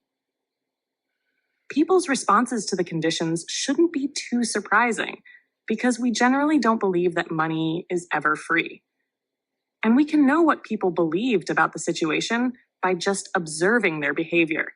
If they thought that it was possible to get free money, we can assume that they would not have walked by, ignoring the opportunity to get some. So the meaning they attached and what they experienced corresponded to their belief that free money isn't possible or nobody gives away money on the street. No strings attached. In fact, most people probably thought he was crazy, which would explain why people went out of their way to walk around him to avoid contact. However, the environment was expressing itself in exactly the way in which it was representing itself. The sign reading "free money" was the truth, but the information "free money" did not connect with anything in anyone's mental environment so that it could be perceived as the truth. There was a direct one-to-one relationship between what any given individual believed, what he perceived, and what he experienced. Except for one man, everyone else obviously did not believe in the possibility of free money. They probably perceived a crazy man and thus had an erroneous experience relative to the conditions. Now, the environment did not choose the meaning any of these people placed on the information it was offering. And if the environment did not choose, then each individual created his own experience out of the situation that was presented to him. There were a number of alternate experiences available, and each alternate experience would correspond to the type of belief someone would have about the possibilities. Beliefs. Beliefs create definitions, make distinctions, and shape our perception of environmental information by programming our senses to hear, see, and select information that corresponds with what we believe. Our experience of the environment will correspond to the choices we make, and these choices will correspond to the information that is perceivable. What is perceivable to each individual, however, may not have much of a relationship to what is available or possible from the environment's perspective. Each person in the illustration of free money would claim that what he experienced was, in fact, the true reality of the situation. What would cause them to believe anything different? People think of their beliefs and subsequent experiences as a fact of reality instead of a belief about reality. This is natural because beliefs create a relationship with the environment that is best described as circular or a closed loop. What I mean by a closed loop is that every component part in the process of how we experience the environment supports every other component, making everything seem self-evident or beyond question. These closed-loop systems that beliefs create are extremely difficult to open up. The belief controls the information coming into the mental system. The information that is actually perceived will be consistent with the belief. The course of action taken will be consistent with the information perceived, and the subsequent experience will support and reinforce the validity of the belief. This is a closed system that will not allow for the possibility of other alternatives because the experiences keep on reinforcing the beliefs, making the beliefs seem increasingly more self-evident and beyond question. Unless we are open or even know how to be open to new information that could lead to new experiences, we will experience the closed-loop nature of our beliefs every moment, assuming the whole time that what we experienced in each situation was the only possibility available. The people who walked by the man giving away free money didn't know they were completely oblivious to the possibility of the environment expressing itself in such a manner, even though the sign said "free money." And if confronted with the same set of environmental conditions again, they would behave the same way as the first time, not knowing that other distinctions are possible, even if they are remote. The perception and the experience have to match up because we can't experience something that we don't know about yet, unless we are open to the possibility that what we believe might be very limiting in relationship to what the environment is offering. Remember the man who refused to take the money even when it was being handed to him? He was being offered an experience that would have increased the number of distinctions he could make about the nature of the environment. free money does exist, and he would have grown mentally as a result. Being given free money was obviously a distinction he didn't know about yet. And even though it would seem that free money would be a powerful incentive to question one's belief that it doesn't exist, it wasn't enough for this man. His beliefs obviously did not allow him to even remotely consider the possibility, again creating this closed loop, leading him to believe that what he ended up with or experienced out of this situation was the true nature of his existence, when all it really was a reflection of the true nature of his beliefs and how they manage environmental information. Beliefs define the parameters in which we perceive environmental information. All definitions by definition create boundaries. Beliefs will manage information in various ways to maintain a balance between the inner and outer environment. Any perceived imbalance will result in some degree of either stress or illusion. In maintaining a balance, many of our responses to environmental conditions are automatic because our beliefs make the response seem self-evident, when in fact, under any given set of environmental conditions, alternate experiences exist alongside of the experiences our beliefs locked us into. By inhibiting the flow of information into the mental system, beliefs do exactly what they are supposed to do. They limit our awareness of data so that we can learn in stages. If we believe that things exist in only one particular way, then our beliefs will act as a natural mechanism to block the acceptance of any conflicting information. Considering or accepting any new or conflicting information would open up choices that we ordinarily would not have to consider. Too many choices too soon can cause confusion and mental overload. If it were not for the limiting nature of beliefs, what would happen to our minds would probably be similar to what it would be like if a television set picked up all the information being broadcast from all the TV stations and projected that information onto the screen simultaneously on the same channel. Beliefs allow us to tune into one channel of environmental information at a time so that we can learn about the nature of the environment through that one channel. Then we can expand our awareness to pick up another channel as we learn how to deal with the additional choices we are confronted with as we become aware of the additional possibilities. How our fears function to create the experience we are trying to avoid. What we perceive is a function of the distinctions that we have learned to make. What we focus our attention on out of all the distinctions we have learned to perceive is a function of the intensity of the energy in the perception loop.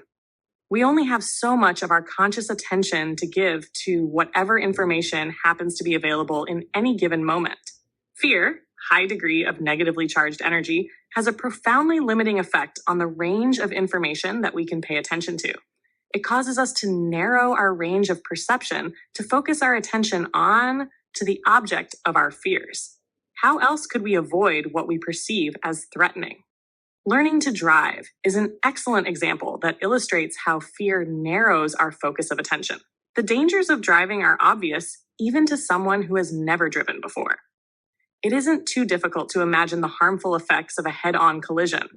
Without having developed the necessary skills to control the car, the new driver would lack the confidence to know that he can respond appropriately to any given situation. That is, he doesn't trust himself. As a result, he will feel some degree of uncomfortableness or fear when he drives.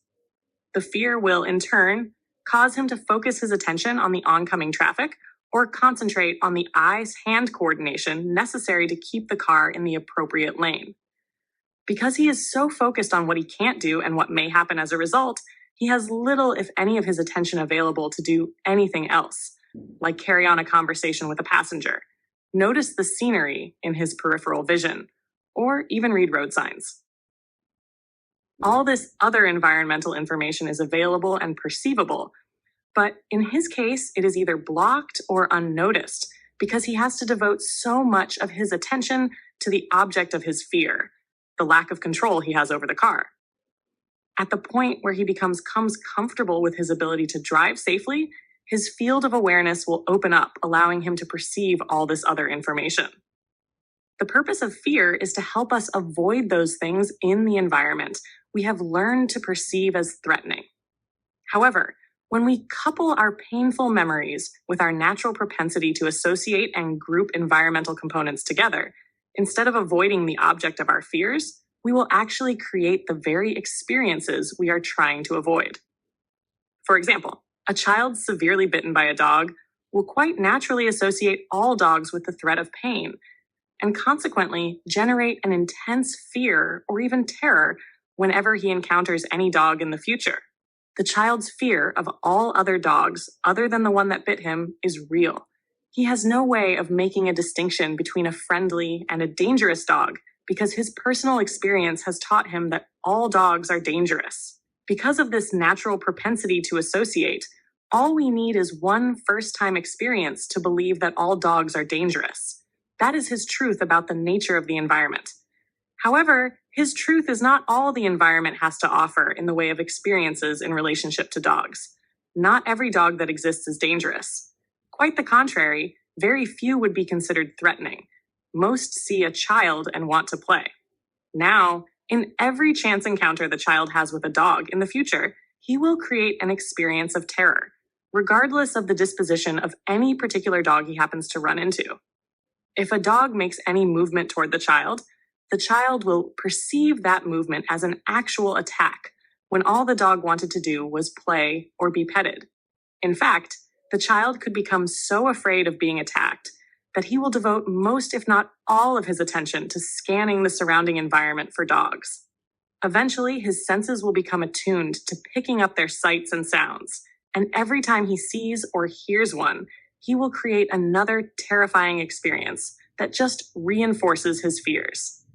His focus of attention will attract to his attention the object of his fears so that he can avoid what he has learned is threatening. The problem is that what he has learned is erroneous in relationship to the conditions, that not all dogs are dangerous. Not knowing that, he will naturally believe that his terror is coming from outside him instead of inside him. In effect, his fears are acting on his perception to create the very experiences he is trying to avoid by causing him to hone in on all the dogs in the environment. What we focus our attention on in the environment is what we will usually get. The dog biting example is a graphic illustration of this. However, there are other ways that our fears act as a cause to create what we are trying to avoid that aren't so obvious. Remember that all fears act on our perception as a warning mechanism to help us avoid what we believe to be threatening. One way to avoid the object of our fears is simply to refuse to acknowledge the existence of threatening information. Another more subtle way that will create some real blind spots in our perception is to focus all our attention on alternative, non-threatening information to the exclusion of everything else. These blind spots will exclude whole categories of perceivable information from our awareness, which can result in some disastrous consequences, especially in the trading environment. For example, let's say that the market is offering us what we believe to be a good opportunity to make some money. So we go ahead and put on a trade. But at the same time, we are also operating out of a fear of being wrong.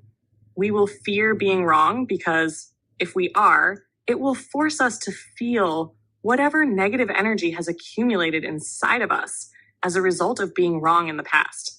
Now, if the market offers us a choice between information that would indicate we are right or information that would indicate that we are wrong, what information will we naturally focus our attention on? The information that will make us right without acknowledging or considering the implications of the information that would indicate otherwise. Again, those implications could be disastrous. Let's look at another example of a trader who is afraid of losing. A fear of losing presents an obvious conflict because it would be difficult to put on a trade in the first place.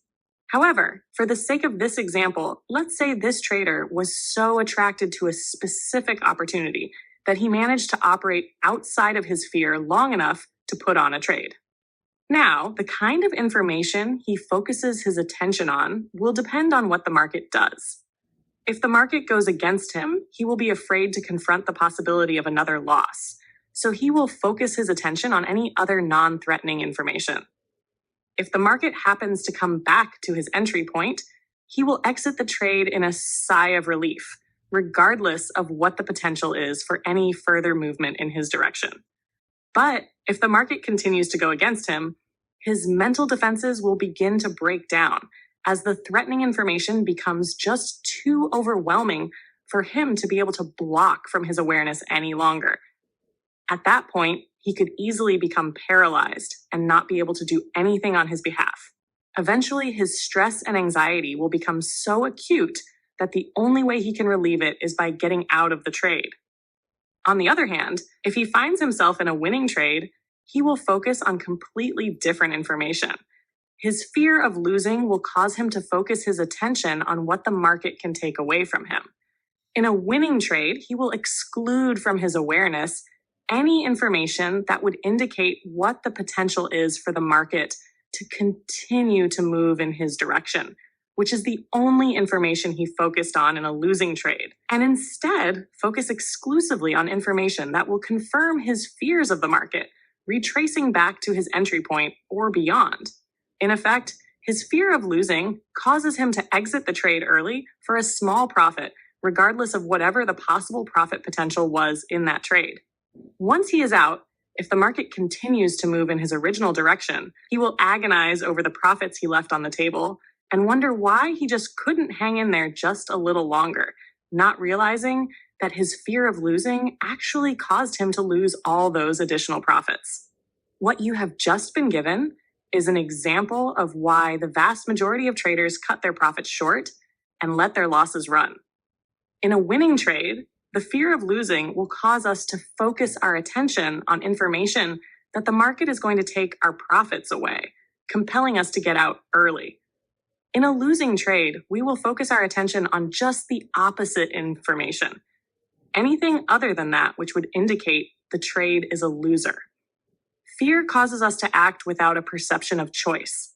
When we are afraid to confront certain categories of market information, it drastically limits the choices that we perceive as available. Cutting a loss isn't a choice if we systematically block from our awareness any information that would indicate that we are in a losing trade. Staying in a winner isn't a choice if we are consumed with the fear that the market is going to take away our money. To prevent these blind spots in our perception, we have to learn to trade without fear. And to trade without fear, we need to completely trust ourselves to confront and accept whatever information the market is offering about itself. And we need to be able to trust ourselves to know that we will always act in our best interests without hesitation, regardless of the conditions. Any endeavor will require some degree of trust. We would find it difficult to cross the street if we didn't trust ourselves to be able to get out of the way of the oncoming traffic. From a psychological perspective, the market environment can wreak just as much havoc in our lives as getting hit by a car. To be successful as traders, we need to believe that we can win with an absence of fear, so we can make better assessments of the conditions and perceive more choices. What this means is that we have to do the necessary mental work to release ourselves from anything within us that would cause us to narrow our focus of attention or specifically block certain categories of information from our awareness. Chapter 11. Why we need to learn how to adapt. There is a direct relationship between our ability to adapt to changing environmental conditions and the level of satisfaction we feel about our lives. To adapt to the changes occurring in the outside environment implies that we are changing ourselves as we learn more and more of what the environment has to offer in terms of distinctions about its nature. The more distinctions we can make between the various components of the environment and how they act as a force on one another, the more information becomes available to us through our perception. As we expand our perception of information available, we will gain a deeper level of understanding and insight into the cause and effect relationship that we have with the outside environment. That is, how the environment has the potential to act as a force on us, and how the environment will react to the force of our behavior. The deeper the level of our understanding and insight, the more effectively we can interact with the environment to fulfill our needs and achieve our goals. Fulfilling our needs and achieving our goals create within us a feeling of well-being, confidence, and satisfaction about our lives that would otherwise be characterized by feelings of dissatisfaction, disappointment, and deterioration when we can't fulfill ourselves.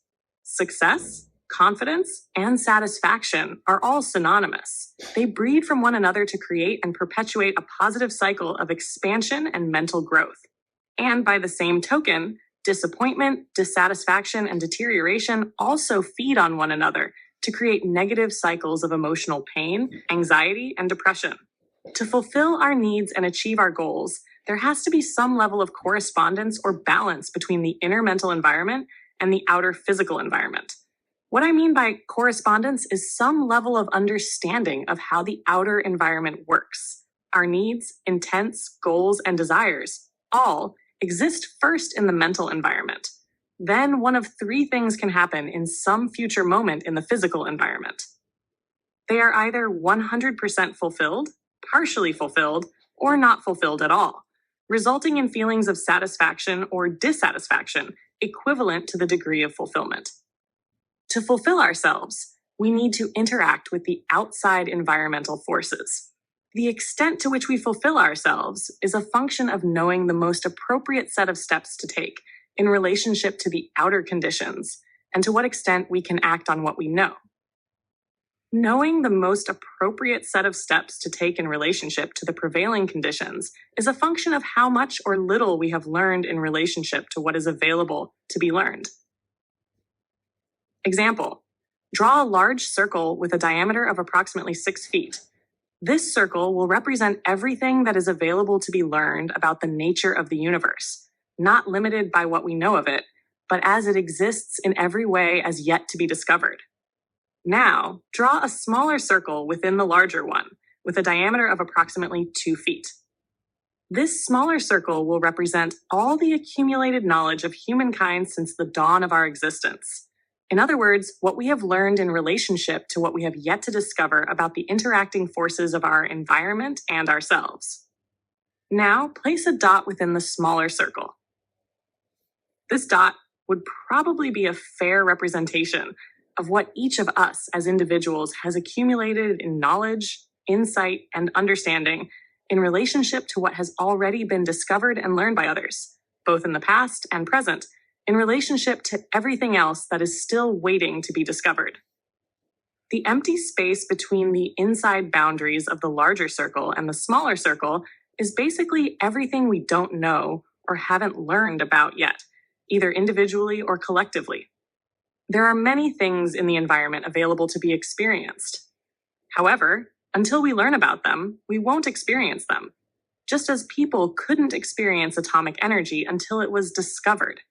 Yet it existed in the environment, waiting to be experienced and learned about for hundreds of thousands of years before we actually discovered it. These were hidden components that had to be actively uncovered by someone. Otherwise, if the environment acts as a force on us in ways that we haven't learned to understand yet, we will either dismiss the experience as not real, or form some superstition, or think of it as some unknown or random force, until we investigate and understand the phenomena. When we investigate, we learn to make enough distinctions to recognize all the interacting components acting as a force on one another to create the effect that we also believed was random, until we learned about the experience. For years, many people in the academic community believed that the markets were random. This is a perfect example of their general lack of understanding of human nature. People act as a force on prices in perfectly logical ways when you understand the logic of their fears. The small circle represents what has been discovered and experienced by somebody at some time in human history. All the discoveries throughout human history have expanded the small circle to include more and more of the larger one. For example, the small circle would probably have been a tenth of its present size during the Middle Ages. Each discovery since then changed the environment that we could experience because it added something to the mental environment that didn't previously exist in it. In other words, as we learned, we changed the way we perceived the world around us, resulting in the evolution of the thinking of humankind overall. There is no question that the accumulated knowledge of humankind has increased to levels that would be completely inconceivable to or boggle the mind of even the broadest, most progressive thinking person alive just 100 years ago. Everything that exists now that didn't exist then, cars, planes, phones, computers, etc., is the result of what someone learned and shared with others, and consequently it changed the consistency and makeup of the environment we live in. And yet, all of what we have now existed as possibilities since the beginning of humankind. The possibility for manned spaceflight existed from the first moment that a person looked up into a starlit sky and wondered what it would be like to be on the moon. Of course, we didn't even attempt to do it until our knowledge evolved to a point where mere wishing could be turned into a reality. But what if we could go back to 1889 and tell the typical 40-year-old person about the world their great-great-great-grandchildren will grow up in? There is no way he would believe how different things will be. He wouldn't believe it because he wouldn't have the mental framework to believe it. Just like we would have a very difficult time believing what we will have evolved into 100 years from now. The dot simply represents the world we experience as individuals in relationship to what would be possible to experience if we had inside of our mental environment all the accumulated knowledge of humankind. Everything you and I know as individuals in relationship to everything we haven't learned yet would represent the current set of limitations that we operate from. That is all our individual accumulated knowledge, every memory, belief, distinction, association, insight, or understanding about the nature of the physical environment would all represent our personal limitations compared to what is available in the environment to experience, believe, and understand. That is, there will always be more information available in the environment than what our personal limitations will allow us to perceive or experience.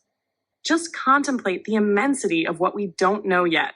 Consider that every person who exists acts as a force on the environment to change it in some way that can affect us as individuals in some gratifying or unsatisfying way. The way in which each individual acts as a cause to change the environment, which in turn affects everyone else, will correspond to the makeup of his mental environment. So, until you or I understand every facet of everyone else's behavior and the ways in which they can express themselves to act as a force on the environment, meaning the rest of us, then every other person that exists would represent an unknown outside force to the extent that we haven't learned about human nature or understand it. We could start filling in the small circle with dots to represent the knowledge of each individual that exists on the planet, until the circle was almost filled. The blank space left in the small circle would represent knowledge that exists in some form that is not inside the mind of some person alive today. We could also organize the dots into clusters, where each dot would overlap a bit to represent the shared knowledge and beliefs of different cultures, although they couldn't overlap too much because we all know something different because of our individual differences in experiences. The dots would also have to be different sizes to represent the increased or decreased levels of understanding and insight that we operate out of in relationship to one another. For example, the dot of a child would be much smaller than the dot of a typical adult. The physical environment was here before we were born, and we certainly weren't born with the insight that we need to interact with it in such a way that we can assure ourselves of experiencing high levels of satisfaction. For example, if there was a 100% correspondence between our mental and physical environment, then everything there is to know about the nature of the physical environment we would have already learned. And this knowledge would be a component part of the mental environment. Implied within this perfect correspondence would be a complete understanding of all the forces that operate in the physical environment, coupled with a complete understanding of their cause and effect relationship. We would know exactly how the environment would act as a force on us to create experience, and how the environment would respond as a counteracting force to the force we apply to it through our behavior. And therefore, with this perfect understanding, we would know the most appropriate set of steps to take to fulfill our needs, intents, goals, and desire, resulting in a complete state of satisfaction. I am defining behavior as the outward physical expression of mental energy, acting as a force on the outside environment. Obviously, none of us possesses this kind of perfect correspondence with the environment, and as a result, it is probably safe to say that none of us lives our lives in a complete state of satisfaction. However, the more we understand and know about the interacting forces behind our own behavior and the interacting environmental forces outside of us, the easier it is to fulfill our needs and achieve our goals, resulting in greater levels of satisfaction that we will experience in our lives. Conversely, if we don't understand our own behavior, we certainly can't begin to understand or anticipate anyone else's. And the less we understand and know about the rest of the environmental components that have a potential to act as a force on us, then it would stand to reason that the less potential we have to fulfill our needs and achieve our goals, resulting in feelings of disappointment, stress, anxiety, unhappiness, and fear. Learning and the quality of our experiences. As I have mentioned, we aren't born with the knowledge that we need to operate effectively in the physical environment to fulfill ourselves. However, we are born with the need to know. This need to know operates as a driving force in our lives, coming from the innermost depths of who we are. Our natural sense of curiosity compels us to explore and learn. For example, once we have learned the nature of something or accomplished some task, we quickly become bored and go on to something different. Boredom acts as an inner force compelling us to look for something new to discover and learn about. Attractions also act as an inner force, compelling us to move through the environment to discover and create experience. Take the object of a child's curiosity, something he is attracted to, away from him, and what will happen? He will usually start crying or even throw a fit. His crying is an indication that his inner needs are not being fulfilled. Crying is a form of grieving to compensate for the lack of balance between the inner and outer environments. When we have explored the object of our attraction to our satisfaction, it means the inside has been filled with what the outside has to offer in terms of experience. When that happens, we simply lose interest, become bored, and start to scan the environment for something else that might attract our attention. There is another characteristic of our nature that supports our need to learn.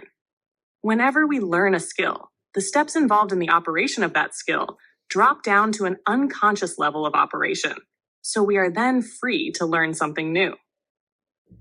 To learn a skill, we usually have to break the skill down into a series of small steps and concentrate on each individual step until we can put all the steps together into a series of effective movements.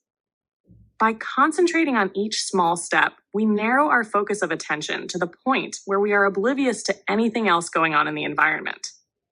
For example, think of a time in your life when you were trying to learn a new skill, say in some sport, and while you were trying to put all the movements together, someone was attempting to get your attention on some completely unrelated matter. In such a situation, we would find it extremely difficult, if not impossible, to stay focused on one without destroying our concentration on the other. However, after we have successfully made the skill a learned resource, we could easily perform the movements while focusing our attention elsewhere. Without this characteristic of our nature, where our skills drop to an unconsciousness level of operation, we would find it nearly impossible to move beyond the performance level of a typical infant. Just think what it would be like if we had to concentrate on all the movements necessary just to pick something up the way a typical infant does. We didn't always have the eye/hand coordination that we take completely for granted. We had to learn it. We learned it because we were attracted to things in the environment we wanted to experience with our sense of touch. As we learn each skill, we can automatically access the series of movements to execute the skill, so we don't have to concentrate on any of the individual steps, which then frees our attention to explore and continually expand what we can become aware of. Learning is a function of our existence. It will occur quite naturally through our powerful sense of curiosity and what we find ourselves attracted to in the environment that we just need to know everything about. At the most fundamental level, Learning will happen just because we are alive and have to interact with the environment to stay alive. So we will learn something. However, that doesn't necessarily mean that what we have learned is very useful with respect to how we might go about fulfilling ourselves in some satisfactory way. We have very little control in our early years over what we learn about the nature of the outside world and how it works. I will discuss this in more detail in a moment. As we expand our personal dot, as in the example, to learn more and more of what the environment has to offer in the way of insight about itself, we increase our level of correspondence with it. When we learn, we change the makeup and consistency of our inner environment. Each change we make on the inside simultaneously changes our perspective and perception of the outside. The outside environment is different because we are operating out of new insights and understandings as a result of what has been added to or changed on the inside. Each new insight makes available to us new and different choices on how to interact more appropriately with the environment to change the quality of our experiences. This may seem like an obvious correlation between what we have learned and how much satisfaction we experience in our lives, but I assure you it is not. If it was so obvious, then most people wouldn't have such a difficult time making the connection between the deteriorating conditions, lack of happiness or satisfaction in their lives, and their lack of insight, coupled with a refusal to acknowledge there is something they don't know and need to learn. There are always greater levels of satisfaction available in every experience until we reach the point where we know everything there is to know. If we did know everything there is to know, we could expect outcomes from the outside that would correspond exactly with the inside mental environment. This kind of perfect correspondence between inner and outer would be the result of our perfect understanding of ourselves, the inner forces that act on our behavior, in relationship to the outer environmental forces that act on us. Since none of us is at the level of perfect knowledge, we can assume that within every experience we have with the physical environment, there are other probable experiences resulting from other choices that were available but unknown to us at the time. The point being that what we end up with in any given situation will correspond exactly with our level of understanding, insight, and ability to act on what we know. The more we allow ourselves to learn, the better able we are at making assessments about the possibilities that exist in some future moment. However, implied within the foregoing statement is that we are, first, willing to acknowledge that other possible futures exist, not just the one future that our expectations and beliefs about what we have already learned lock us into. Keep in mind that everything we know in relationship to everything we haven't learned yet would represent the current set of limitations that we operate out of. Conceptually, these individual limitations are no different from the choices people in the Middle Ages were blinded to by believing that the earth was flat. If we aren't willing to acknowledge that in any given situation, more information and choices exist than what our beliefs allow us to perceive, then we will never learn to recognize or anticipate the existence of these other more satisfying possibilities. By acknowledging the possibility that a more appropriate set of steps exists, we open ourselves up to perceive and then learn the steps that can lead to greater levels of satisfaction. Refusing to acknowledge the existence of these possibilities would be the same as claiming that electricity didn't exist before it was discovered. When we continually argue for the status quo by defending what we already believe we know, the environment will seem to be constantly assaulting us, resulting in feelings of stress and anxiety. The outer environment becomes assaulting because it is offering us more to learn about the nature of the ways in which things exist, and we are simply refusing to learn. In fact, we can easily determine if we need to learn something to operate in the environment more effectively by just monitoring the way we feel. If there were never an imbalance or lack of correspondence between the mental and the physical environments, then theoretically we wouldn't ever have a reason to feel disappointment, frustration, confusion, stress, or anxiety. It is only because there is an imbalance a lack of harmony or correspondence between the mental and physical that we ever experience any of these unpleasant, negative emotions. Because when there is a balance between the inside and outside, we experience the opposite feelings of joy, happiness, and satisfaction. So it would stand to reason that anytime we feel these negative emotions, it is because we either didn't know the most appropriate set of steps, resulting in frustration and disappointment, or we don't know what to do next, resulting in stress, anxiety, and confusion. In any case, our feelings will always tell us about the state of our relationship with the environment and point the way to what we need to learn to experience greater degrees of satisfaction. For example, if we aren't experiencing satisfaction in our personal relationships, would it be too simple to assume that the reason is because we haven't developed the appropriate interpersonal skills? Is it possible that there are certain communication skills available that, once learned and used, can result in much more satisfying personal relationships and deeper levels of intimacy? The problem is that it is just as easy to assume that the appropriate skills leading to greater levels of satisfaction don't exist, or that we already know what we need to know. And if we aren't experiencing satisfaction now, it must therefore not be possible to experience it at all. When we operate out of the last assumption, even if the environment presents us with evidence that deeper levels of satisfaction are possible, observing another couple who are experiencing satisfaction, we would probably assume that they are acting as if they were happy for appearance's sake. That way, we won't have to take responsibility for learning something they might know. The first assumption would result in investigation, learning, and expansion, leading to greater levels of effectiveness and satisfaction. The last two assumptions would obviously lead to more dissatisfaction. The names and places may change, but we will experience the same kind of painful conditions over and over again. These cycles of dissatisfaction will continue until we acknowledge there is something we need to learn and go about the task of learning it. What we already know will block what we haven't learned yet. Obviously, acknowledging there is something that we need to learn is not as easy as it sounds. In fact, acknowledging that we don't know something, or that what we do know isn't very useful or effective, presents us with one of the major paradoxes of life. The dilemma we are confronted with is, how can we know what we don't know when what we have already learned will block our perception of what we haven't learned yet? For example, once we learn that trading is easy, the first few quick winning trades will establish that belief.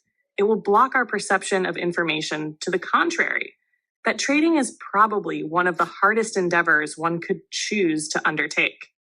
Each of these beliefs, that trading is easy or trading is hard, would result in the perception of completely different choices as being available from the environment, resulting in very different outcomes based on the choices perceived and acted on.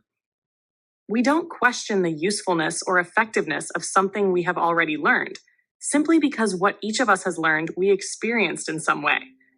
That is, we won't question what we have experienced just because we experienced it, meaning the reality of the experience is based in our five senses. What is inside of us, we either felt, saw, heard, smelled, or tasted. That's real enough. Once an experience becomes a component part of our mental environment in the form of a memory, belief, or association, it becomes a part of what is commonly believed to be our identity, and beyond question. However, we are open to learn practically anything the environment has to offer if we haven't been previously exposed in some way. We will soak up first-time information like a sponge, regardless of what it is. However, once it is inside of us, we will either defend it or defend against it, hide from information in the environment that we don't want to acknowledge as a part of our mental environment. Instead of making ourselves available to learn more of what the environment has to offer in the way of insight about itself or ourself, as the case may be. To defend against the intrusion of information requires energy. This investment in energy is commonly referred to as stress. The simplest definition that I can think of for stress is that it is what we feel when we are actively blocking information from the environment. In physical terms, stress is really no different from walking against the wind. Symbolically, The wind would represent various categories of environmental information we don't want to confront. Our bodies walking against the wind would represent what we have already learned, what is already inside of us that blocks what is outside of us. The two forces clash and we feel stress. One of the biggest ironies of life is that everyone wants to be right. In other words, everyone assumes what they have experienced and learned about the nature of the way things exist to be the true and correct version. The irony is, everyone's version is correct by virtue of the fact that what is inside all of us was experienced by our physical senses. If we saw it, if we read it, if we heard it, if we felt it, if we tasted it, if we smelled it, or any combination thereof, we experienced it. However, not everybody's version of what the environment has to offer in the way of experiences is particularly useful or effective as a resource for interacting with the environment in a way that would lead to satisfactory outcomes. Just because something gets input into our mental environment doesn't mean that it's of any real value in helping us to fulfill ourselves. A child has no way of conceptualizing how his experiences are forming beliefs about the nature of reality, concepts that would, in fact, be much different under different environmental conditions. He unquestioningly takes an experience as a fact of reality because the beliefs he is forming are founded in feelings and emotions. He does not reflect on his experiences to assess the quality of the beliefs he is forming.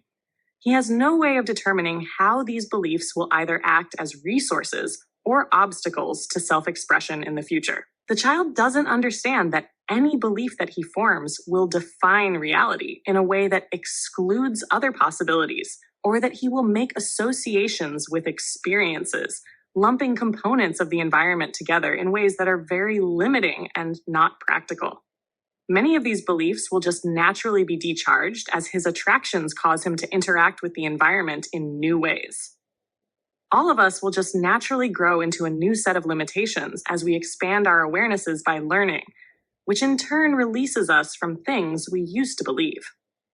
However, if the quality of the energy in many of our beliefs is negatively charged, then our fear will act as an obstacle to self-expression, limiting what we can perceive from the environment as possibilities. For example, someone who grew up constantly being belittled or criticized by his parents knows exactly how that feels. The beliefs he forms about himself and his relationship with the environment as a result were formed in a reality of pain. Certainly he wouldn't know, while growing up, that he was forming a belief about his relative unworthiness as a person. Unworthiness is a concept that he may not learn about well into his adult years, and he may never learn how to release himself from the damaging effects. But in the meantime, his fear of being ridiculed and belittled will drastically limit the possibilities he perceives in the environment for self-expression. Many possibilities that seem self-evident to someone without this fear would be totally out of the realm of possibility for him. An even bigger irony is that the more we acknowledge the possibility that our version of the way things exist isn't as effective of a resource as it could be, the more we make ourselves available to learn from the environment. By expanding our personal dot to include more of what is outside of us, inside of us, the more it increases our level of correspondence with the outside, leaving less and less of what is out there that we don't know about, thereby increasing our ability to be right. The more we allow ourselves to learn, the better able we are at making assessments about the probabilities that exist in some future moment. How could we not be better off by learning something when you consider that the environment can act as a force on us in an almost infinite variety of ways, some of which we know about, many others we couldn't begin to anticipate unless we keep on learning in spite of what we already know. The more we believe we know, the more we make the environment prove to us that what we know isn't particularly useful or effective. The problem is that proof could be right in front of our noses, and we wouldn't have the mental framework to recognize it unless we willingly allowed ourselves to confront it and consider it. Otherwise, if we all knew so much, we wouldn't ever experience emotional pain, because it is a perfect indication that we don't know how to interact with the environment to our satisfaction. Because if we did, we would. All this should be somewhat apparent, because it is not a typical human characteristic to actively gather and consider information that conflicts with what we already know and believe to be true. However, consider that hidden within the environmental information that we haven't learned to perceive yet, either because we haven't learned to make the appropriate distinctions or because the information is being blocked by our current set of beliefs, are a more appropriate set of steps to fulfilling ourselves. What we haven't learned yet is outside of each one of us, waiting to become a part of our personal dot. What we don't know represents all the information that could result in choices that have much more satisfying outcomes. However, since we can't know what we haven't learned yet, and what we do know blocks the perception of other alternatives that exist for satisfaction, we easily get caught in these terribly unsatisfying life cycles, believing that is all the world has to offer, when our predicament is merely the result of our inability to adapt ourselves. When we do allow ourselves to adapt, we learn that there are always more choices available than our beliefs will allow us to perceive. What I mean by adapt is to identify and actively change something that is already inside of us, so there is a higher degree of correspondence between the inside and outside. Each first-time experience with the physical environment creates a distinction in the mental environment about its nature. All information or possibilities that exist in the same category as that first experience will then be filtered perceptually through what we learned from that experience. Again, I will use the example of a child whose first experience with a dog is a painful one, meaning that the first dog the child attempted to play with, out of his natural sense of curiosity, bit him. As a result of this one experience, the child will naturally associate all dogs with the one that bit him. What he learned will then act as a mental barrier to anything else the environment may have to offer with respect to all other dogs. I have used the words naturally associate to point out that the child will not have to actively think about the limiting way in which dogs will be characterized in his mental environment. The associations will occur automatically, as a natural function of the way our minds are wired. So he will not have to see the dog that bit him. Any dog will cause him to remember the pain of his previous experience. As a result of his first experience with a dog being painful, he will automatically associate any future encounters with dogs with his one painful experience. Regardless of how erroneous his association is, or how the environment may try to prove to him that most dogs are friendly and will not cause him pain, he won't believe it, because what he has already learned about dogs, not one dog, but all dogs, will cause him to block the acceptance of this new information into his mental system. However, if the child's first experience with a dog is positive, he will obviously have no reservations to play with any dog until he has a painful experience. In this case, however, if he is bitten, he will not automatically associate all other dogs with the one that bit him, because he has already learned that the environment has more to offer than this one painful experience. What he will learn, that is new for him, is that not all dogs are friendly, and that he must use some caution when interacting with them until he can determine their disposition. The child whose first experience was painful doesn't know that he can experience happiness play with dogs.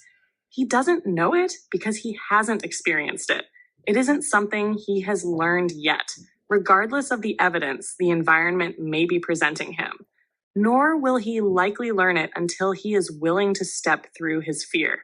All other information being offered to him about the nature of dogs will be blocked or rejected by the energy of what he has already learned. You can teach a child anything you please, regardless of how erroneous or dysfunctional it is relative to the environmental conditions. The child will believe what you teach him, because what he experiences becomes a part of his identity. Anything we experience will become a functioning part of our identity. When I say functioning, I mean that once something is inside of us, regardless of what it is, it then has the potential to act as a force on our behavior.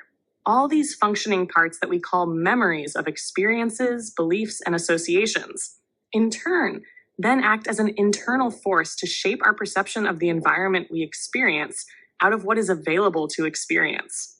As you already know, what each one of us fears as individuals is something that we have at some point in our lives learned to fear as a result of our experiences. When we feel fear, it is because we have learned to perceive the environmental conditions as threatening in some way. Whereas someone who hasn't had a painful experience associated with those same environmental conditions has learned to perceive the environment conditions in a completely different way, a way that corresponds with his previous experience. One person can perceive the conditions as a threat, the other as an opportunity, in the same moment, based on what is already inside of them. In other words, what they have already taken into their mental environment as experience will determine how they perceive the environmental conditions, whether as an opportunity to experience joy or as a threat to experience pain and all the degrees in between. What is really interesting is that neither one would be able to convince the other of the validity of his perception, because what they are experiencing at the moment is directly related to what they have already learned. We will usually only question the value of something that is inside of us, if we are forced to, as an absolute last resort. What would be the ultimate proof that we need to finally make us acknowledge that there is something we need to learn? Pain. We will acknowledge the need to learn when we are experiencing the emotional pain of a great disappointment or stress and anxiety because we don't know what to do next. And we are finding it increasingly difficult to shift the responsibility for what we are ending up with. If we go back to the believing that trading is easy example, why would we consider that trading is difficult when we already know that it is easy? What would cause us to question the usefulness of such a belief? The emotional pain of disappointment as a result of not being able to achieve our goals. Once we question the usefulness, what happens? A whole world of information opens up to us on how we can learn to interact with the trading environment more effectively by increasing our level of correspondence. However, everything we would find in the environment to increase our understanding already existed unless we think of something completely new on our own. The only thing that stopped us from finding it before was the energy of what we already knew, blocking what we haven't learned yet. The problem is that if learning something new means that we have to change what we have already learned, we instinctively seem to refuse to do it, regardless of how inappropriate what we have learned may be relative to what we would need to know to experience satisfaction. Once we have learned something, it will act as a force to block other information that would result in the perception of other choices. Even children will resist the acceptance of information that is contrary to what they have already learned, regardless of how dysfunctional their knowledge may be. All learning is synonymous with change, whether we are changing something we already know or learning something completely new. If we refuse to change, adapt, the inside, adding to what we know to create more distinctions and change our perspective, then we are not learning what we need to know to experience something different in the outer environment. If there is no change on the inside, there will be no perceived change in the outside, thereby locking us into recurring cycles of pain and dissatisfaction. What's more, we will continue to suffer until the pain becomes so great that we are left with no choice other than to reassess how we go about managing our lives. That is, reassessing the usefulness of our beliefs. What we do know becomes obsolete. Besides the cycles of dissatisfaction that our current set of limitations locks us into, what we know blocks what we haven't learned yet, there is an even more practical reason for learning how to adapt. All of us are forced to interact with a constantly changing physical environment to fulfill our needs and achieve our goals. The way we interact with the environment, what choices we perceive in relationship to what is actually available from the environment's perspective, and what we do in relationship to what we perceive are all a function of what we have learned. Now, if you will recall, everything that constitutes the physical environment is in constant motion.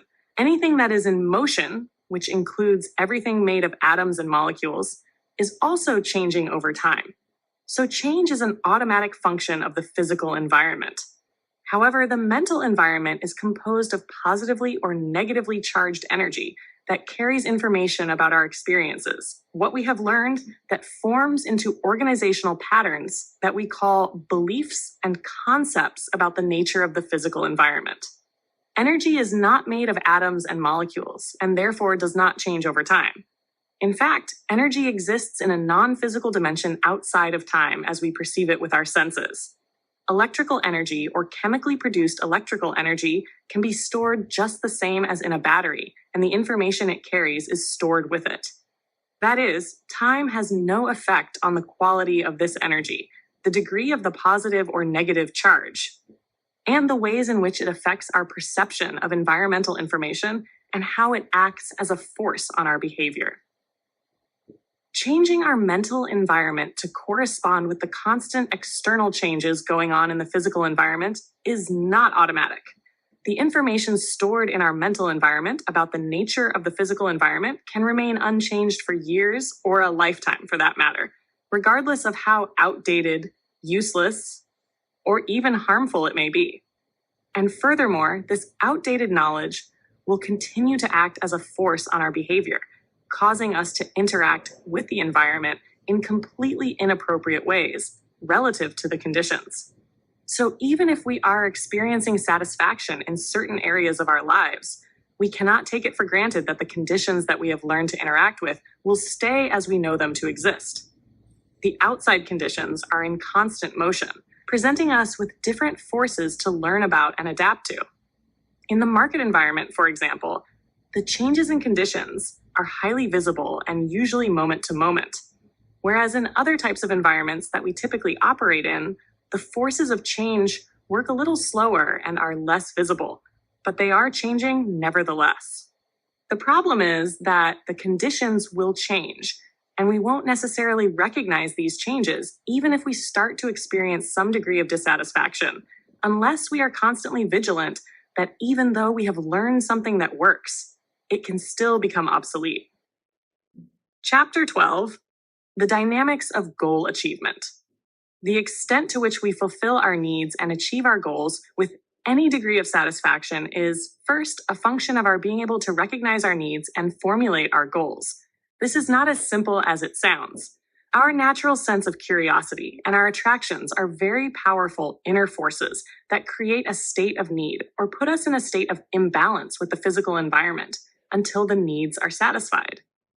When we feel these attractions to certain activities, people, or objects in the environment, it is often difficult to visualize the possibilities or formulate any plans because of other inner forces in the form of beliefs, associations, or memories that act as barriers. We need to understand the relationship and possible conflicts between what we need or feel very attracted to and these other inner forces that, in a sense, say no. The extent to which we fulfill our needs and achieve our goals with any degree of satisfaction is, second, a function of the degree to which we understand the nature of the external environmental forces we have to interact with to fulfill our needs and achieve our goals.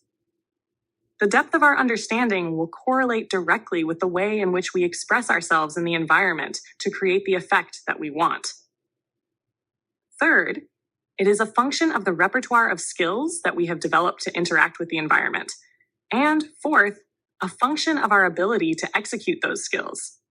Any differences between what we wanted, expected, desired, or needed and what we got is simply an indication of the degree to which we haven't learned what we needed to know, or evidence that we don't have the appropriate skills to do what needed to be done. Included as a factor in the first category, where we haven't learned what we needed to know, is our ability or lack thereof to objectively, without illusion, assess the availability of what we wanted or needed from the environment's perspective. In other words, what we wanted may have not been available to begin with, or available in the quantity we wanted, or in the time frame we wanted or needed. And we didn't have the mental framework to make the kinds of distinctions to indicate the actual availability beforehand. We also have to consider that what we wanted may have actually been available but unperceivable as a result of not having learned to make the appropriate distinctions, which would, in turn, give us the kind of perspective where we could notice its availability. In these kinds of situations, we usually end up saying to ourselves, I wish, or if only I had known that then, when we find out afterward what we didn't know at the time would have made a difference on how we saw things. Often, however, we never find out that what we wanted and didn't get was only one minor shift in perspective. Not knowing, of course, that the reason why we didn't get it was because we just didn't know there was something more we needed to learn. If we had the mental framework to make the appropriate distinctions, we can assume that we would have, unless something was blocking our perception. I might add here that when we interact with other people, if we use force and manipulation to get what otherwise would be unavailable, what we are doing is forcing them to behave outside of their beliefs. If their beliefs were consistent with what we wanted from them, then we wouldn't need to use force or manipulation because a state of harmony would exist. We don't need to use force or manipulation on someone to do something that they already believe in. Whenever we do, it creates a state of imbalance in them that they would normally rectify by some means of revenge that we would just have to deal with at some point in the future. As a general observation of the human condition that goes along with this, most of us spend our lives trying to change what is in front of us to suit the makeup of our inner environment, when all we need to do is change the way we think about what is in front of us, and we will change the quality of our experience of it. In the second category, where we don't have the appropriate skills to do what needed to be done, we may recognize the most appropriate set of steps to take and also objectively assess the availability of what we want. But that doesn't mean that we have the skills to execute those steps. It is possible to underestimate the skills required in relation to the conditions to accomplish what we want, i.e., we don't know any better. Or we could overestimate our abilities in relation to the conditions. Furthermore, even if we have learned the appropriate skills, there may be any number of beliefs or fears that act as barriers or limiting forces that will prevent us from properly executing the steps leading to what we want to accomplish. These beliefs or fears can be something that we have a conscious awareness of, or they can be completely subconscious. I am defining subconscious as any experience that we don't have immediate access to with our conscious thought process. For example, someone could be afraid of going into the water, be conscious of the fear itself, but not have the slightest recollection of a painful experience associated with water to know why he can't express himself in that way. There is a very important distinction here that you need to make between recollection and memories. What we experience in the environment becomes a memory. Our ability to bring that memory into our conscious thought process is recollection. Some memories are easy to recall because the pathways to wherever the memory is stored are used a lot. In other words, we remember how to remember certain memories. However, there are many other experiences that become subconscious. These are memories that we have either forgotten how to remember because we don't use the pathways, or we were never really fully aware of what was being perceived by our senses in the first place. However, the point here is that none of what goes into the mental environment disappears or no longer exists just because we don't remember it. Our ability to recall consciously any particular belief that we are taught as a child, or our ability to recall any particular experience, is not a factor in the dynamics of how any of these mental components act as a force on our behavior. Neither is physical clock time, for that matter. Our conscious recollection of experiences may fade with time, but time has no impact on the electrical charge, quality of energy, or the amount of emotional force behind the charge. For example, the old adage that time heals all wounds is not applicable to the mental environment. Time will heal wounds to the body because the body is a part of a physical reality where everything is in motion and changing over time. However, time has no impact on the memories stored in our mental environment because the mental environment is not composed of physical matter. It is composed of stored energy that does not change with the passing of time. Emotional wounds, negatively charged mental energy, will never go away unless we learn how to release ourselves from them or change them. People think time heals emotional wounds because after years of experiences, They either inadvertently let go of the pain or build a system of beliefs as a defense to shield themselves from it. In fact, our seemingly infinite capacity to resist acknowledging the injury and hiding the effects of emotional wounds makes them very elusive. We almost always know when we have injured our bodies in some way. If you break your leg, you know it because you won't be able to walk. If it doesn't heal properly, you will know that too because you won't be able to walk the same as before, or it may still hurt to walk. Yet emotional wounds are not always so self-evident because we can always structure our beliefs to make it seem as if we are not responsible for the cycles of dissatisfaction and emotional pain we experience in our lives, thus insulating ourselves from the effects of our own negatively charged energy. This is being pointed out because I have found that most people have a great deal of difficulty believing that something that happened to them in their childhood can still affect how they perceive their environment and how they express themselves now. Although, when you think about it, how could it be any other way? Everything that we experience becomes a component part of our mental environment. All the parts then act as an inner cause, affecting how we experience the outside environment. Again, we don't have to be able to remember why we learned to be afraid of something, to feel the fear. We don't even have to consciously acknowledge to ourselves that the fear exists because we can always rationalize that it is something else or use drugs or alcohol to block our awareness of it. However, regardless of how hard we try to stop ourselves from feeling what is inside of us, the feelings are still there. Otherwise, our efforts to block them wouldn't be necessary in the first place. The fear will exist because the energy somewhere in our memory of some previous experience will cause us to feel it, regardless of whether or not we allow ourselves to have a recollection of the source.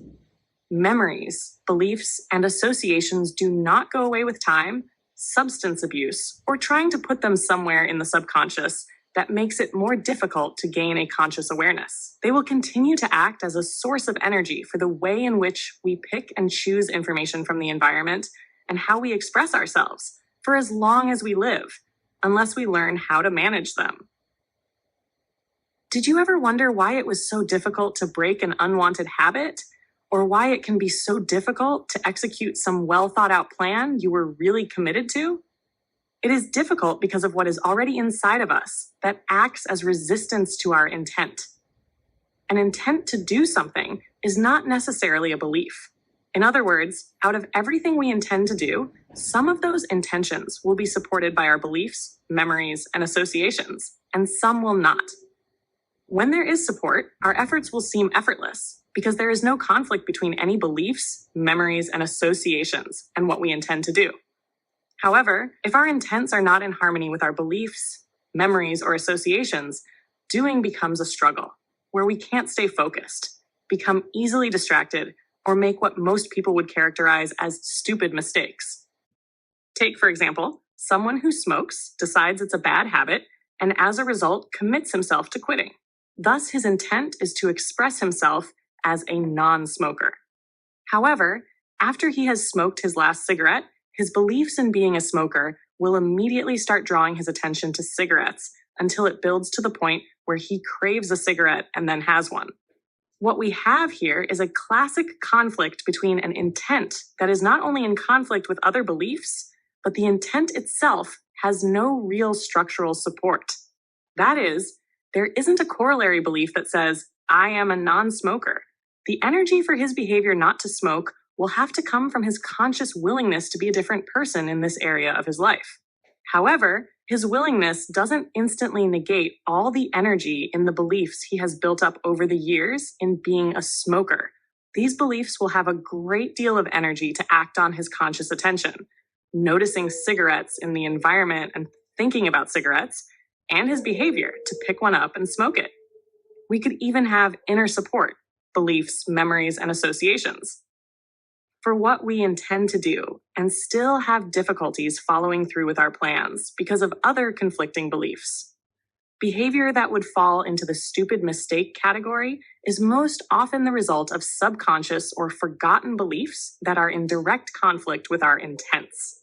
Trading is a perfect example to illustrate this. Many people devote a great deal of their time, energy, and financial resources to expressing themselves as traders. They learn a lot about trading. They are even highly regarded by their peers for what they know about the market, but still can't execute their trades properly or the way they planned. There are traders who can consistently make money day after day until they get to certain threshold levels and then promptly give all their profits back to the market in 1 or 2 trades. The way they give their money back is completely inconsistent with their trading style while they were making money. After they have lost a sufficient amount of money, they go back to the way they normally trade and start the process all over again. This kind of behavior is no accident. It happens for a reason. In each of these situations, these traders certainly had developed effective, workable strategies to be successful. They definitely had some highly structured beliefs to support their expression as a trader. However, what they haven't done is identify and decharge a whole host of other beliefs, both conscious and subconscious, that are in direct conflict with the endeavor of trading or making money as a trader. For example, there are many beliefs related to one's religious upbringing that are in direct conflict with the whole concept of speculating. And what is trading but taking money away from other traders with no services rendered? This kind of activity isn't consistent with most religious teachings.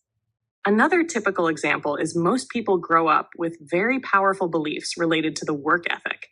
They have very rigid definitions about what constitutes work and how one earns one's money. Trading doesn't exactly fit into most of these definitions either.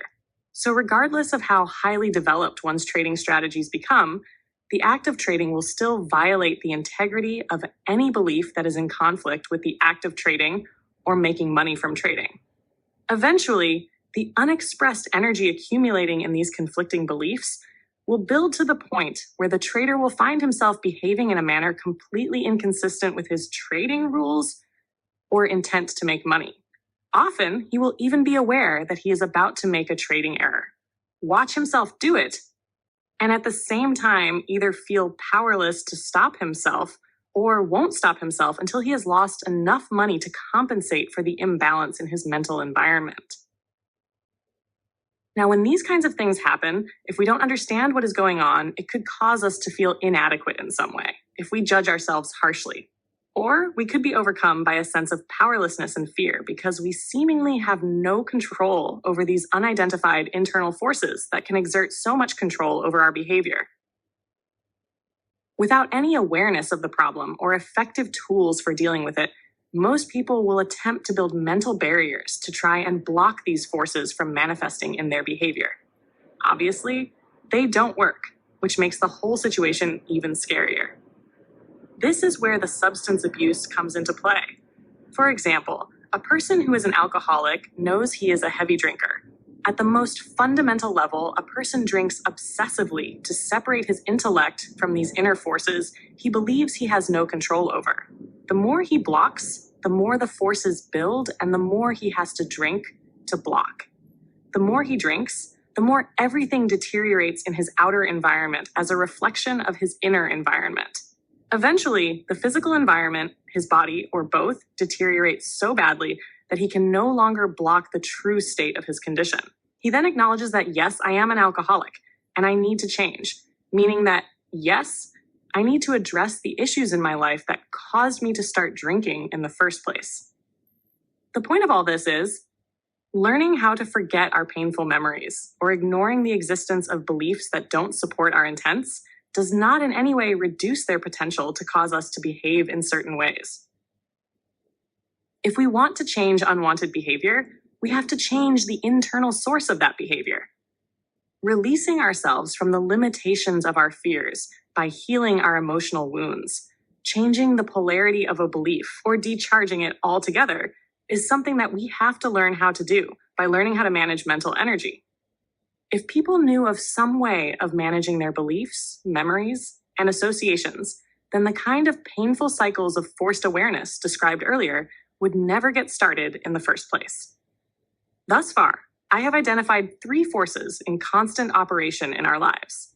First are all the external environmental forces that have the potential to act as a cause, where we as individuals experience an effect.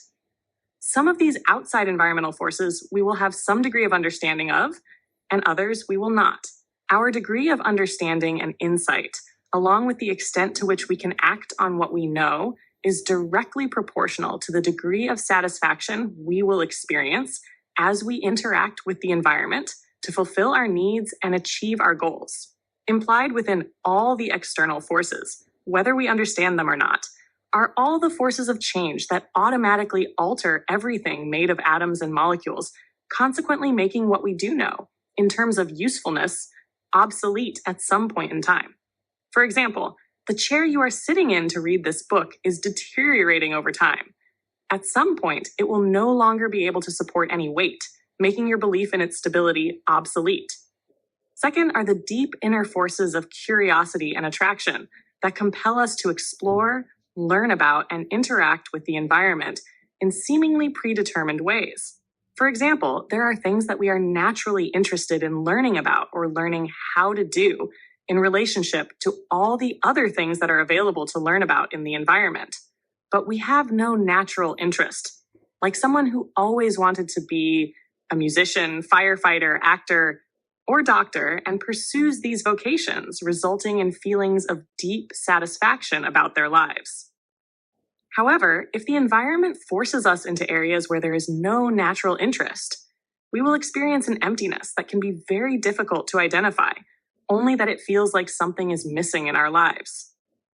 What each of us as individuals is naturally curious about and attracted to in the environment come from the deepest levels of our existence. They act as very powerful forces of self-expression, compelling us to create in the physical environment the object of our imagination, or to pursue in the physical environment the object of our interests, often in direct conflict with outside environmental forces, as well as inner mental forces, in the form of what we have been taught to believe. Third are the mental forces represented by our beliefs, memories, and associations. Even though beliefs, memories, and associations are mental forces, they are not the same as the forces of curiosity and attraction. Beliefs, memories, and associations exist exclusively as a result of the kinds of experiences we have with the physical environment. This is in contrast to the forces of curiosity and attraction that are in us before we are born, and would seem to be either predetermined in a spiritual sense or genetically encoded. Some of our beliefs, memories, and associations will act as positive resources for interacting with the physical environment effectively and with some degree of satisfaction. Others, however, will have just the opposite effect. Many of our beliefs, memories, and associations are resources for failure, pain, and dissatisfaction because they lock us into only perceiving what we already know, as well as cutting us off from our natural sense of curiosity. In other words, they specifically act as forces to prevent any further mental growth. Now, since we have to interact with the physical environment to fulfill our needs and achieve our goals, the key to doing it to assure ourselves of experiencing greater levels of satisfaction is to acquire deeper levels of insight and understanding into the nature of these forces. That is, we need to stay in a constant state of learning. The only thing that really stops us from continuing to learn about the nature of these outside forces is the mental forces in the form of beliefs, memories, and associations that build up and as a result block our natural sense of curiosity, sometimes to the point of shutting down the learning process altogether. There is some element of truth to the saying that you can't teach an old dog new tricks, except that it should really read, "An old dog won't learn new tricks." It's not that it is impossible for someone regardless of their age to learn something new. The issue isn't ability. It is more a matter of resistance and refusal. That refusal comes from the sum total of everything we already believe, in essence saying, "Forget it, I already know everything I need to know." Of course, the consequences to such a stance toward the environment can be and often are devastating, and it invariably always takes some truly devastating event or a series of them before someone who has this kind of attitude will acknowledge that the reason for their plight is that they just refuse to allow any changes in their mental environment. Of course, this know-it-all attitude is very easy to recognize in someone else. The trick is learning how to recognize it ourselves, because it exists in all of us as a natural function of the ways in which beliefs, memories, and associations manage information. To stay in a constant state of learning, we need to learn how to adapt. To adapt, we need to learn some specific mental techniques on how to consciously apply our thoughts to upgrade, modify, replace, or change the polarity, electrical charge, of various components in our mental environment that act as limiting or inhibiting forces on our perception and behavior, preventing us from gaining greater levels of correspondence with the physical environment. By consciously adapting, we are making ourselves available to learn how to fulfill our needs and achieve our goals in increasingly more satisfying ways. Note, implied within fulfilling our needs and achieving our goals is the need to explore the object of our curiosities and attractions, which also get blocked by our beliefs, associations, and memories. To adapt, we need to choose not to resist learning and change. This requires a willingness on our part to think outside of the limitations established by our beliefs, associations, and memories, and a willingness to learn how to manage mental energy so we can release ourselves from the negative effects of our painful memories. When we learn how to change the polarity of a painful memory, it isn't painful any longer. When the memory is decharged or drained of the negatively charged energy, it will no longer have the potential to generate fear. Fear always limits the number of choices we perceive as available from the environment by the way it causes us to focus our attention on the object of our fear. The net effect is we end up creating for ourselves exactly what we are trying to avoid. It is important for you to note that when we change the polarity of a memory, it doesn't actually change the structure of the memory. In other words, we don't forget the experience, so we can still use it as a part of our repertoire of what we know about the nature of the physical environment. When we change the quality of energy of a memory from negative to positive, we negate the memory's potential to generate fear, thereby allowing us to perceive all the other choices for experience available from the environment in the same moment. Preferably, this willingness to change will come from somewhere other than out of desperation. The idea is to learn how to recognize what we need to know long before the conditions deteriorate to the levels of desperation. To do this requires that we incorporate into our mental system 3 very fundamental assumptions that will help us to maintain a healthy relationship with the environment and generate the energy behind the willingness that we will need to start such a process, after which experiencing the benefits will act as the driving force behind our willingness. The first assumption is that we haven't learned everything there is to know. And as a result, there are always going to be unknown forces acting upon us until our understanding of everything outside of us evolves to the point where we have simultaneous awareness of everything going on in the environment. The implications here are that we need to be in a constant state of learning from the moment we are born to the moment we die, because our intellect has not yet evolved to the point of simultaneous perception of all information that is available in any given moment. Until then, we are forced to pick and choose the information we experience based on what we have learned to believe. The second assumption is that what we have learned to believe, either by force, unwillingly thrust upon us as an expression of the outside environment, or by choice, as an expression of inner forces that operate within us, like our curiosity and attractions, may not be very useful with respect to fulfilling ourselves in some satisfying manner. The third assumption is that what we have learned that is useful and works to our satisfaction is still subject to change because of the changing environmental conditions. In other words, what we may need to know to experience more satisfaction and happiness in our lives will often have to replace partially or invalidate completely what we have already learned. Refusing to change what we have already learned is virtually the same as saying that we already know everything there is to know and don't need to learn anything further. Of course, we could easily know if we didn't need to adapt because we would be in a perpetual state of satisfaction. Anything less than a feeling of satisfaction from our interaction with the environment is an indication that we need to learn something. The perfection of the moment. If you operate out of the foregoing assumptions, you will begin to recognize how every moment becomes a perfect indication of your state of development and what you need to do to improve yourself. For example, let's look at a hypothetical trader whose goal is to make money from his trading. He perceives what he believes to be an opportunity to do so and puts on a trade. However, he is operating out of a fear of being wrong. As a result, his fear will act on his perception of information to block from his awareness any evidence that would indicate that he is wrong. Remember that fear is a natural mechanism to warn us of threatening conditions so that we can avoid them. Now, what is threatening about being wrong? In this case, as in most all cases, it is all the accumulated pain and humiliation inside of him from his past experiences.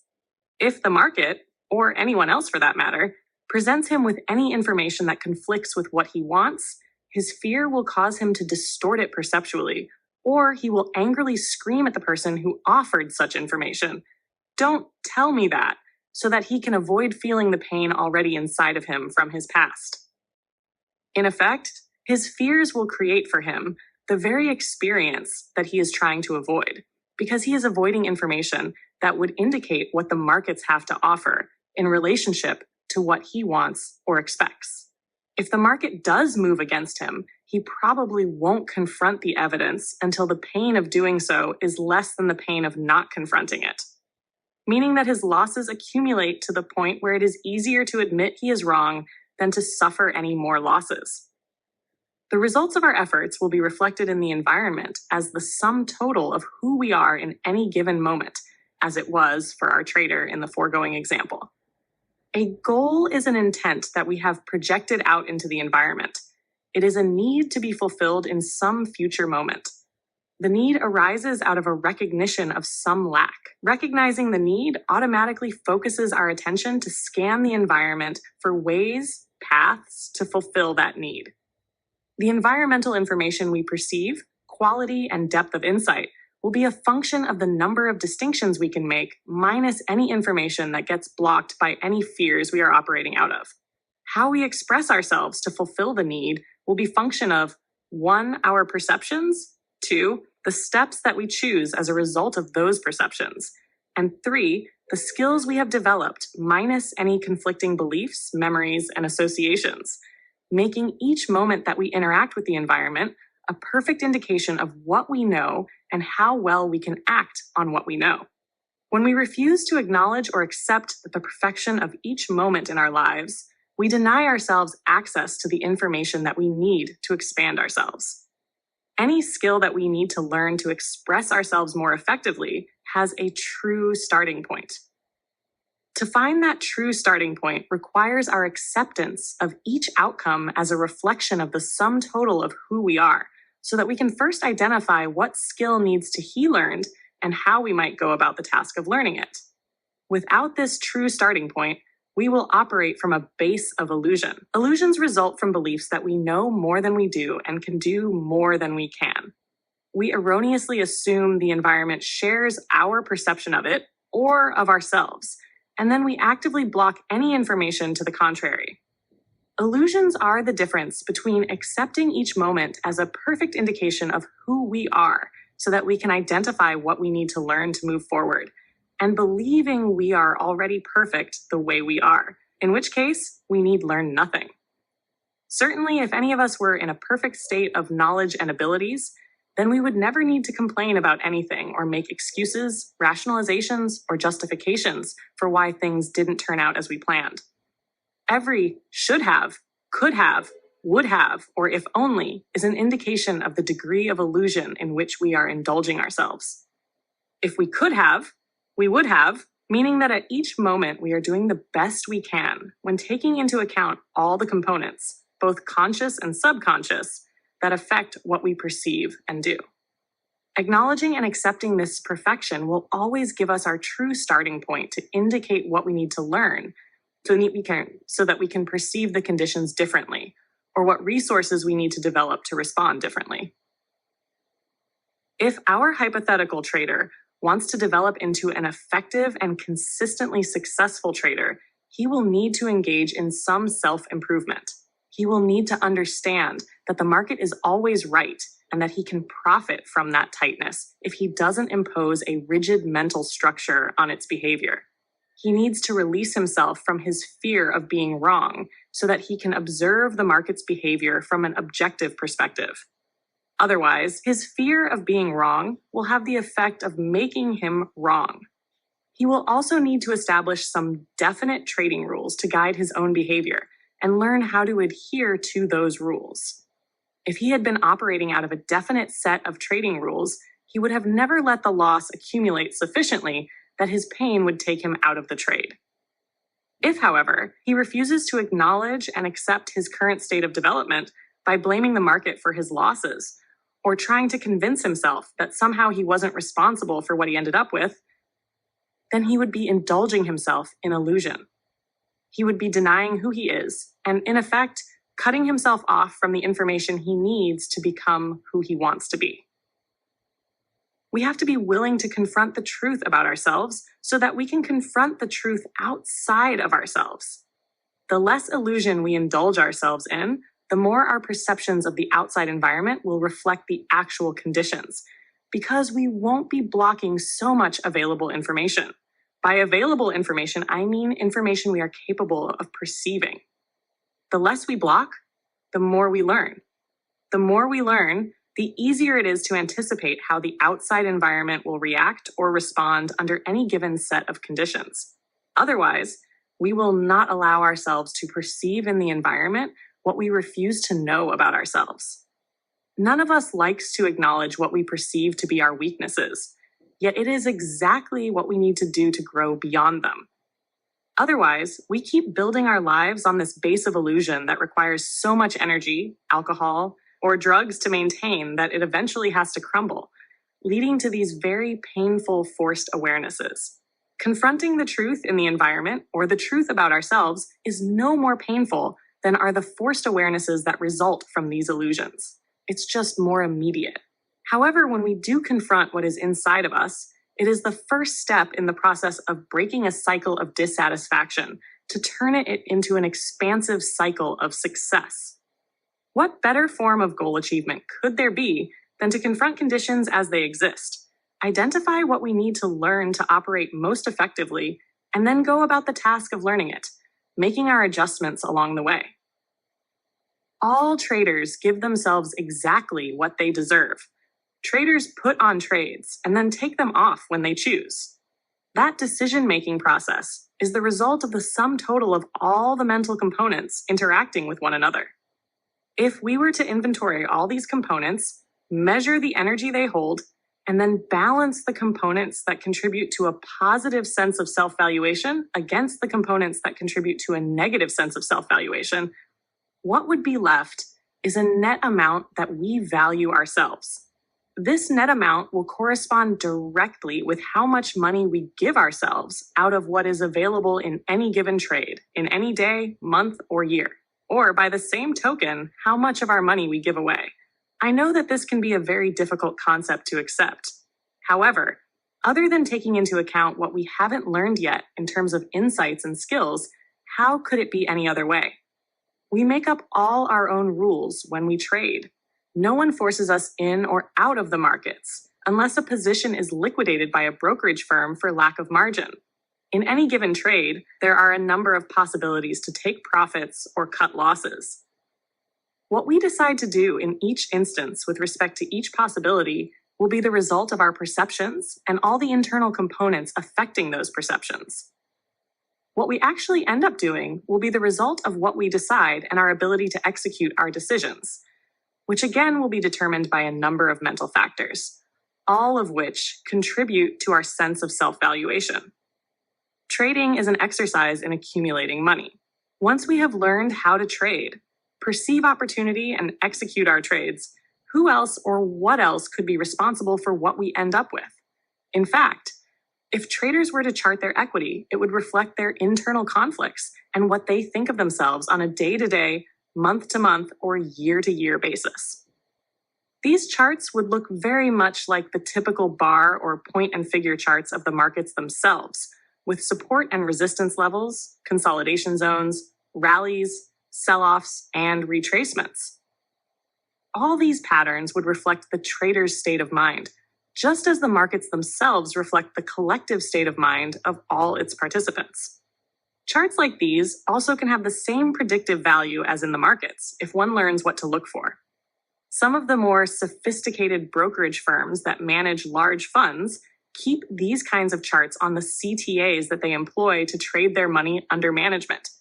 They will switch the amount of equity available for each CTA to manage based on each individual's chart formations.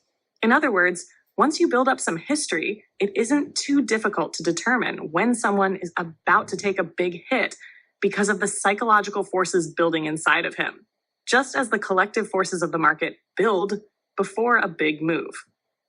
As individual traders, if we want to give ourselves more and more money out of the markets, we have to learn how to value ourselves more and more so that we believe we deserve what we want or deserve what we get. Trading can result in the fast accumulation of windfall profits. To keep those profits, we have to have inner support.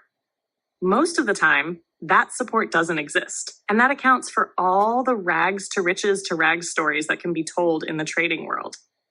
Of course, the first step in the process of valuing ourselves more is to accept our true starting point. That is, we have to take complete responsibility for what we end up with as being a reflection of what we need learn about the markets, about ourselves, or both. Ultimately, everything that we do contributes to or detracts from our sense of self-valuation. That is why it can fluctuate from day to day or moment to moment. The best way that I know of to add to our sense of valuation is to commit ourselves to the process of growth. Chapter 13, Managing Mental Energy. What do I mean by managing mental energy, you ask? There are many ways that we already manage mental energy, but probably wouldn't think of it in such a way. For example, isn't it possible to take what starts out to be a slight emotional wound, like some minor insult, and intensify the emotional energy behind that wound to the point where we could end up in a state of emotional frenzy? How do we accomplish this? By our willingness to think about whatever caused us to feel insulted. Our thoughts can add energy to or detract energy from the wound, depending on what kind of thoughts we choose to think. If we think destructive thoughts, we will be adding negatively charged energy to intensify the wound. And it goes without saying that we can carry this to whatever extreme we choose, and furthermore, stop whenever we choose or whenever we are willing to. However, stopping does become more difficult in direct proportion to the amount of energy involved. Aren't we, in effect, managing or manipulating mental energy when we purposefully make ourselves more angry than when we started out by channeling negative thoughts through an experience? By the same token, if we think positive thoughts, we will detract emotional energy from the wound. I am sure anyone reading this book has noticed that when a person wants to stay angry, he will refuse to listen to anything that might diffuse his anger. When we refuse to listen to the voice of reason, so to speak, we are making a choice not to manage mental energy. The only reason why an angry person has to shut out the voice of reason is because he knows the information has the potential to change the way he feels. He knows that if he changes his perspective, which will, in turn, change the way he feels, he will experience a different environment on the outside. If he isn't willing to change, regardless of what the benefits may be, he will refuse to use his thoughts in a way that would allow him to experience those benefits. These examples are just a few of the many ways in which we already manipulate our mental environment to suit our purposes based on our willingness to do so. Certainly, if it is possible to manage mental energy for destructive purposes, it must also be possible to manage it for constructive purposes. The key concepts here are willingness and purpose. The willingness is to consciously direct our thoughts toward a specific intent to change something on the inside that isn't useful. Thoughts are a very powerful tool to affect changes in the mental environment. We can use them to shift, rearrange, add to, detract from, or change the polarity of various mental components. Thoughts are a form of energy, probably no different from electricity or light. They can act as a cause to produce some effect in the physical environment, as when we speak our thoughts, for example, as well as act as a cause to produce an effect in the mental environment. When we use our thoughts directed inward, we are basically using one form of energy as a tool to change the consistency and makeup of another form of energy, like using our thoughts to change a belief or release the negative energy out of a painful memory.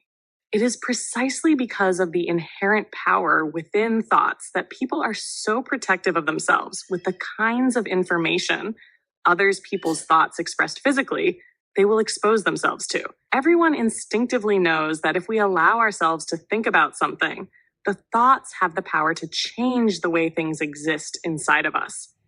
And once things change on the inside, we know we will perceive and experience a different outside. If we don't want to disturb the current relationship between inner and outer, we will consciously do whatever is necessary to make sure that we don't expose ourselves to anything that might threaten that relationship, or think about anything in a way that would change the relationship. Change is the result of, first, a willingness to think.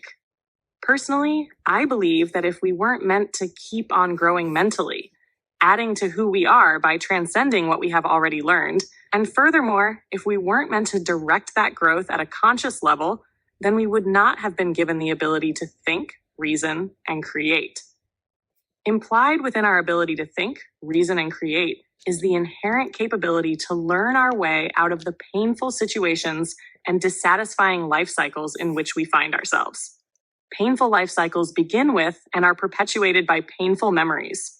So, in essence, what I am stating is that inherent within our ability to think and reason is the capability to heal our emotional wounds so that we can perceive what is available from the environment beyond our fears. Healing emotional wounds is something that we have to learn how to do by learning how to manage mental energy. Learning how to forget our painful memories by making them subconscious does not in any way reduce their significance on our perception of environmental information or their potential to cause us to behave in certain ways. This is the gift of creativity that we were all born with. It is the capability to think beyond what our current beliefs, memories, and association would dictate as being true about the environment.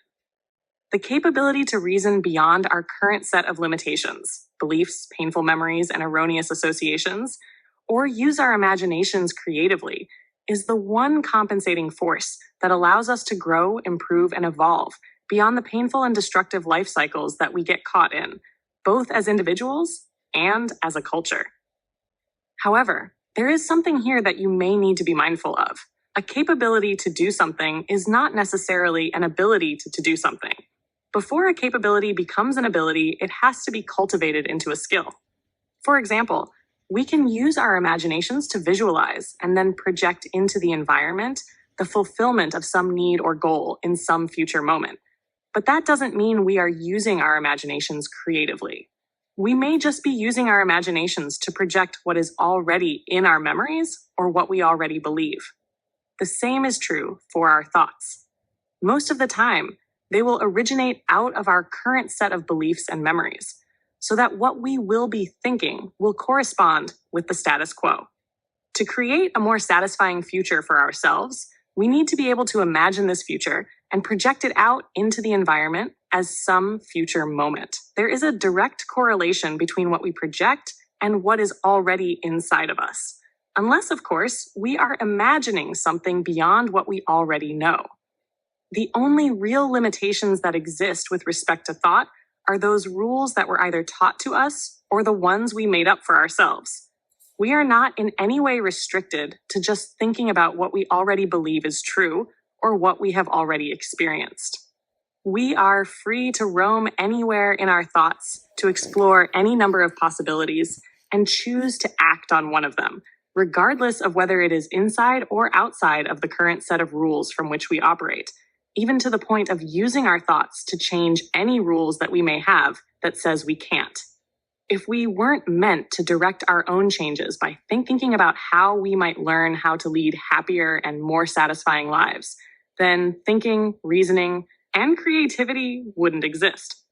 To experience the same kind of painful conditions over and over again in an environment that is in constant motion implies that we don't perceive any other choices as being available that would result in more satisfying outcomes. What we perceive is directly connected to what we already know. To perceive other choices, other than the ones our beliefs, memories, and associations lock us into, we have to know something we haven't learned yet. So, learning our way out of a situation that is perpetually dissatisfying requires that we be open to thinking beyond what we already know. The environment will always offer us an opportunity for some degree of love, harmony, happiness, and success, or some degree of despair, disappointment, anger, hate, and betrayal. What we end up with from each of these moments has to be a reflection of what is inside of us, because the environment does not interpret the information it has to offer in any given moment. That process happens exclusively in each one of us. Remember the free money example in Chapter 10? The reality of pleasure existed right along with the reality of indifference or fear. The man was there to give money to anyone who wanted. How each person interpreted the data determined what reality they experienced. Creativity is synonymous with growth and change. Doesn't the word create imply bringing into existence something that did not previously exist? If it already existed, then it would have already been created. To use our imaginations creatively, we must be willing to think outside of what we already know to be true or possible. For those of you who are not that familiar with various forms of creative thinking, you would be surprised how just the willingness to question the usefulness of something inside of us will bring forth an avalanche of inspiring alternatives. Otherwise, our memories and beliefs will cause us to think of the future in ways that directly correspond with our past, thus having the effect of locking us into the same recurring experiences. The names and places may change, but the situations and circumstances and conditions always remain the same, because we aren't changing our mental framework to perceive anything different. Necessity is the mother of invention.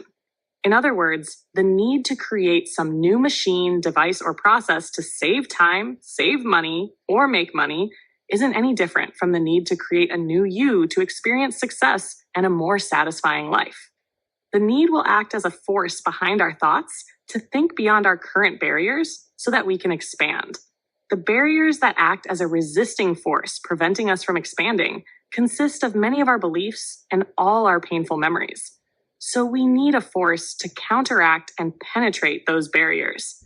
That force is our thoughts and our willingness to use them in creative ways. Our lives would become a lot easier to live and potentially more satisfying if we operated out of the belief that we are in a state of imperfect knowledge, evolving towards something that we haven't become yet. Everything is evolving into something that it isn't yet. It may not seem like it at times, but each moment of each day, we change into someone who was not the person we were a moment ago. At the physical level, new cells are born and old cells die. At the mental level, each moment that passes, we experience something. Each experience adds to the inner environment in the form of a memory or belief.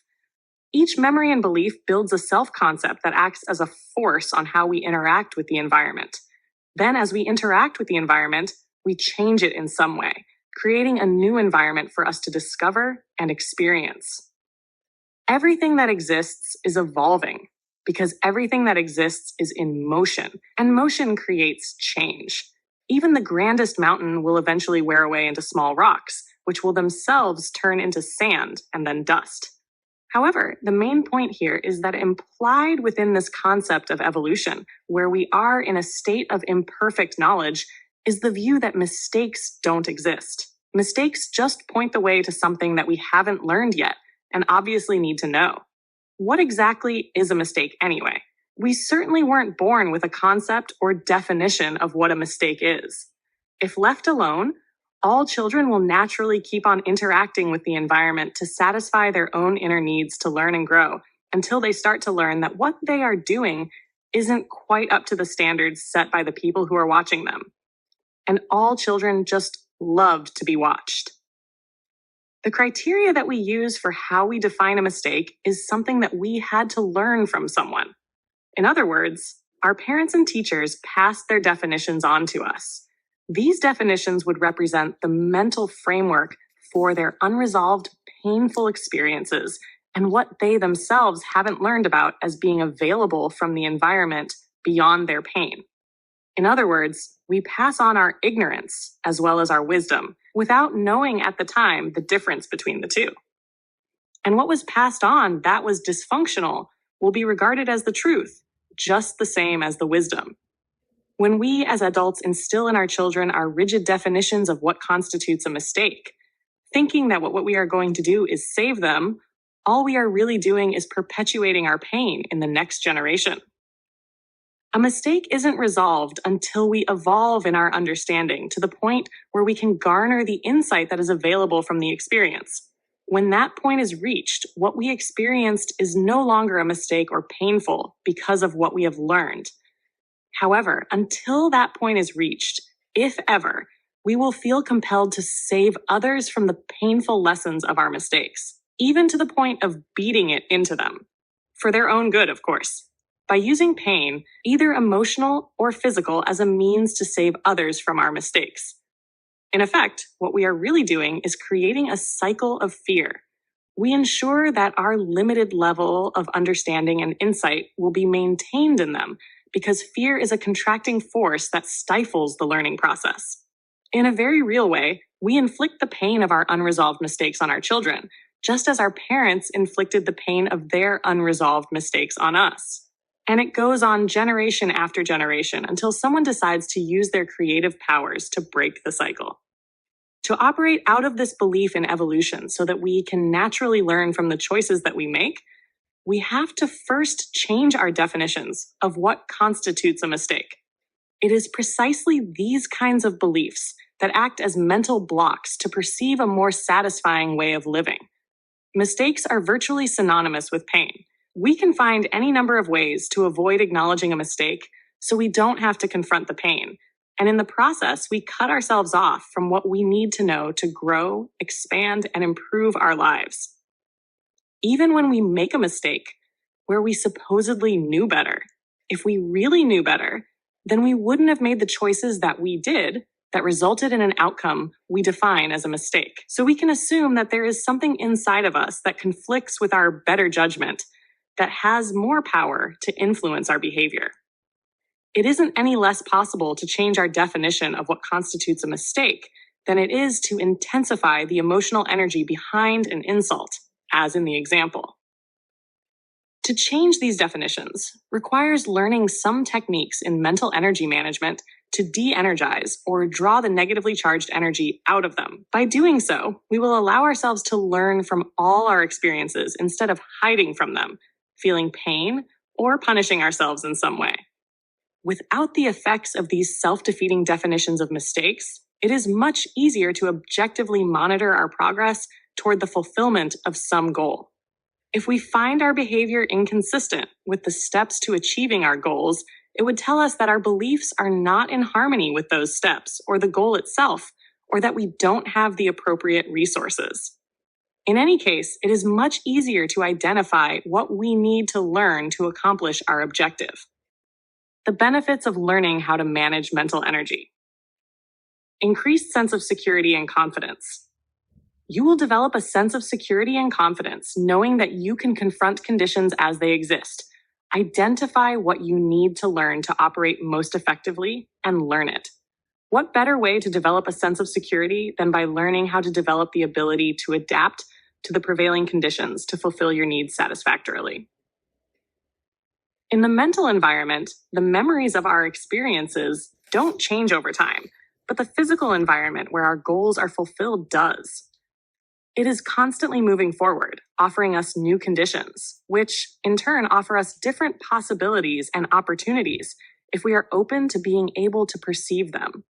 What better form of goal achievement than to be able to change our mental perspective at will, to be able to perceive these new conditions and use our imaginations creatively to determine the most appropriate set of steps to fulfill our needs or achieve our goals, even if we have never actually taken those steps before.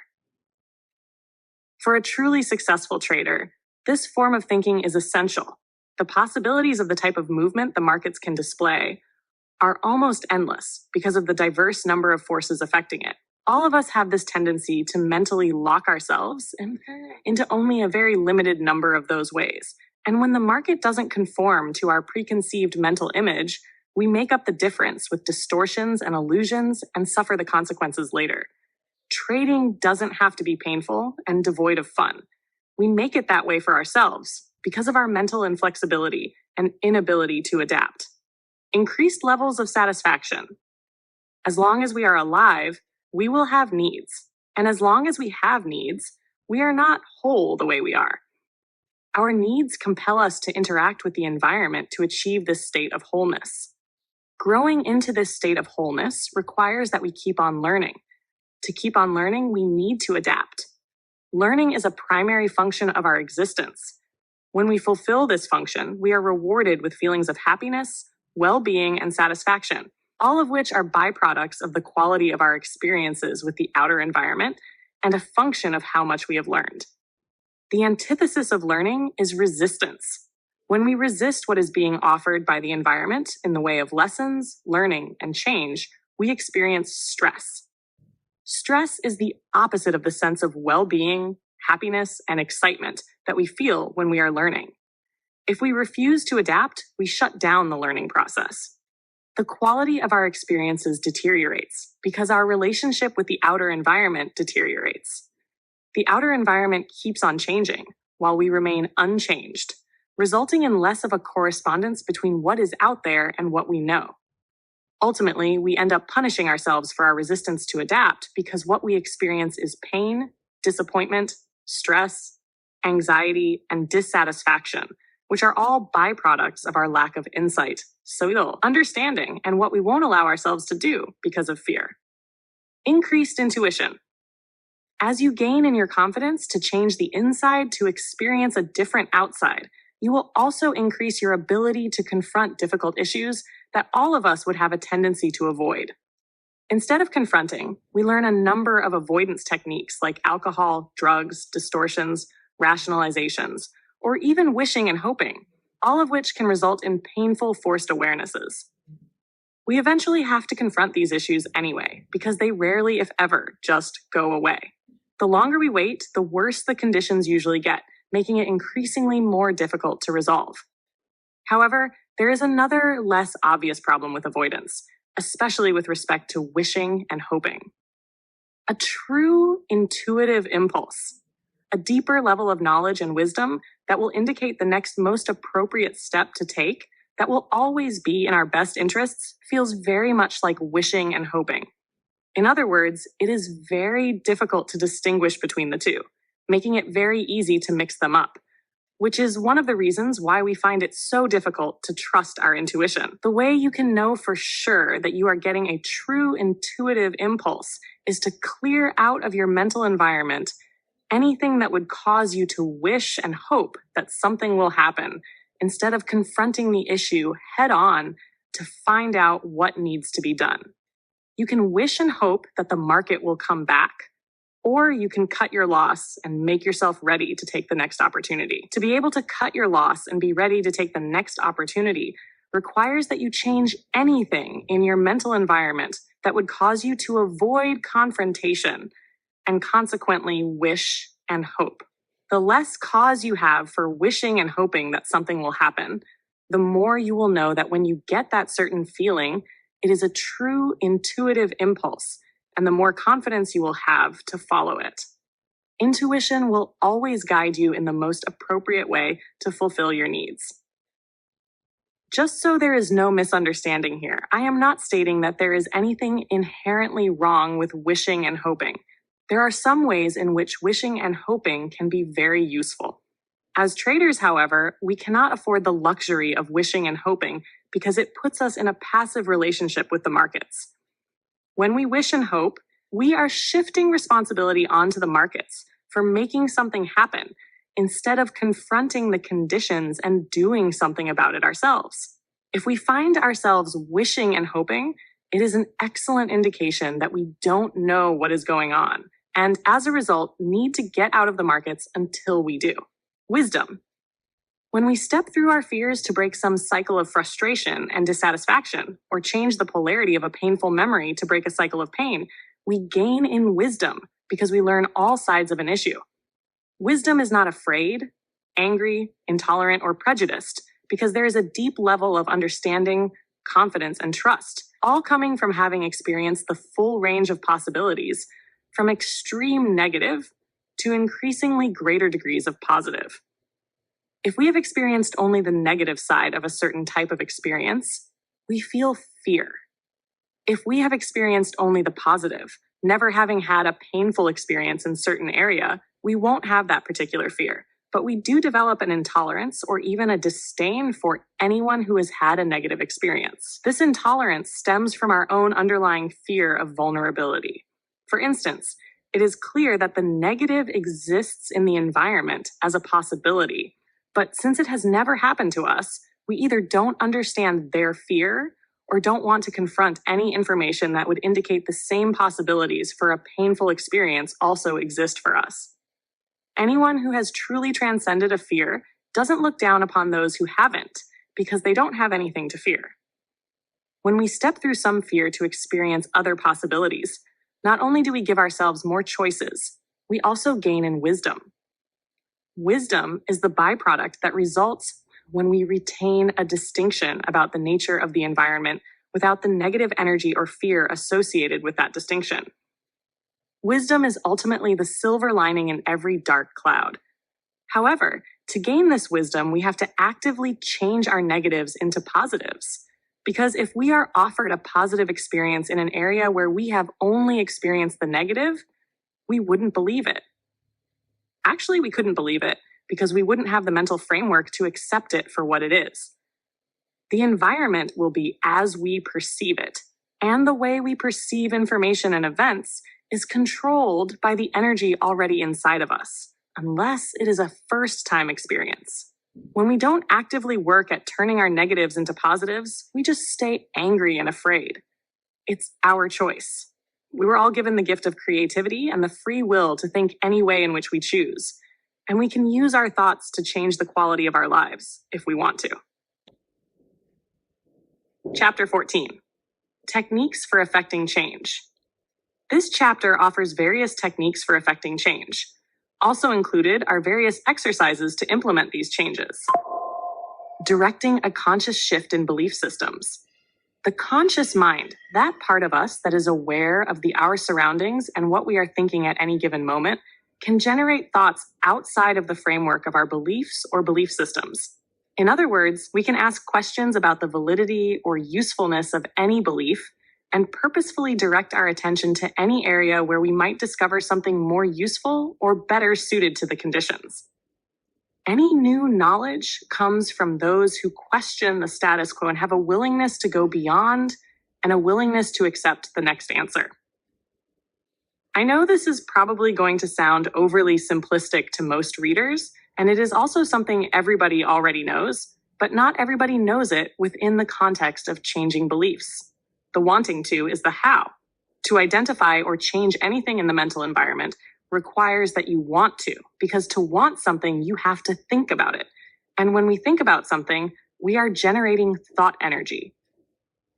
This is the same energy that our beliefs, memories, and associations are composed of. And as such, thoughts have the power to change, reorganize, add to, detract from, or change the polarity of anything in the mental environment. In essence, you can use our thoughts to create a new identity because we want to. Each choice we make on a conscious level, even just to choose to redirect our thoughts from an inappropriate belief relative to our needs now, will start to make a neurological change in the electrical circuitry of our brain. If you go as far as to make a choice that is inconsistent with a belief you want to decharge, and then act out of that belief, it will eventually lose its power and consequently lose its potential to affect our behavior. It is important for you to understand that beliefs cannot be destroyed. Once we have formed one, it will be with us for the rest of our lives. However, we can draw all the energy out of them. For example, a pile of wood set on fire will release the energy of the wood into the atmosphere as heat. The wood will be transformed into ashes. The ashes do not have the potential to produce any heat, and thus will have little, if any, effect on the environment. Yet the ashes still exist. De-energized beliefs work the same way. They will always exist, but no longer have any effect on our perception of information or our behavior. Many of us once believed in the tooth fairy and the bogeyman in the closet. Eventually, these beliefs just naturally collapsed as we learned more about the nature of the environment. Up to that point, however, they definitely had an effect on our perception of information and behavior. Now we can say, I remember when I used to believe that. To remember that we used to believe something means that the belief still exists. It just no longer has any power in our mental system. Each belief you identify will form a comfort zone. The boundaries of this comfort zone are set by the limitations inherent within any belief that make up the zone. All definitions set boundary tines and make distinctions. Each belief is our truth about reality. Beliefs define not only our environment, but also who we are in relation to that environment. These definitions establish the amount of tolerance for awareness that we have for what exists in both the internal and external environment. For example, do you have a belief that would allow for the possibility of the market doing anything at any given moment? If not, what do you believe can't happen? If what you believe can't happen did happen, how long would it take you to be able to recognize it, if at all? Notice the boundary lines and awareness created by the structure of the belief. There is one thing you should keep in mind as you learn to change your beliefs to be more reflective of your intents and goals. With all change, there is struggle. Volcanoes, childbirth, social revolution, wind, rain, and waves are all examples of the violent nature of the forces of change. That is why so many people find it difficult to be creative. We are attracted and compelled toward creativity, on the one hand, because it is an inherent part of our nature. However, on the other hand, we don't want to confront the conflict and ensuing struggle between the old and the new. It is essentially the same when you change a belief. There will be some conflict or some degree of uncomfortableness as you move from one set of beliefs to another. However, the uncomfortableness does pass, and just like anything else, the more you do it, the easier it gets, until it becomes a learned skill that you can use just like any other that is a part of who you are. Exercise to identify conflicting beliefs. Set a timer for 10 minutes. Write a series of statements that begin with I am. Write as fast as you can and let every thought come to your conscious attention. It is extremely important that you do not censor any statements, especially the contradictory ones. At the end of the 10 minutes, look at the list and cross out everything that is a fact. For example, you would cross out statements such as I am a man, woman. I am blue-eyed. I am brown-haired. All the statements that remain are the beliefs you are looking for. The beliefs that contradict each other are of particular importance. Contradictory beliefs cancel your energy because you have a built-in mental conflict between the validity of one belief expressing itself only at the direct expense of another belief. What are some examples of conflicting or contradictory beliefs? I have to win. I may be undeserving. I am a winner. I am a loser. I am successful. I've missed my chance to be successful. I deserve more. I am guilty. I am a perfectionist. I believe humans are inherently imperfect. I am trusting. I am untrustworthy, or people are generally untrustworthy. I believe there is no middle ground of satisfaction between winning and failure. I am pleased with myself and my progress. I am honest. I am dishonest, or people are generally dishonest. I believe working is the honest way of making money. I believe trading is easy money, not work. Asking yourself questions. Here are some questions you can ask yourself that will help you to identify some beliefs that may argue against your giving yourself more money. What do you believe about guilt? How do you know when to feel guilty? Under what conditions would you not feel guilty, even if someone else wanted you to? Is it possible to transfer those same standards to areas where you would feel guilty? What would stop you? Who or what out of your past says it is wrong and you can't do that? Is their assessment of reality any more valid than yours? If so, why? Do you find these beliefs useful? If so, in what ways? Do you find them limiting? If so, in what ways? If you could identify and change the experience that created the belief, How would you change it? What would stop you from changing it? For the following questions, you can substitute the words is true for the words do you believe. What do you believe about competition? What do you believe about taking money from other people as a result of your superior trading skills? What do you believe about losses? What do you believe about other people's opinions? When are they valid? When aren't they valid? What do you believe about being wrong? By answering these questions, you will begin to gain a sense of your own particular behavior and the range of choices you allow for yourself, or do not allow for yourself as a result of your beliefs. Sometimes it is easier to identify a belief by trying to notice what you specifically believe is not true. You could also look at your beliefs as if they belong to someone else.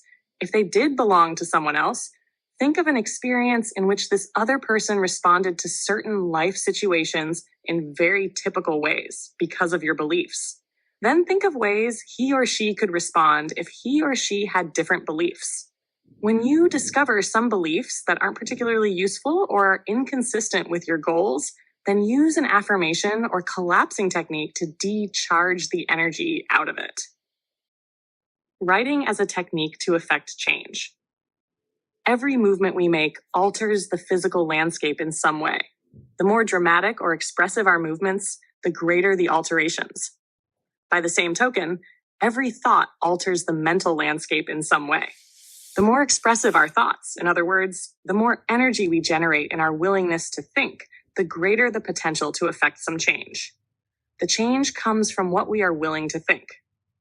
Wanting to direct your conscious thought process toward a specific intent is what affects this change. I have found writing is one of the most powerful tools available to focus my thinking and effect some change I desire. When we write, it is a physicalized version of what is going on inside of our mental environment.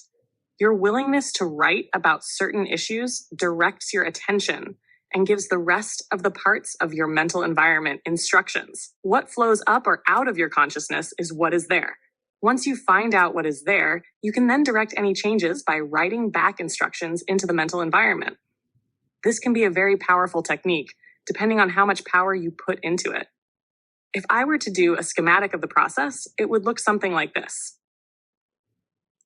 Consciousness, 2, mental environment, instructions for certain information.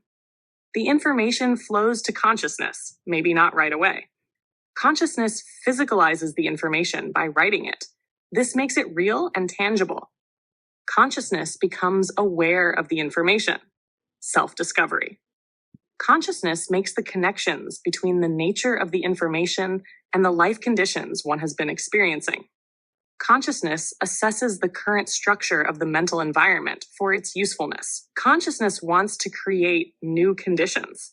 Consciousness asks, what beliefs do I need as resources to be more effective or create the conditions I desire? This is the beauty and essence of the creative process. To ask yourself a question and wait for the answer to pop into your consciousness, or allow yourself to be directed to the answer. Consciousness will know when it has found the most appropriate answer because it will ring true in your mind, or you will feel the truth of it in your body. Consciousness then formulates these new awarenesses into instructions for change. Then consciousness writes these changes back into the mental environment, giving yourself instructions to accept these new awarenesses as truth. The act of writing forces us to focus our thoughts in a manner that is consistent with what we want to create, and those thoughts alter the mental landscape. An exercise to develop self-discipline. Self-discipline is a word used to describe a process of learning how to take conscious control of your actions.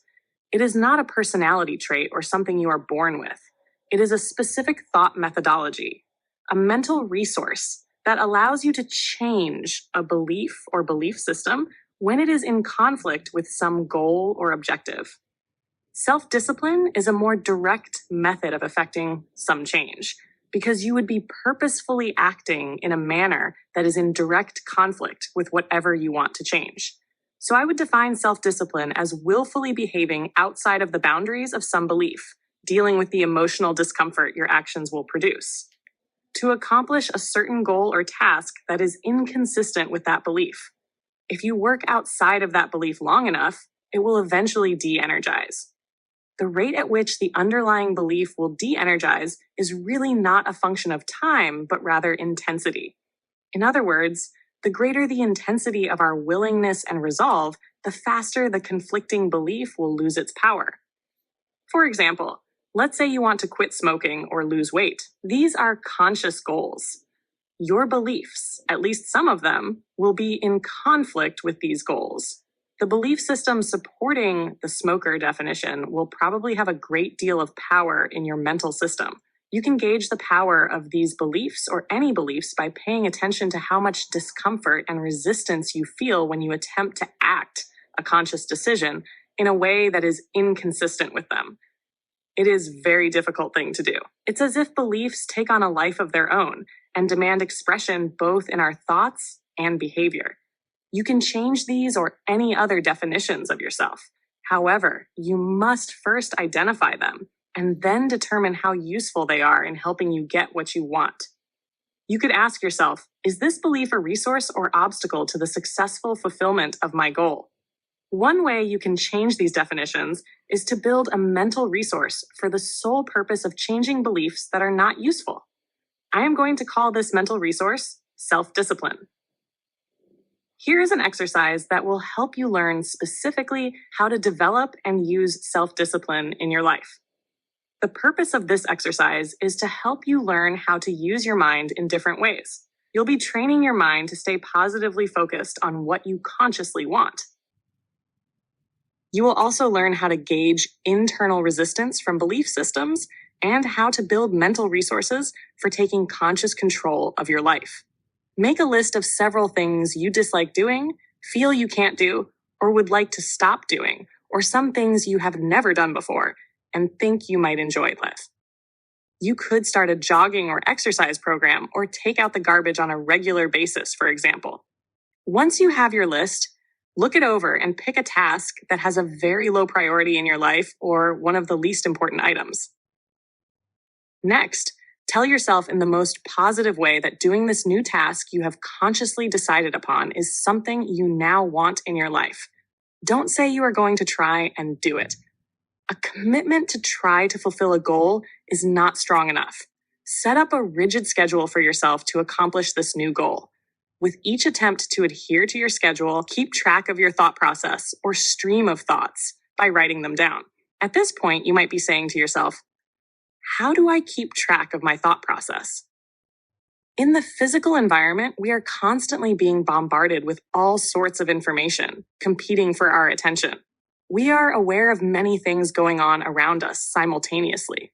In effect, our consciousness is split in many different directions at the same moment.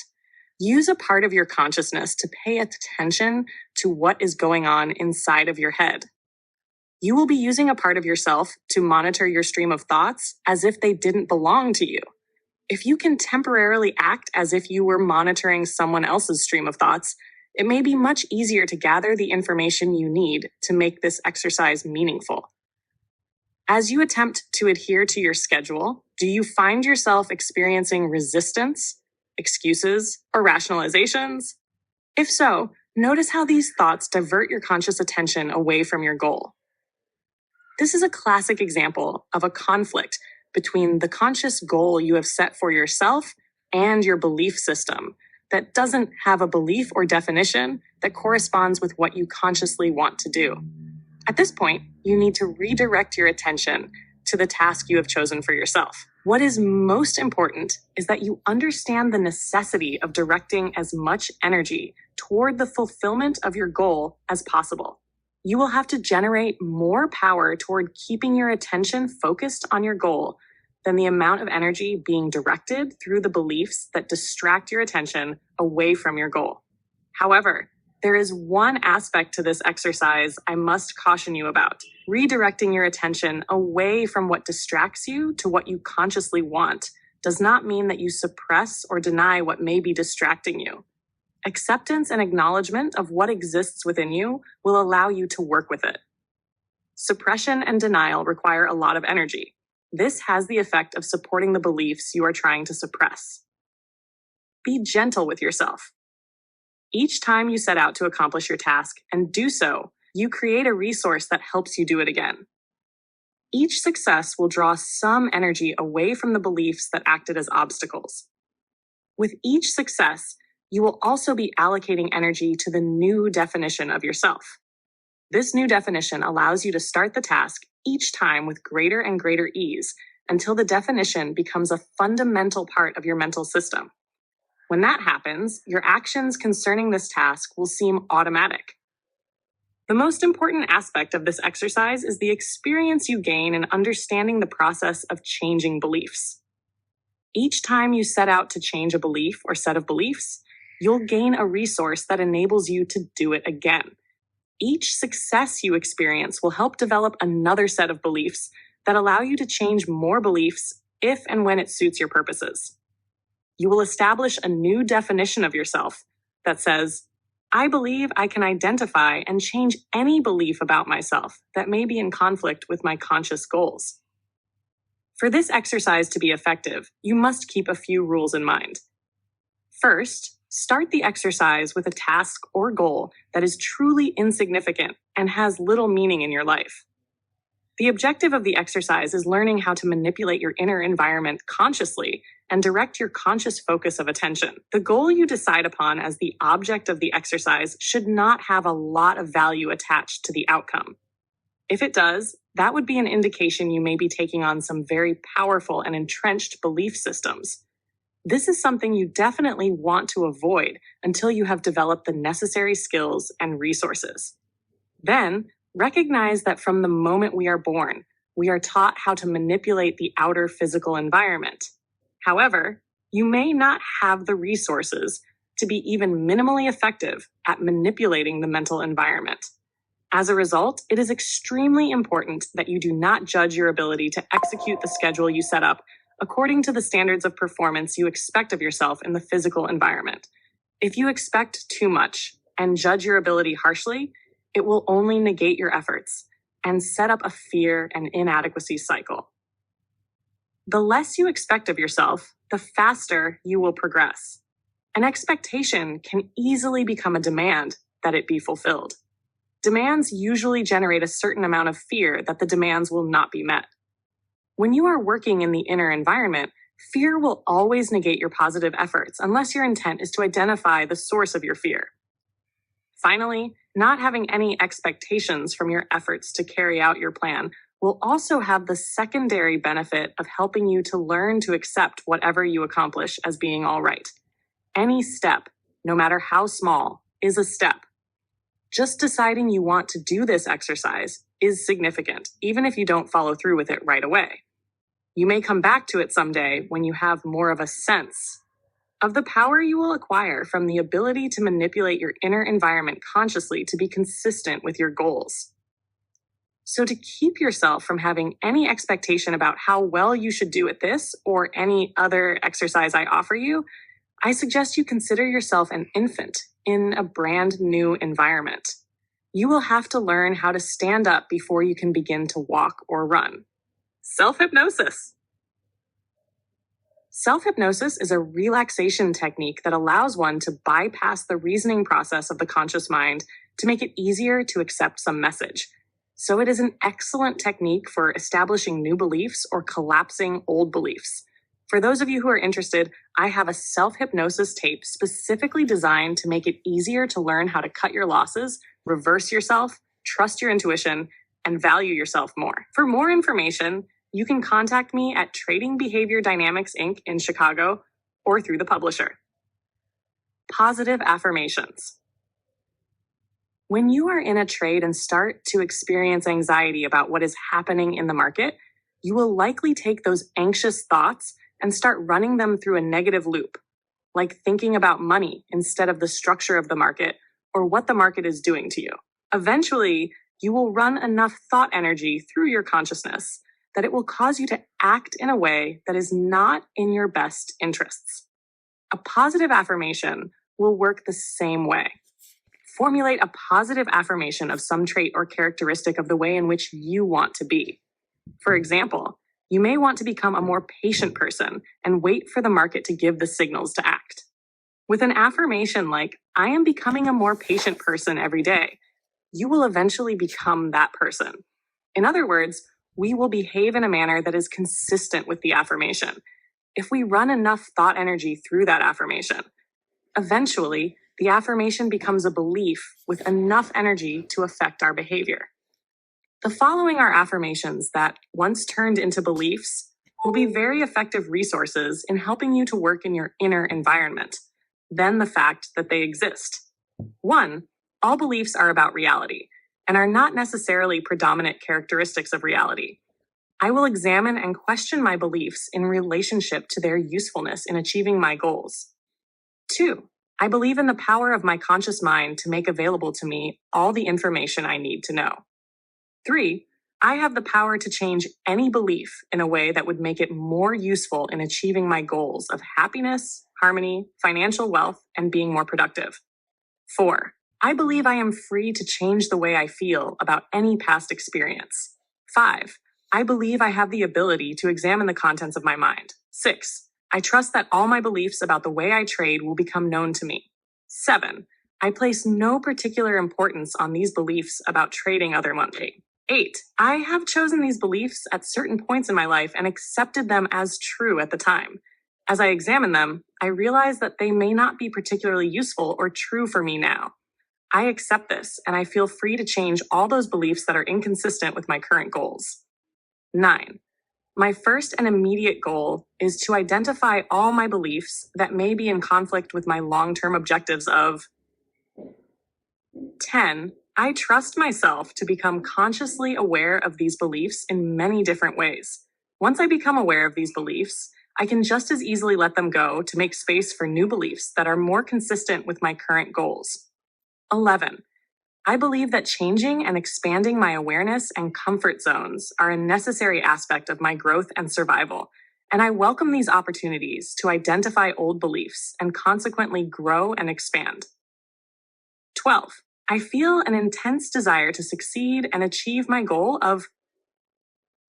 Consequently, I have an intense desire to clear my inner path of any resistance or obstructions that stand in the way of the fulfillment of my goal. Part 4, How to Become a Disciplined Trader. Chapter 15, The Psychology of Price Movement. My objective for this chapter is to break down and analyze the dynamics and psychology of price movement. First, at its most fundamental level, that of the individual trader. Then I will broaden the explanation by examining the behavior of traders collectively as a group. I want to demonstrate that if you understand the psychological forces inherent within traders' actions, you can easily determine what they believe about the future by just observing what they do.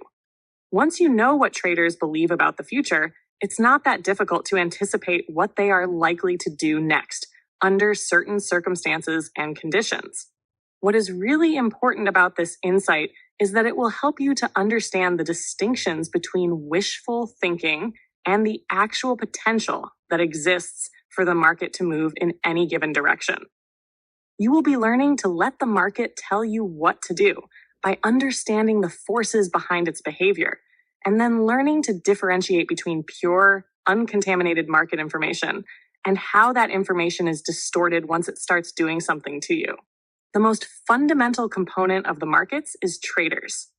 Keep in mind that traders are the only force that can act on prices to make them move. Everything else is secondary. What makes a market? Two traders willing to trade, one wanting to buy and one wanting to sell, who agree on a price and then make a trade. What does the last posted price represent? The last posted price is what someone was willing to pay and what someone was willing to sell for at the moment the two traders agreed on the trade. It reflects an agreement in present value between those traders acting at that price. What is the bid? A trader announcing the price at which he is willing to buy.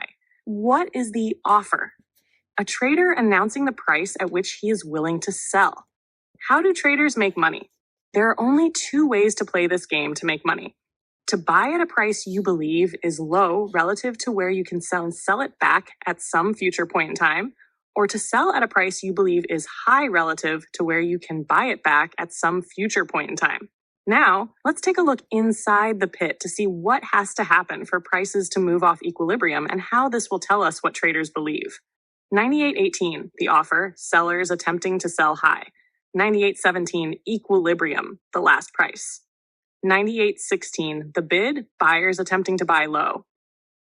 Since the only object to trading is to make money, we can assume that a trader will not knowingly enter into a trade, believing he is going to lose.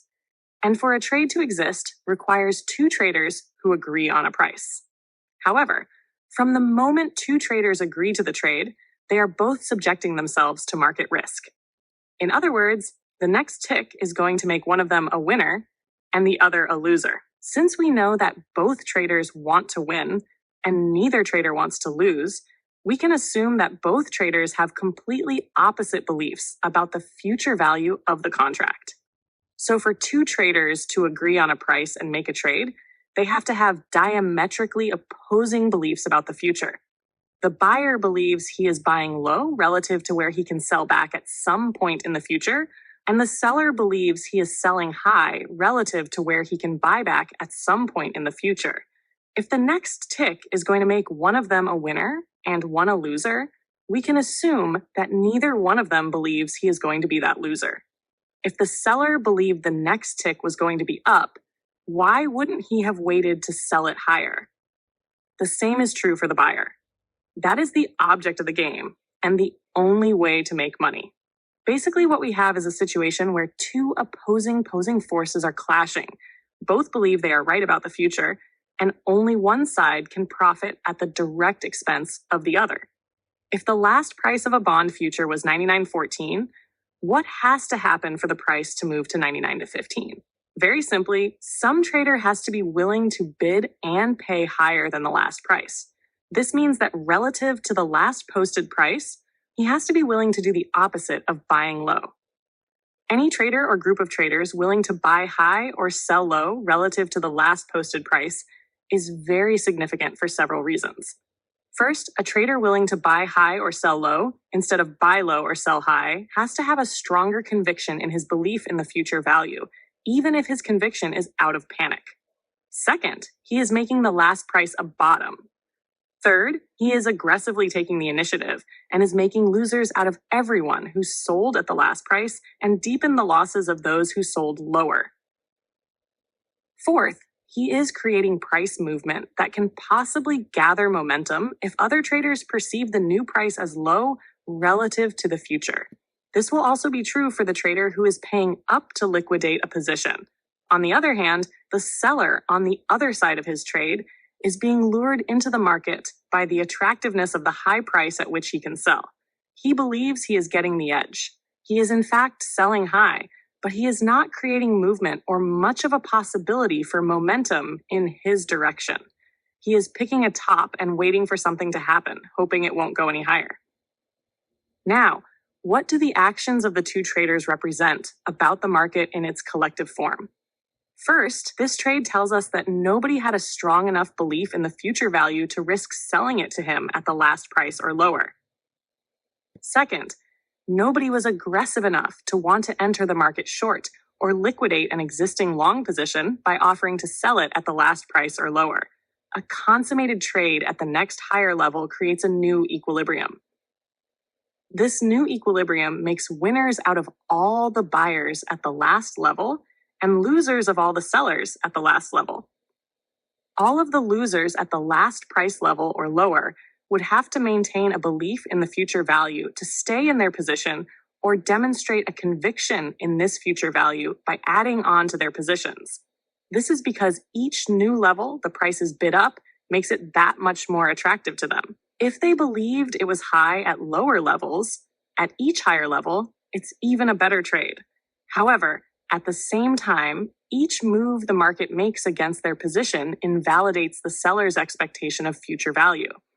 Each move clearly demonstrates that the sellers are passive, that the buyers are the aggressors, and that the buyers have a greater potential to move the market in their direction. The fact that buyers are aggressively bidding up the price and paying more and more again tells the observer something. It tells him there aren't enough sellers to meet the buyer's demand for a trade at each new price level.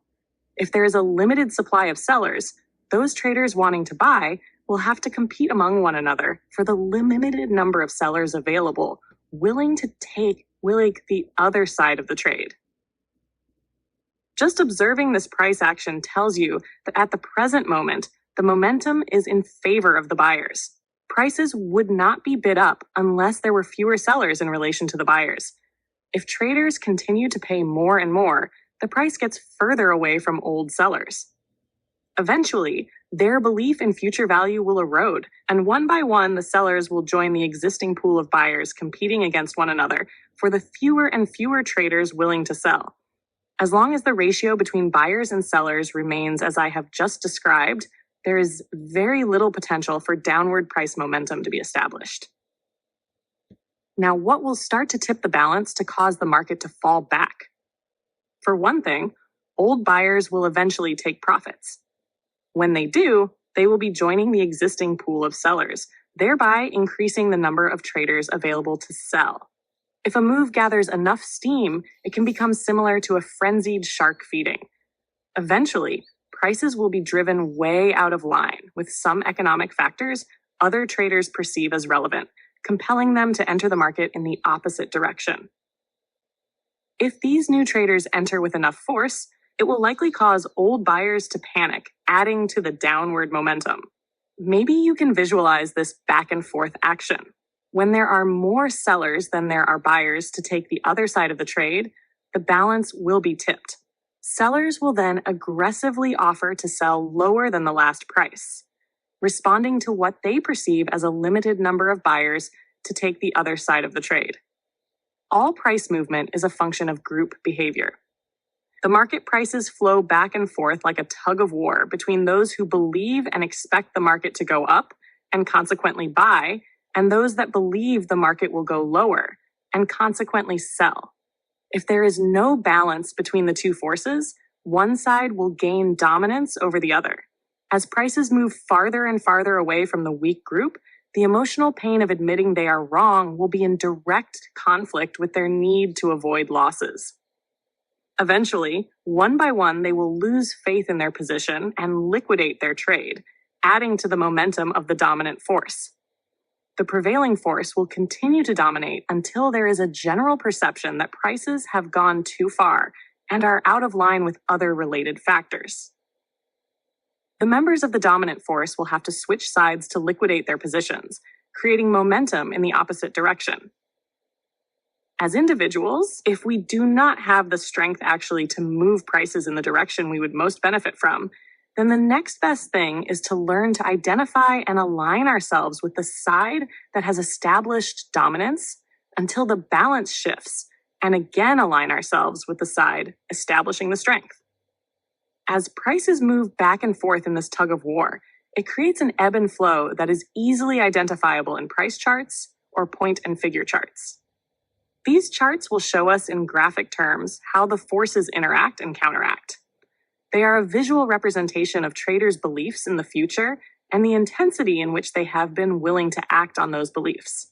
If, for example, a market has been making consistently higher highs and higher lows to determine what is likely to happen next, ask yourself the following questions. Points where buyers and or sellers' expectations are likely to be raised, and where one, what kind of price action will sustain the buyer's beliefs that they can make more money? 2, when are sellers likely to come into the market in force? 3, where are old buyers likely to take profits? Where are old sellers likely to lose faith in their positions and bail out? 4, what would have to happen for buyers to lose faith? What would have to happen to draw new buyers into the market? You can answer all these questions by identifying certain significant reference. They are likely to be disappointed if they don't get their way. Actually, all this works quite nicely in the typical market behavior patterns and price formations with which we are all familiar. So, we're going to look at the psychological makeup of some of these typical patterns. However, before we do, I want to cover a few more definitions. Market behavior. The market's behavior can be defined as the collective action of individuals acting in their own self-interest to profit from future price movement while simultaneously creating that movement as an expression of their beliefs about the future. Behavior patterns result from the collective actions of individual traders doing one of three things: initiating positions, holding positions, and liquidating positions. What will cause a trader to enter the market? A belief that he can make money and that the current state of the market offers an opportunity to enter into a trade at a price level that is higher or lower than the price at which it can be liquidated. What will cause a trader to hold a position? A sustained belief that there is still potential for profit in the trade. What will cause a trader to liquidate a trade? A belief that the market no longer provides an opportunity to make money.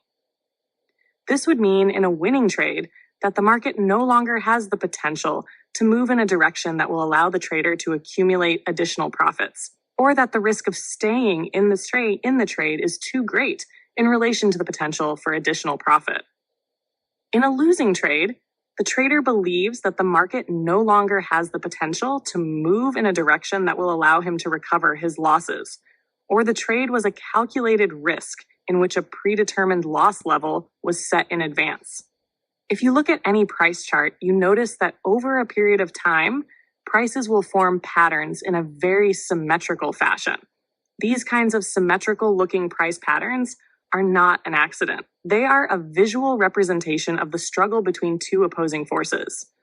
Traders squaring off, so to speak, taking sides, and then having to switch sides to liquidate their trades. Significant reference points. Now, what you would be looking for in these charts are significant market reference points. These are defined as anything that causes traders' expectations to be raised about the possibility of something happening. They are points where a large numbers of traders have taken opposing positions. Based on those expectations, they will continue to hold a position in the belief that the expectation will be fulfilled. And most important, they will likely liquidate a position as a result of the expectation being unfulfilled. Significant reference points are places where the opposing forces, traders with opposite beliefs about the future, have taken a stand, where they have, in their minds, prescribed for the market very limited ways for it to behave, an either-or situation. The more significant the reference point, the greater the effect traders will have on prices, as the balance of power will shift dramatically between the two opposing forces at these points. These expectations about what the market will do, projected into price levels, are especially significant because both sides, buyers and sellers, have decided in advance their degree of importance, where one trader is taking one position, betting the market can't or won't do something, and the trader taking the opposite side of the trade is betting that it will. So, reference points are price levels where many traders on one side of the market are very likely to give up their beliefs about the future, whereas the other side will have their beliefs about the future reinforced.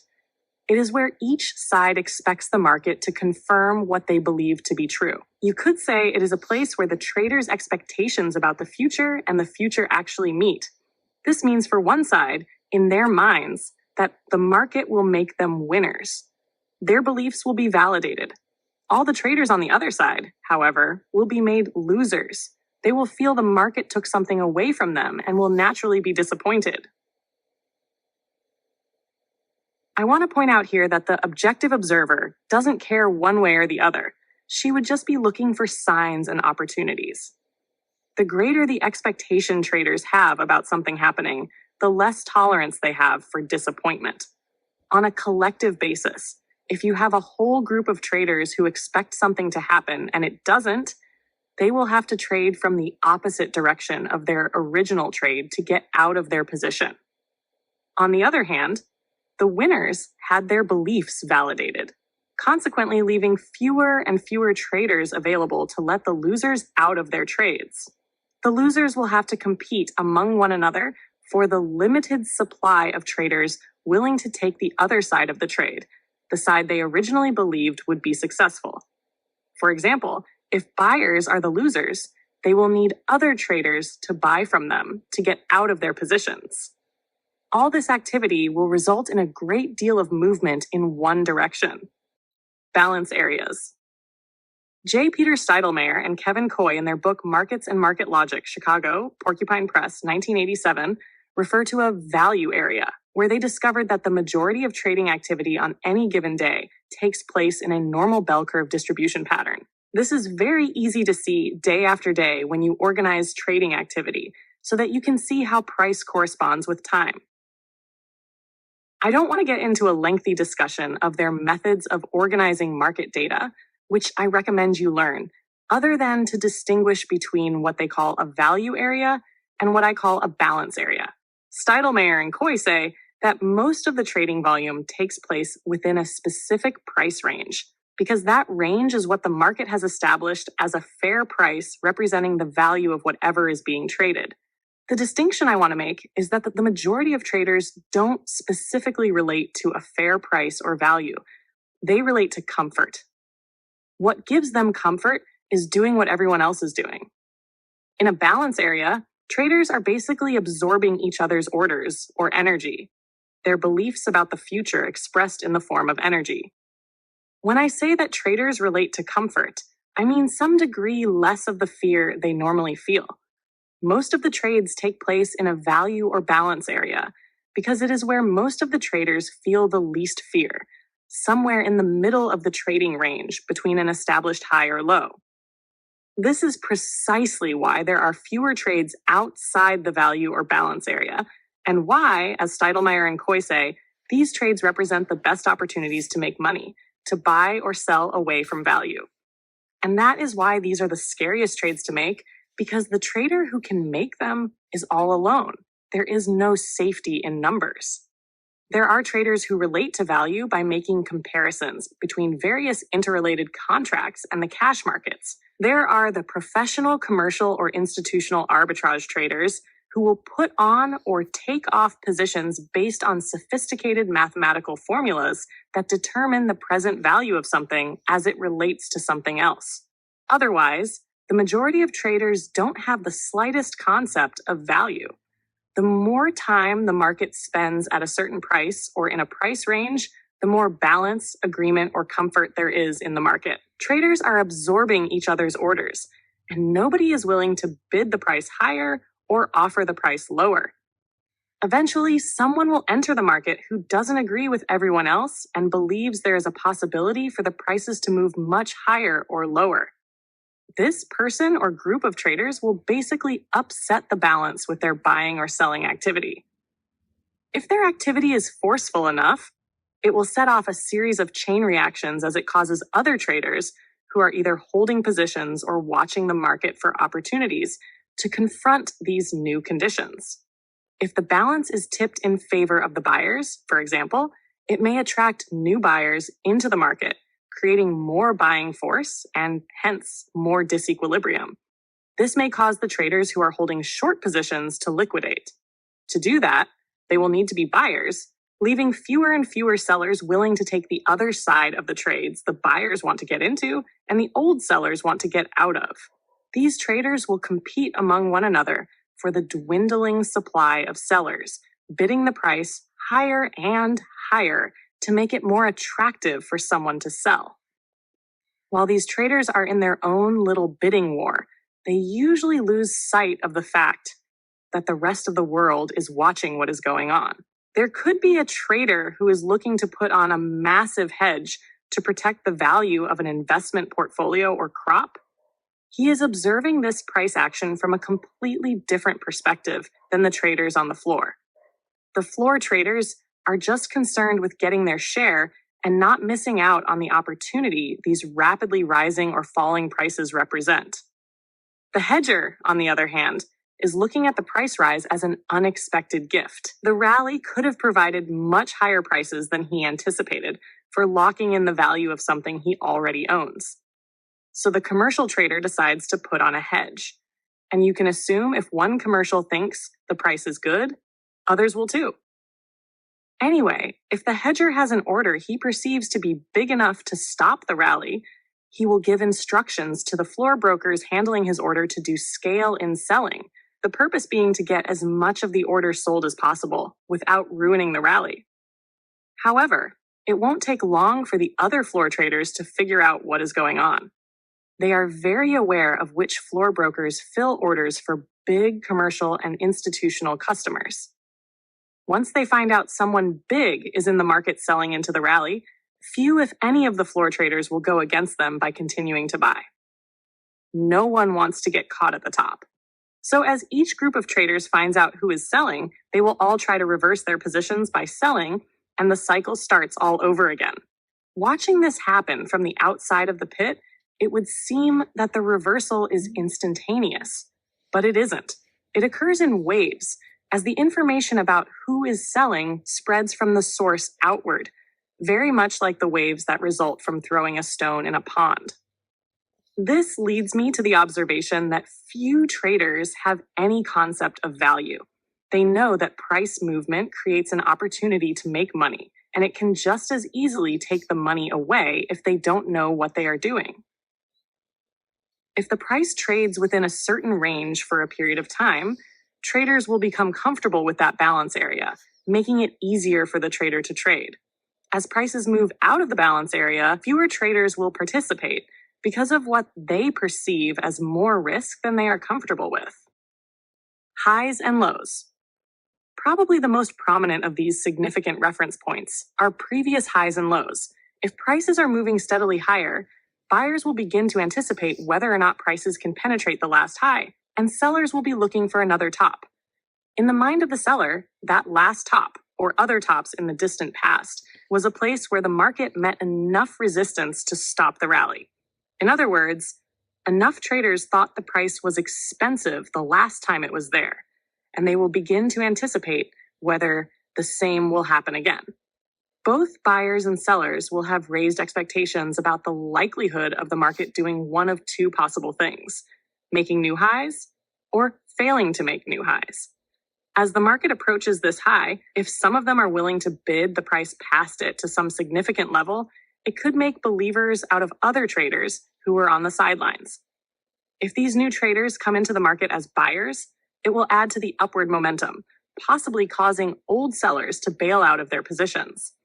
This will also add to the upward momentum of price movement.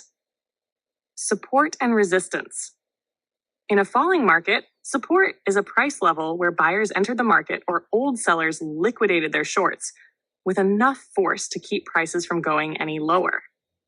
In a rising market, resistance is a price level where sellers entered the market or old buyers liquidated their longs with enough force to keep prices from going any higher.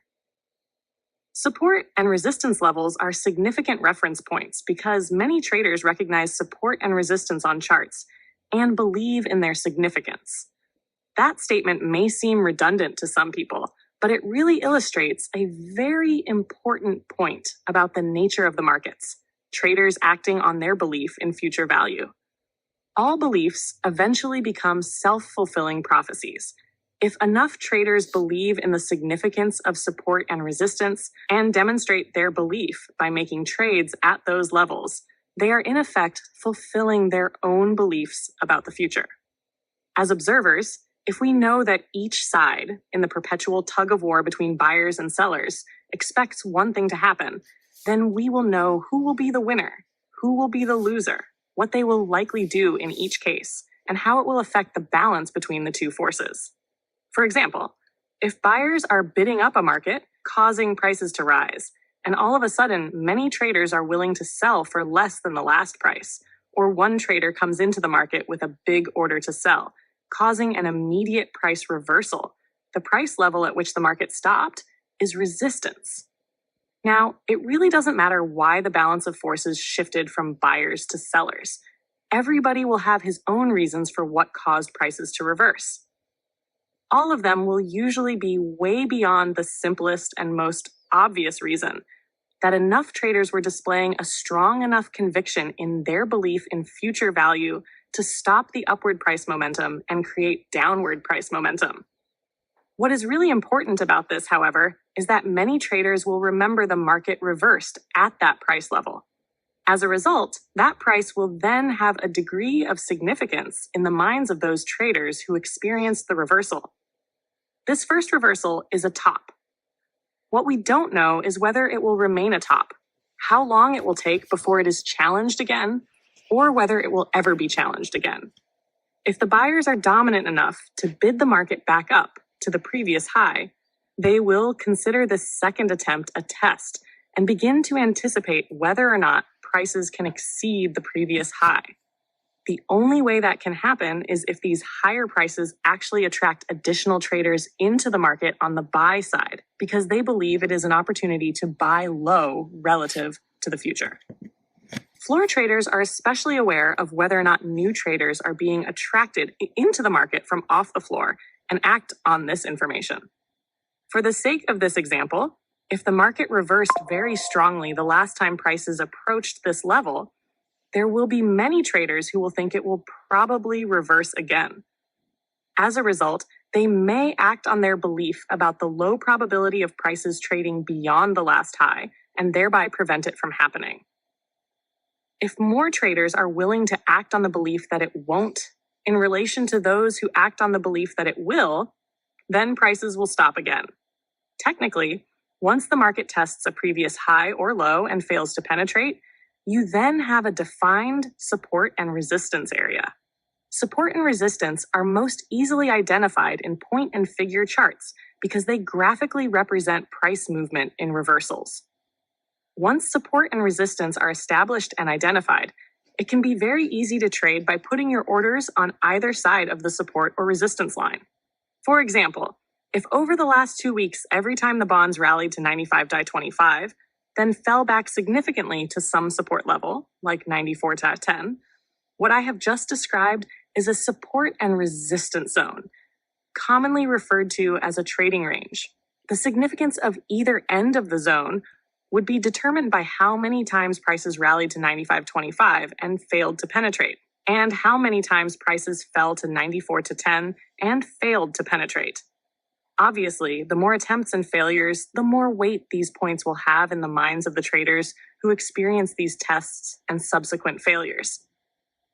For an objective observer with no bias toward any particular direction, trading ranges can be very easy ways to make money.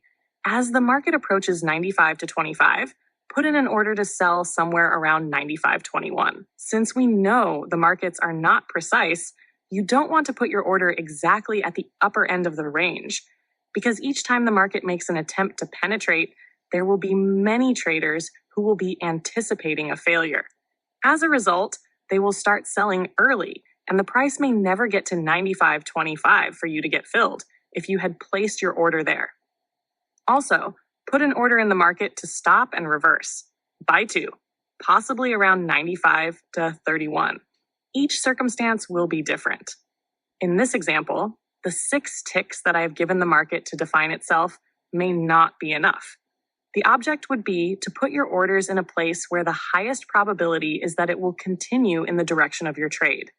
If the market trades to 95-31, it still may not be enough for old sellers to become disappointed and bail out of their positions en masse, causing prices to rise even further. This trade will work if the resistance level has a high degree of significance in the minds of enough traders for them to act and sell against it in relation to those who are willing buy. Each time the market approaches this area, traders will expect either one of two possible things to happen. The market will penetrate or it will fail again. In any case, the price move that results will be significant because one side of the market will be disappointed. And if we know what will validate and disappoint each group, then we can determine how they will likely behave and thereby affect the balance of the market. Since the market can display billions of combinations of behaviors from one point to the next, significant reference points like support and resistance narrow those behaviors down to 2 likely possibilities. By putting your order on both sides, you can take advantage of the situation regardless of what happens. Support becomes resistance, and resistance becomes support. Many traders have read or heard that old support becomes resistance, and old resistance becomes support. This bit of market insight is valid for some very sound psychological reasons. If resistance has been established at 95.25, it is because there were enough traders who sold at that price to make it resistance. In fact, it would probably be the same group of traders who sold at 95.25 each time the market approached that price, So every time the market rallied up to 95.25 and sold off, it made winners out of all those traders who chose to sell at or near that price. As a result, 95.25 will take on a great deal of significance in the minds of the traders who were successful. Each subsequent time they are successful will only strengthen their belief and faith in that price level. Now the prices rally up to 95.25 again, maybe for the fourth or fifth time. And like the last time, you will have a group of traders who believe in that resistance level and will sell against it. Only this time, the buyers are very strong on the way up and continue to buy right on through the resistance level. All the traders who choose to sell at 95.25 are now faced with having to deal with a losing trade. Some will get out with a small loss, others will hang on, hoping the market will come back. In any case, the market invalidated their beliefs about the future, and they are suffering considerably. They had faith in 95.25, and in their minds, the market betrayed them. If the market happens to come back to 95.25 after rallying for several days, how do you think the group of traders who sold at 95.25 the last time, the ones who believe they were betrayed, are going to behave? First, the traders who were hanging on in hopes of the market coming back will bail out as soon as they are close to being made whole. They are so grateful for getting their money back. There is no way they will stay in that trade, regardless of what the possibilities are for additional profits. They will have to be buyers to liquidate their shorts and will be all too happy to end their suffering. The traders who originally cut their losses when the market blew through 95.25 won't consider selling at that price again because of the emotional pain of being wrong the last time they sold at that price. I am not saying they will in turn be buyers at that level, but they are very likely not to sell. The overall effect this will have on the balance of the market is to take away from the existing pool of available sellers at 95.25 old resistance, thereby causing the balance to be tipped in favor of the buyers. Hence, old resistance becomes support and old support becomes resistance for the same reasons.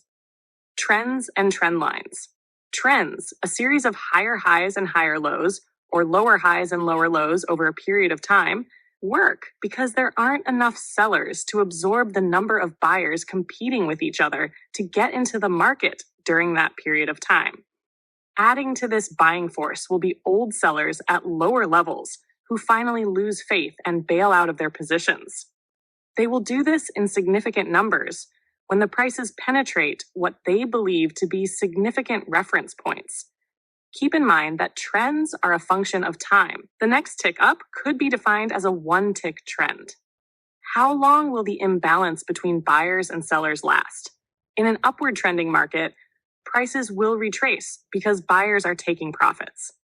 This will create some counteracting pressure, but if the trend continues after a normal retracement, it just tells you there still aren't enough sellers around to absorb all the buyers, with enough left over to create downward momentum. You will know when that has happened when the trending market breaks its normal ebb and flow pattern. That is why markets that break trend lines have a tendency to keep on going in the direction of the break, because it signals a significant shift in the balance of forces. After a certain period of time, you can notice how trending markets will develop a certain rhythm and flow, making the price movement look very symmetrical on a bar chart. You really don't have to know why this is so. You just have to notice that it exists.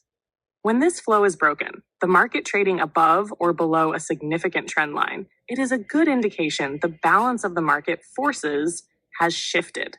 Then ask yourself, what is the likelihood the shift will gain hold and continue trending in the direction of the break?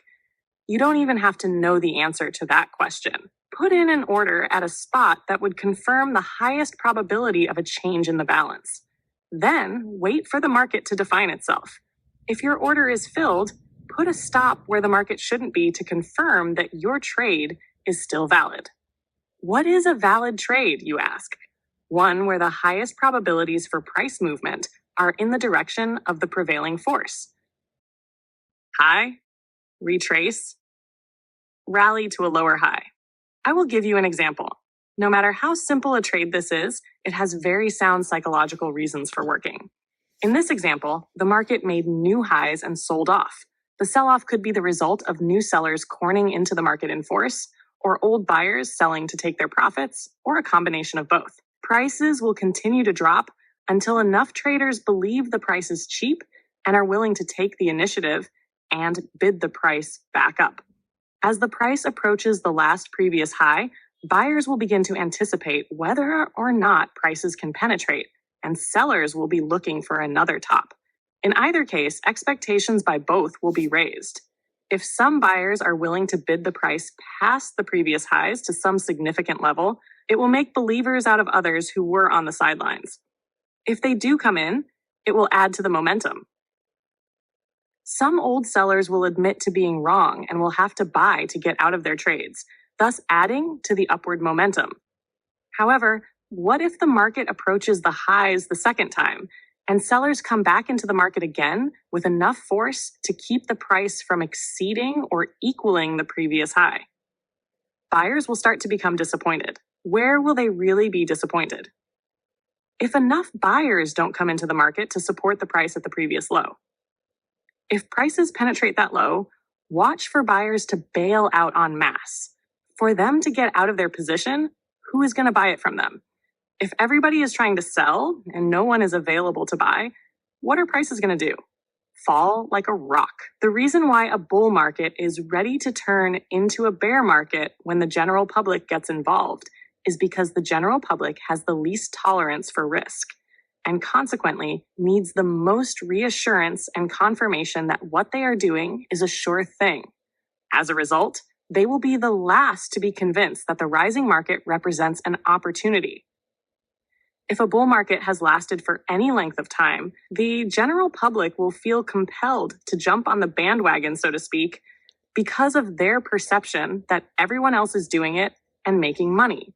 They will pick up on any reason that sounds the most rational to justify their participation, when in reality, they will know very little about what they're doing. But since everyone else is doing it, how can they go wrong? A continuing bull market requires the continual infusion of new traders who are willing to pay higher and higher prices. The longer a bull market lasts, the greater the number of people who are already participating as buyers, leaving fewer and fewer traders who haven't already bought and fewer traders who are willing to bid the price up. These older buyers obviously want to see the market keep on going up. But they also don't want to get caught holding the bag if the market stops going up. As their profits accumulate from the higher prices, they start to get nervous about taking their profits. By the time the general public starts buying en masse, the professional traders knows the end is near. How does the professional know this? Because the professional knows that there is a practical limit to the number of people who will participate to bid the price up. There will come a point where everyone who is likely to be a buyer will have already bought, quite literally leaving no one else to buy. The professional trader would like the market to continue to go up indefinitely, just like all the other buyers. However, he also understands the impracticality of that happening. So he starts taking his profits while there are still some buyers available to sell to. When the last buyer has bought, the market has no place to go but down. The public gets stuck because they weren't willing to take the risk when there was still potential for the market to move. For the market to sustain itself, it needs to attract more and more people. As big as this country is, or the world for that matter, there are only so many people who will buy. Eventually, the supply of buyers runs out, and when it does, the market falls like a rock. The professionals have been selling out their positions before this happens, but once the supply of buyers runs out, the professionals start to compete among one another for the available supply of buyers, which is dwindling fast. So they offer lower and lower prices to attract someone into the market so they can get out. At some point, instead of the lower prices being attractive to people, it panics them. The public didn't anticipate losing. Their expectations are very high, with very little toleration for disappointment. The only reason they got in was because it was a sure thing. When the public starts to sell, it starts a stampede. Again, People will ascribe their actions to some rational reason because nobody wants to be thought of as irrational and panic-stricken. The real reason why people panicked and the prices fell is simply because prices didn't keep on going up. Chapter 16. The steps to success. Self-discipline is simply a mental technique to stay focused on what you need to learn or do to accomplish your goals. There will be times when you won't have the resources to function effectively relative to the external conditions. Other times, the resources you do have will be in conflict with both the conditions and your goals. So to accomplish your goals, you will need to adapt. In other words, you will need to change the way you interact with the environment. To change your behavior and how you experience the environment, feelings and emotions, you will have to change your perspective. To change your perspective, you will have to change the mental components that affect your perception of environmental information. Keep in mind that you can't physically control what the markets do. You can only learn to control your perception of the markets to share the highest degree of reality, the least amount of distortion, with everyone else who is participating or has the potential to participate.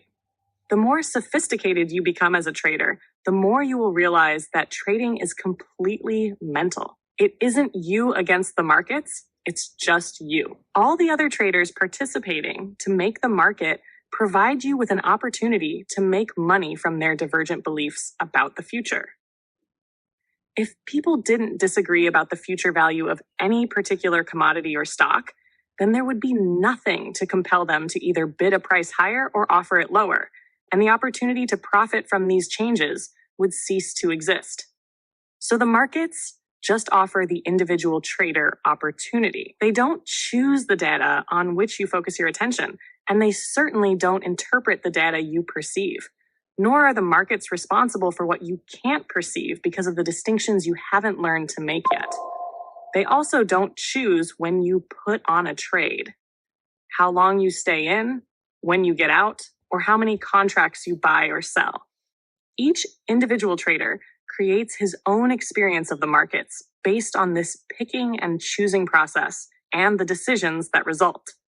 If you accept this concept as valid, then the implications are that you will never have a valid reason to blame the markets for your unsatisfying results.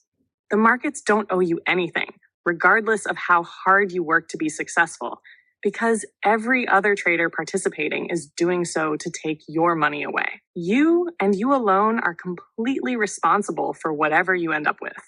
The sooner you accept that responsibility, if you haven't already, the easier it will be to identify what skills you need to learn to interact with the markets more successfully.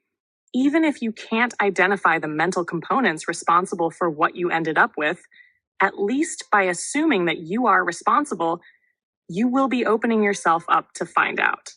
To be a successful trader, you need to trade without fear. As you have already learned, when you use fear as a resource to limit yourself, you will create the very conditions you are trying to avoid.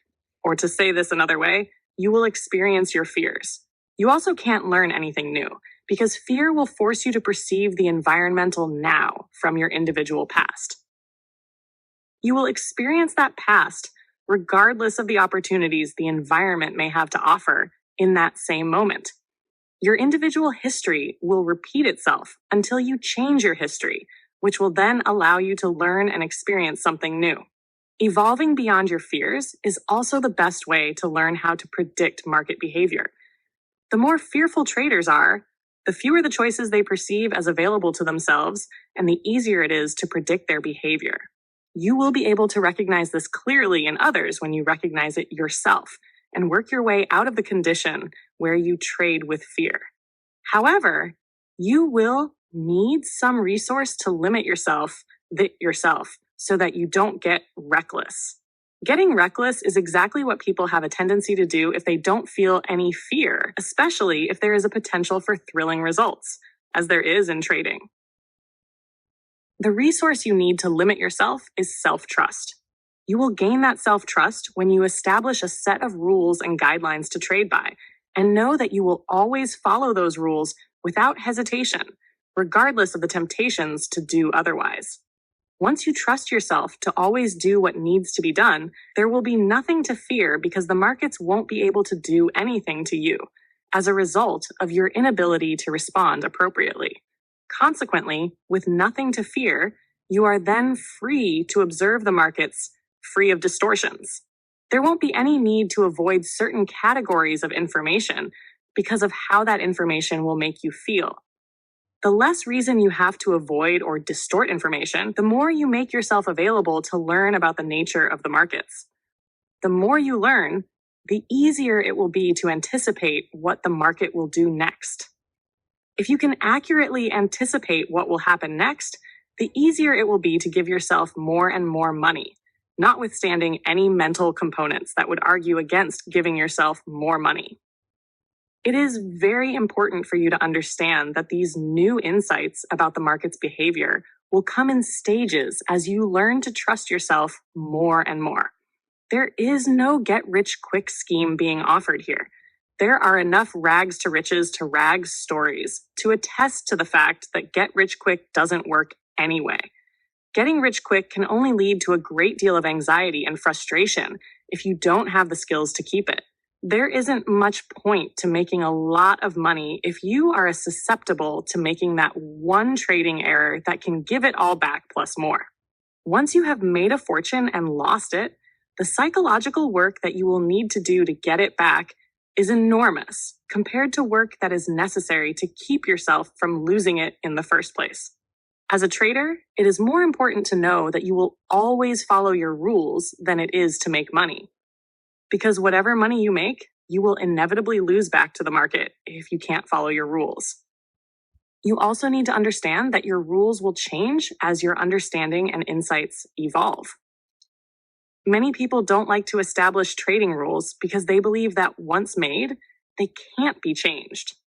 Any exercise that I offer you or rule that you select to guide your trading behavior is only transitory. They are methods and techniques to get you beyond certain fundamental stages of development so that you can recognize for yourself their value and what you need to do next to be more successful. In fact, a good rule of thumb to use to determine your readiness to move beyond a certain rule or exercise and to the next challenge is the recognition that you can do what you set out to learn so well that it becomes second nature. Otherwise, keep working at it until you don't have to think about it any longer. Step 1, staying focused on what you need to learn. First and foremost, you may need to change your perspective or the focus of your trading. Until now, your focus may have been to make money. If this is so, you will need to change your perspective to what do I need to learn? Or how will I have to adapt myself to interact more successfully? You need to stay focused on mastering the steps to achieving your goal and not the end result, knowing that the end result, money, will be a byproduct of what you know and how well you can act on what you know. There is a tremendous difference between focusing on money and focusing on using your trading as an exercise to identify what you need to learn. The first will cause you to focus on what the markets are giving you or are taking away from you. The second perspective causes you to focus your attention on your ability to give yourself money. With the first perspective, you are placing some of the responsibility onto the markets to do something for you. With the second perspective, you assume all the responsibility. Always keep in mind that each moment is a perfect reflection of your level of development. If you look at each moment that things don't turn out as you want or expect as a mistake, then you will usually cut yourself off from the insight about yourself contained within each moment. The reason why we will cut ourselves off from this information is because we typically associate mistakes with pain. We will instinctively avoid pain, and in doing so, also avoid what we need to know about ourselves to interact more effectively in similar circumstances in the future. To evolve beyond pain and our fear of mistakes, our mistakes have to be resolved. This could be a big task, and you may not want to tackle it at this time. So what you will need to do is build a corollary framework to place all of your trading experiences. This framework needs to be defined in such a way that all experiences are valid and have meaning. And as such, mistakes don't exist. They just point the way. As part of this framework, you may also need to change your definition of a missed opportunity. Except for the inability to accept a loss, there isn't anything that has the potential to cause more psychological damage than a belief in missed opportunities. Missed opportunities are trades that would have always turned out perfectly because they only occurred in our minds, where we can make anything be as we want it to be. Of course, we would have responded exactly as the conditions warranted without flaw. The problem is we didn't do it, and the resulting sense of loss we feel is difficult to reconcile. Therefore, these missed opportunity trades have the potential to cause more anxiety and stress than the trades we actually do take that turn out to be losers. Nothing's worse than missing a perfect opportunity. However, if you could have, you would have. It's that simple. The sooner you accept this, the sooner you will be able to take advantage of these missed opportunities instead of beating yourself up over them. Besides, there really isn't anything to miss because the markets are in perpetual motion and will continue to be until everyone agrees on value. As long as the price keeps changing, there will always be another opportunity.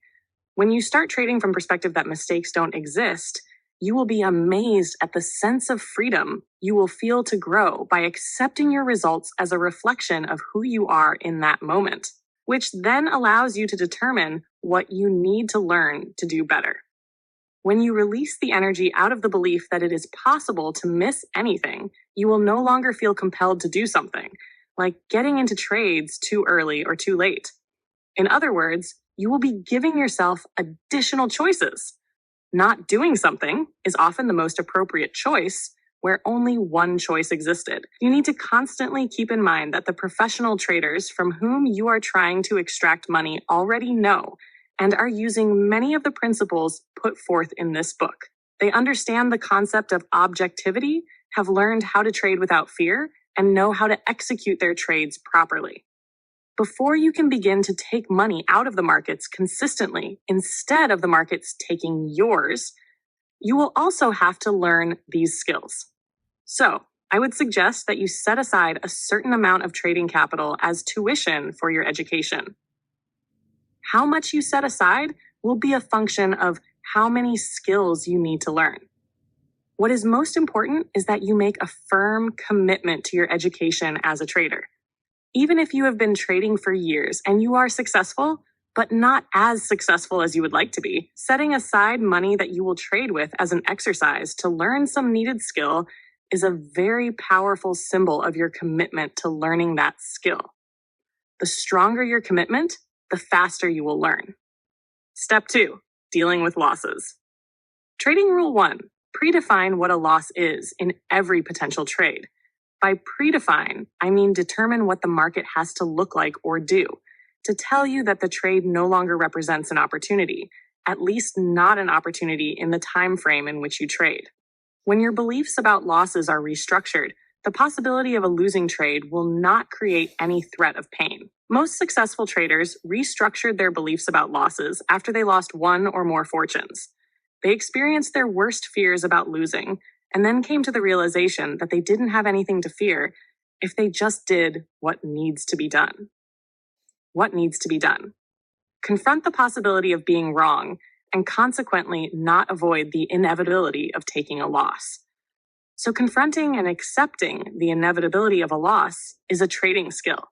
Certainly a skill learned the hard way for most, but nevertheless an essential component at the foundation of virtually everything you need to learn to become a successful trader.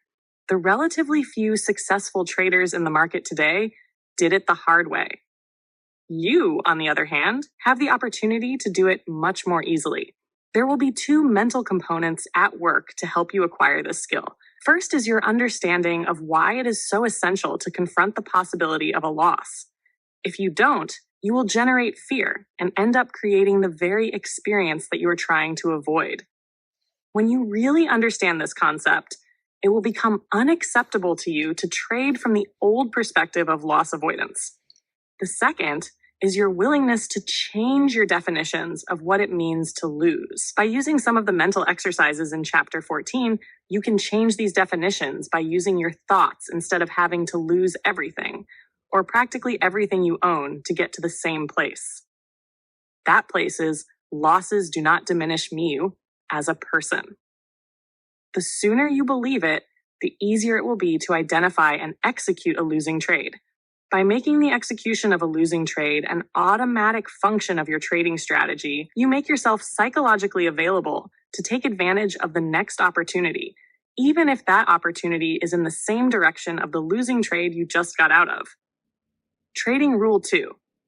Execute your losing trades immediately upon perception that they exist. When losses are predefined and executed without hesitation, there is nothing to consider, weigh, or judge, and consequently nothing to tempt yourself with. There will be no threat of allowing yourself the possibility of ultimate disaster. If you find yourself considering, weighing, or judging, then you are either not predefining what a loss is, or you are not executing them immediately upon perception. In which case, if you don't and it turns out to be profitable, you are reinforcing an inappropriate behavior that will inevitably lead to disaster. Or if you don't and the loss worsens, you will create a negative cycle of pain that once started will be difficult to stop. The next error after letting a loss get out of hand is usually not taking the next opportunity, which invariably is always a winning trade. After which, we get so angry at ourselves for passing up that opportunity that we make ourselves susceptible to any number of other trading errors, like taking a trade that was a tip from another trader, which invariably is always a loser. It is important for you to note that once you completely trust yourself to cut your losses, you will eventually get to the point where you may not have to predefine what a loss is. There are traders who have reached such a high degree of objectivity and trust that they can get into a trade and know when it is a loser without having to predefine it for themselves. They let the market define it for them based on their comprehensive knowledge of the various participants involved and their knowledge of the various relationships between price movement and time. However, the reason why they were able to learn what they know about the nature of the markets is because their focus of attention widened to include more undistorted information, leading to greater insights. Once they learned, first, however, to trust themselves. Keep in mind that fear is really the only thing that keeps us from learning anything new. You can't learn anything new about the nature of the market's behavior if you are afraid of what you may do or can't do that is not in your best interests. By predefining and cutting your losses short, you are making yourself available to learn the best possible way to let your profits grow. Step 3, becoming an expert at just one market behavior. Generally, most of us grow up believing that when we have to make a decision, the more relevant information we can gather, the better our decisions will be. This isn't necessarily true with trading, especially in the beginning stages of one's career. In most market situations, there is an even number of traders who have a propensity to buy, and those who have a propensity to sell, or those who need to buy and want someone to take the other side of the transaction, and vice versa. Everyone will have his reasons and rationalizations for all this trading activity, creating about as much conflicting information as there are participants. Because there is so much information and because so much of that information is conflicting, the beginning trader will need specifically to limit his awareness of the market information to which he allows himself to be exposed. More is not better. It just creates confusion and overload that will ultimately lead to losses. You need to start as small as possible and then gradually allow yourself to grow into greater and greater amounts of market information. What you want to do is become an expert at just one particular type of behavior pattern that repeats itself with some degree of frequency. To become an expert, choose one simple trading system that identifies a pattern, preferably one that is mechanical instead of mathematical, so that you will be working with a visual representation of market behavior. Your objective is to understand completely every aspect of the system, all the relationships between the components, and its potential to produce profitable trades. In the meantime, it is important to avoid all other possibilities and information. Out of all the combinations of behavior possible, you are going to limit your focus of attention to just one combination. Consequently, you will be letting all the other opportunities go by. Starting small and gradually working into other combinations is a real exercise in discipline that has a couple of important psychological benefits. First, you will be building a base of confidence as you learn that you can, in fact, accurately assess what will most likely happen next. It is much easier to gain this confidence if you don't overwhelm yourself with the market's seemingly infinite possibilities. Second, by passing up other opportunities that you are not an expert at yet, you will be releasing yourself from any compelling desire to trade. Any compelling behavior is usually the result of some fear. That fear, in turn, will cause you to behave in many inappropriate ways. If the idea of letting go of opportunities that don't fit into your framework is troubling to you, then ask yourself, what is the rush? If you are confident in your ability to transform yourself into a successful trader, what difference could it make that you let go of some opportunities now for educational purposes? Once you learn to become the trader you want to be, you can then give yourself as much money as you desire. However, to get to that point, your objective should be to plan your development in such a way that you do the least amount of damage to yourself, both financially and psychologically. Then, after you have developed the appropriate skills, taking money out of the markets can be as easy as almost everyone believes it is before he started trading.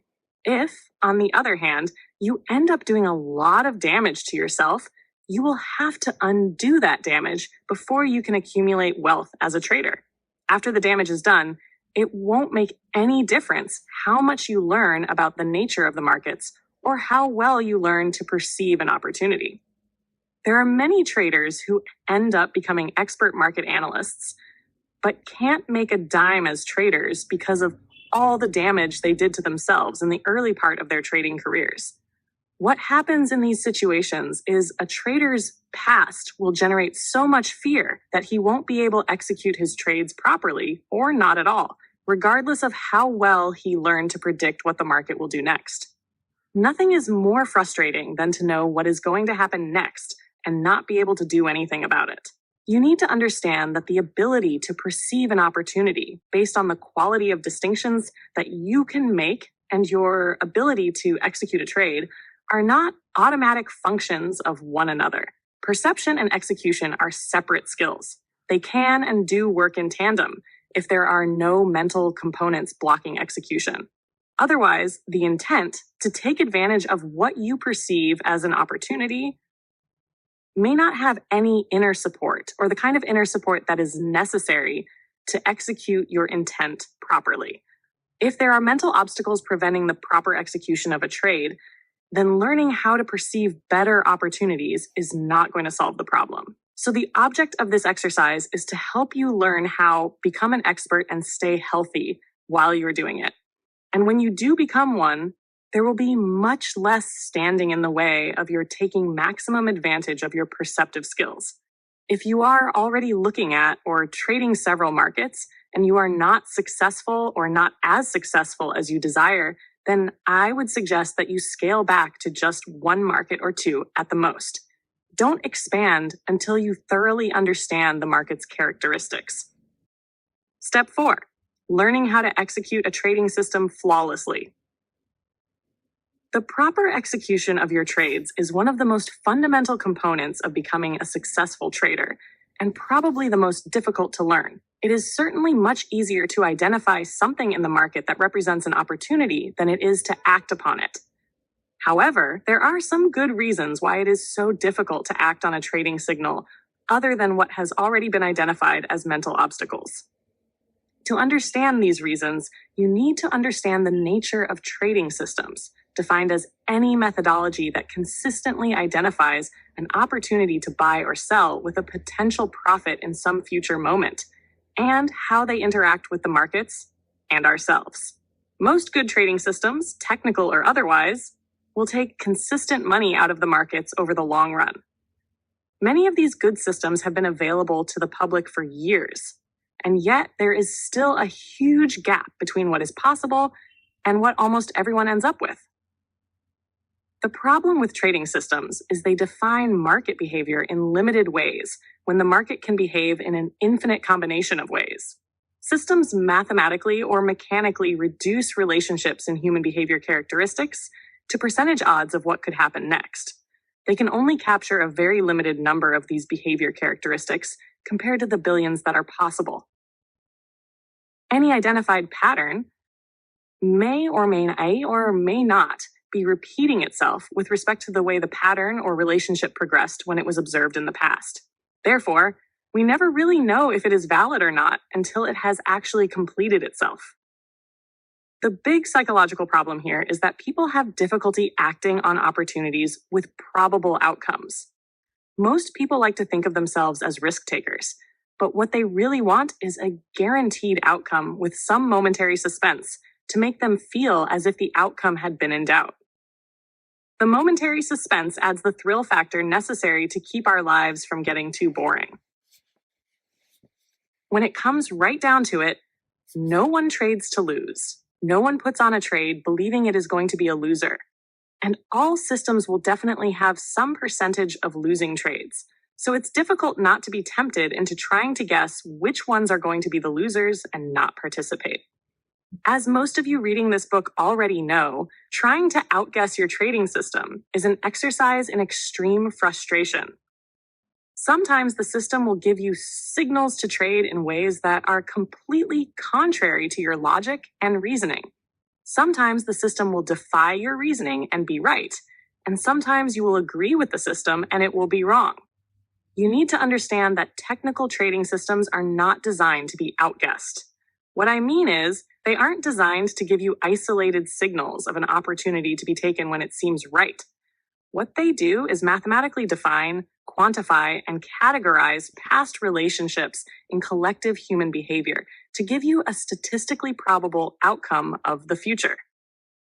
As a comparison to trading, it is much easier to take risks and participate in a gambling event with a purely random outcome based on statistical probabilities, simply because it is random. What I mean is, if you risk your money on a gambling event that you know has a random outcome, then there's no rational way you could have predicted what that outcome would be. Therefore, you don't have to take responsibility for the outcome if it isn't positive. Whereas with trading, the future is not random. Price movement, opportunity, and outcomes are created by traders acting on their beliefs and expectations of the future. Every trader contributes to the outcome of the future by putting on and taking off trades in accordance with their beliefs. Because traders actually create the future by collectively acting on their beliefs about the future, the outcome of their actions is not exactly random. Why else would traders try to outguess their systems unless they had some concept of the future and how that future will affect the markets? This adds an element of responsibility to trading that doesn't exist with a purely random event, and that is difficult to avoid. This higher degree of responsibility means that more of your self-esteem is at stake, making it much more difficult to participate. Trading gives you all kinds of ways to beat yourself up for all of the things you should have or could have considered that would have resulted in a more satisfying outcome. Furthermore, you don't trade in an information vacuum. You form your expectations about the future with information technical systems don't take into consideration. Consequently, this sets up a conflict between what your intellect says should be happening and the purely mathematical means of predicting human behavior afforded by your technical system. This is precisely why technical systems are so difficult to relate to and execute. People aren't taught to think in terms of probabilities, and we certainly don't grow up constructing a conceptual framework that correlates a prediction of mass human behavior in statistical odds by means of a mathematical formula.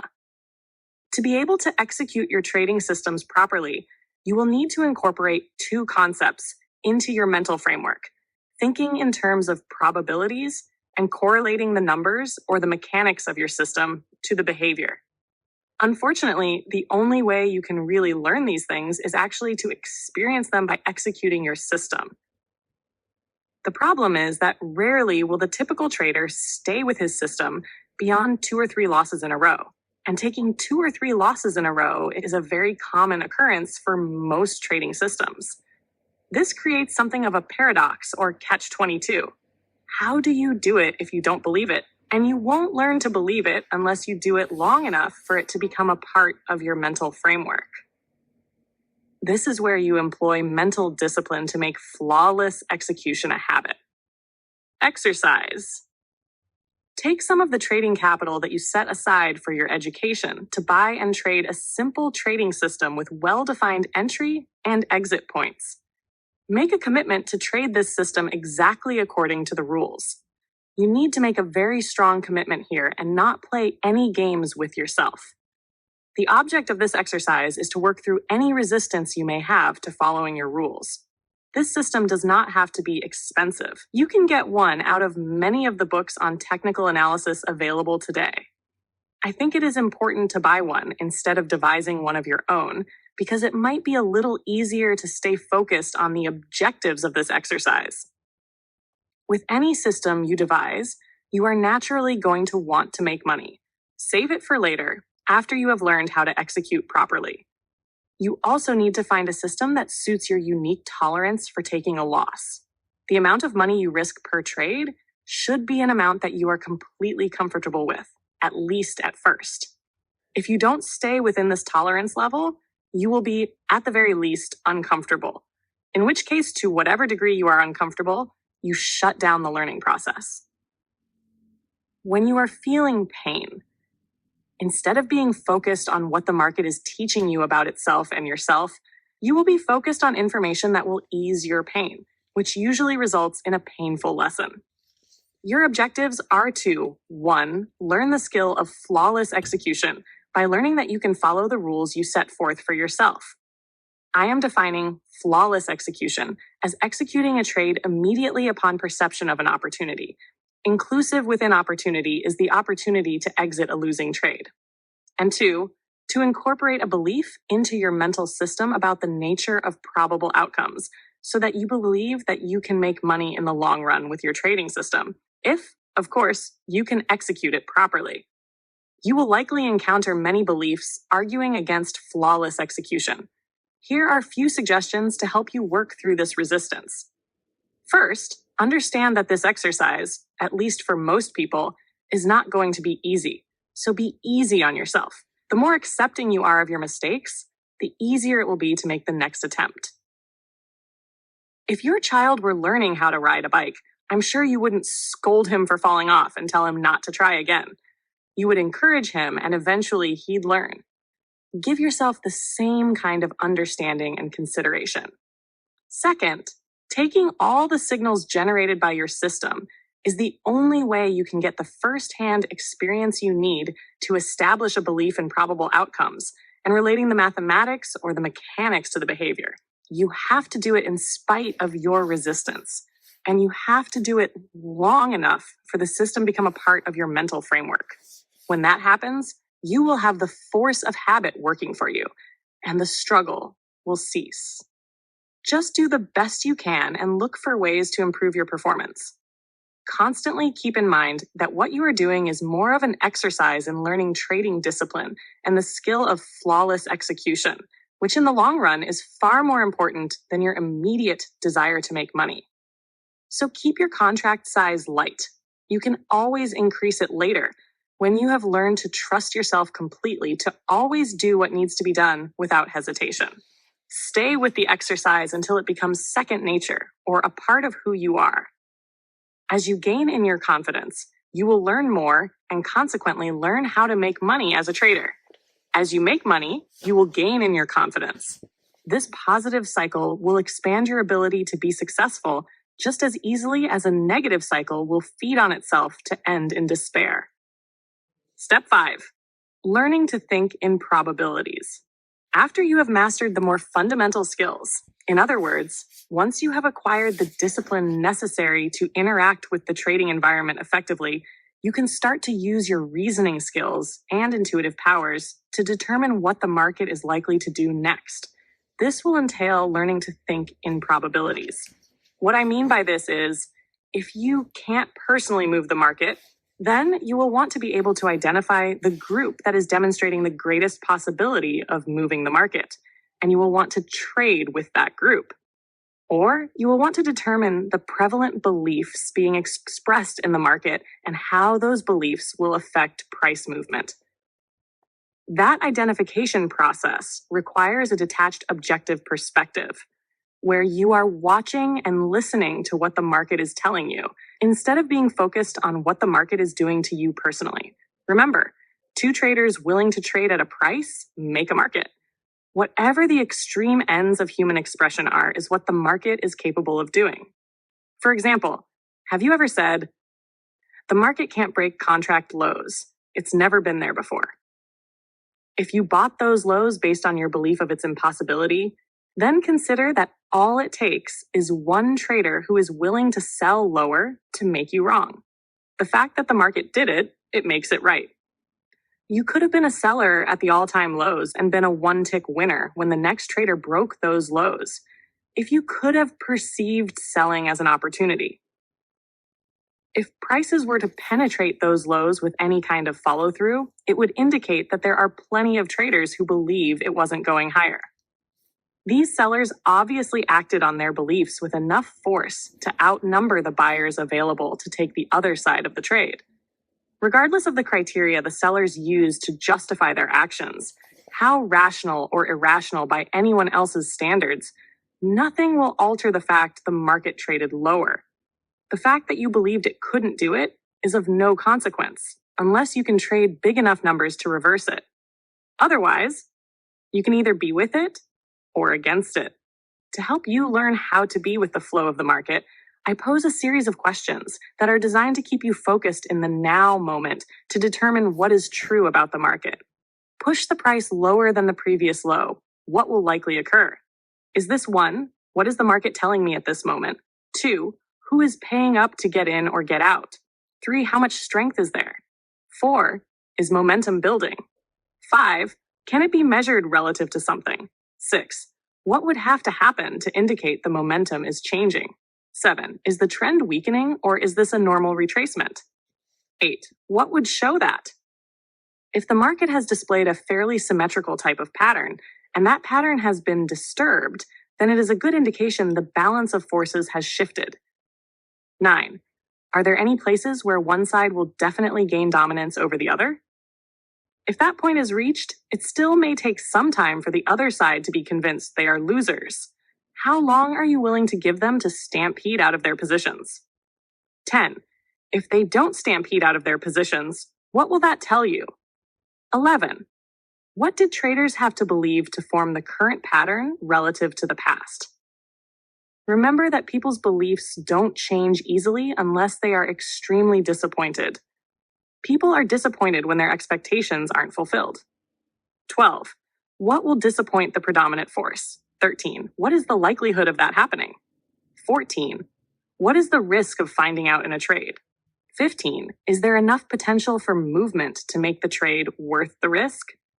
We may never know what traders will in fact do, but we can determine what they will likely do if certain things happen first. For example, if traders' new low significant enough to cause traders holding long positions to bail out, will it cause new shorts to enter the market or attract existing shorts to add to their positions? New shorts may be attracted to the market, and old shorts will add to their position. This price slide will stop when enough traders believe the price is cheap relative to something. That reference point will likely be some other previous old high or low. If you can't determine the significance of any particular high or low, or any other significant reference point for that matter, then you have to ask yourself if it is worth the risk of finding out in Educator. How much room will you have to give the market to define itself before it is evident that the flow of the market is not in the direction of that trade? Ask yourself this question. For this trade to be valid or continue to be valid, the market shouldn't trade to what point? If it trades within that point, then the trade still has potential for working. Beyond that point, it is no longer valid in the direction that I started. Keep in mind that the amount of price movement that you determine is necessary for the market to define itself has to correspond with your emotional tolerance to accept the dollar value of a loss that size. Otherwise, don't take the trade regardless of how much potential you think it might have. unless you can realistically change the foregoing parameters to fit your capacity for a potential loss. Let the market define itself and then apply whatever criteria you use to define an opportunity. Identify your significant reference points and place your orders on either side of the point. Then wait for the market to do whatever it is going to do. Try putting your orders in the market in advance of whatever you perceive as having a high probability of occurring based on the existing market conditions.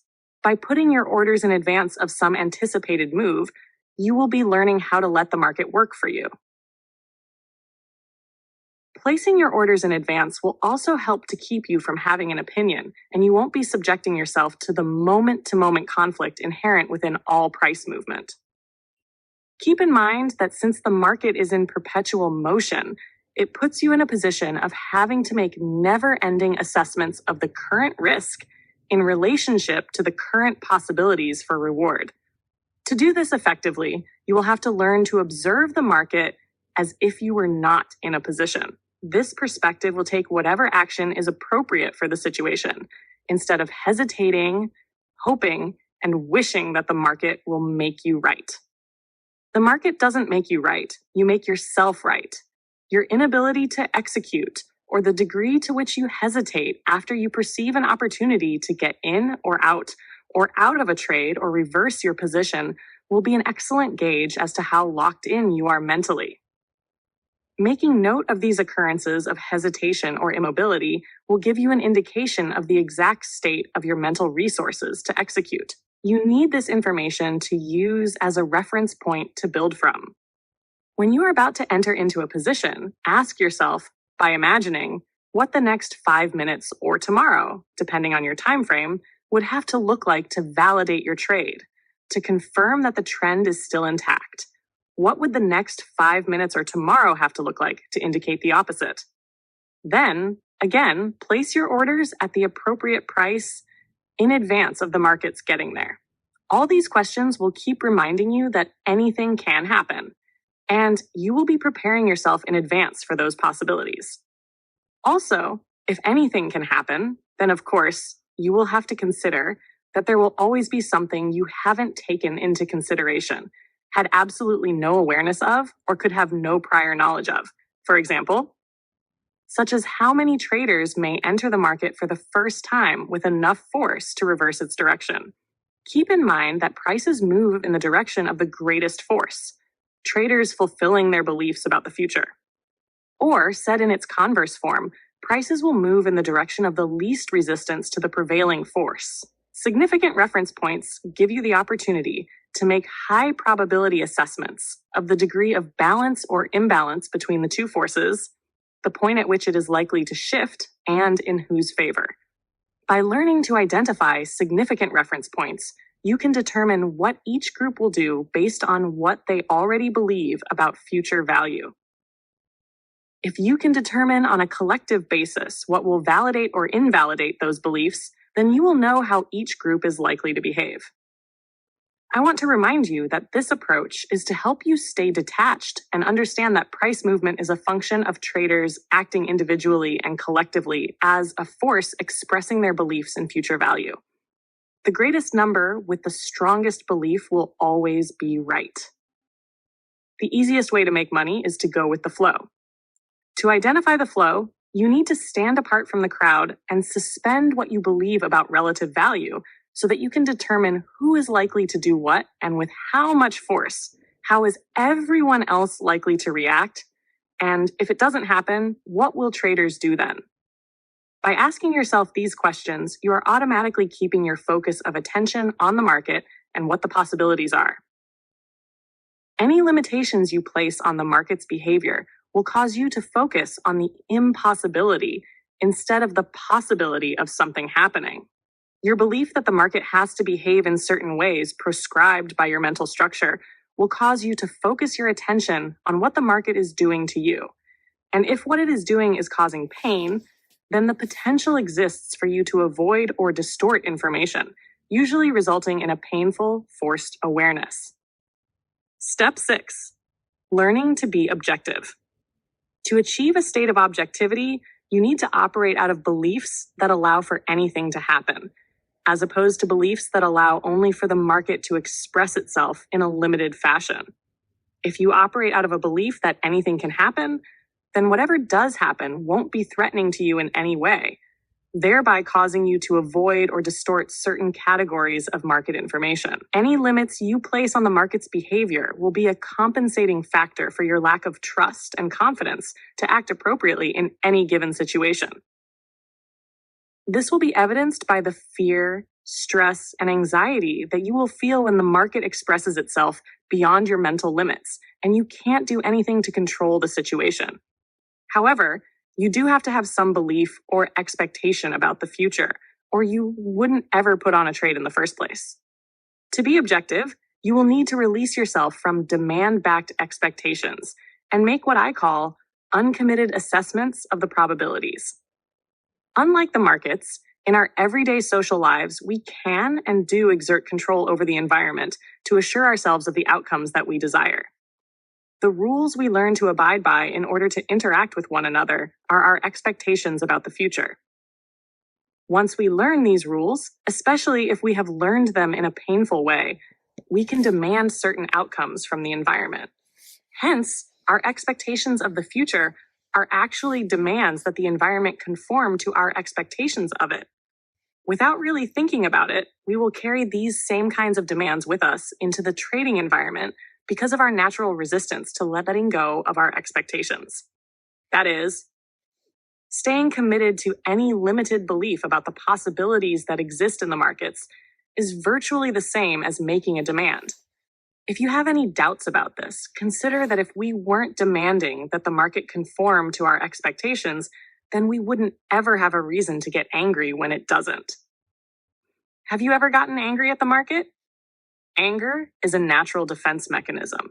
When we feel anger, it is an indication that the environment is assaulting us in some way, creating an imbalance between the mental and outer environments.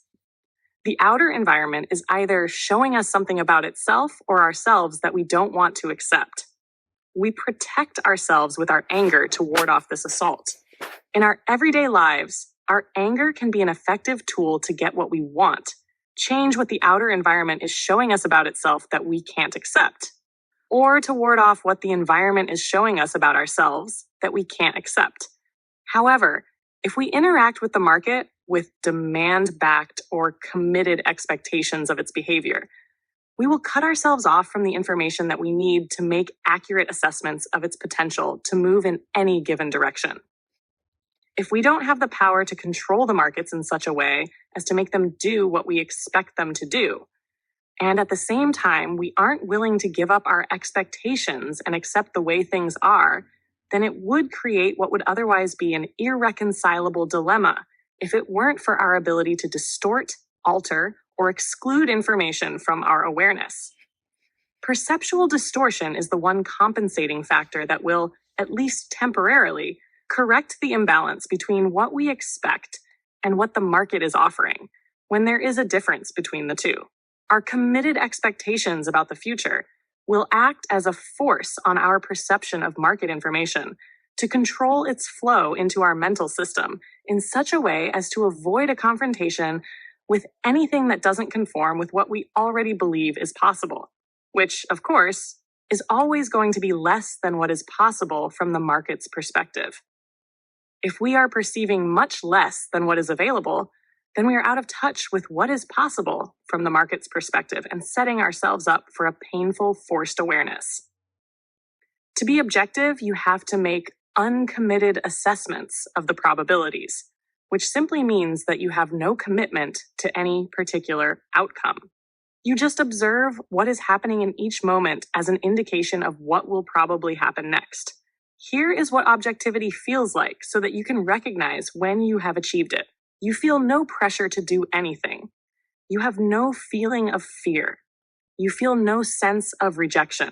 There is no right or wrong. You recognize that this is what the market is telling me. This is what I do. You can observe the market from the perspective as if you were not in a position, even when you are. You are not focused on money, but on the structure of the market. To stay objective, anticipate as many possibilities as you can and how probable each of these possibilities are. Then decide in advance what you are going to do in each situation. If none of your scenarios is working out as you anticipated, then get out. Release yourself from the need to be right. The more uncommitted your assessments are, the less potential for distortion and experiencing a painful forced awareness. Step 7. Learning to monitor yourself. As outlined in the exercise to develop self-discipline in Chapter 14, you need to start paying attention to what you are thinking about and what market information you are focused on. Trading rules. When you are in a trade, constantly ask yourself if anything has to happen. Obviously, you want the market to go in your direction. However, what I want you to do is monitor how you feel, your level of commitment to what has to happen. Remember, there's a big difference in perspective between what is happening and something that has to happen. If you find that your commitment levels are rising, keep on telling yourself that it is all right for anything to happen because you are confident in your ability to respond appropriately to whatever does happen. Ask yourself, what can't happen? What can't the market do? When you find yourself rationalizing the market's behavior to support your position, you are operating in the realm of illusion and setting yourself up for a painful, forced awareness. Remember, the market can do anything, even take your profits away if you allow it. Always take something out of the markets when you find yourself in a winning trade. A question to ask yourself is if you are prepared to give yourself money today. If the answer doesn't come back a resounding yes, then find out why before you trade. If you can't reconcile the issue or set it aside, then you would be better off not trading until you do. If you are determined to trade anyway, at the very least, make a substantial reduction in the number of contracts you normally trade. When you find yourself focused on the monetary value of a trade, instead of the structure of the market, i.e., what the trade is worth to you in dollar terms, dreams, goals, and so forth, instead of what the market is telling you about its potential to move in any given direction, then assume you are distorting or avoiding certain information and either don't put the trade on or take what you have off until you become more objective. Chapter 17. Final note.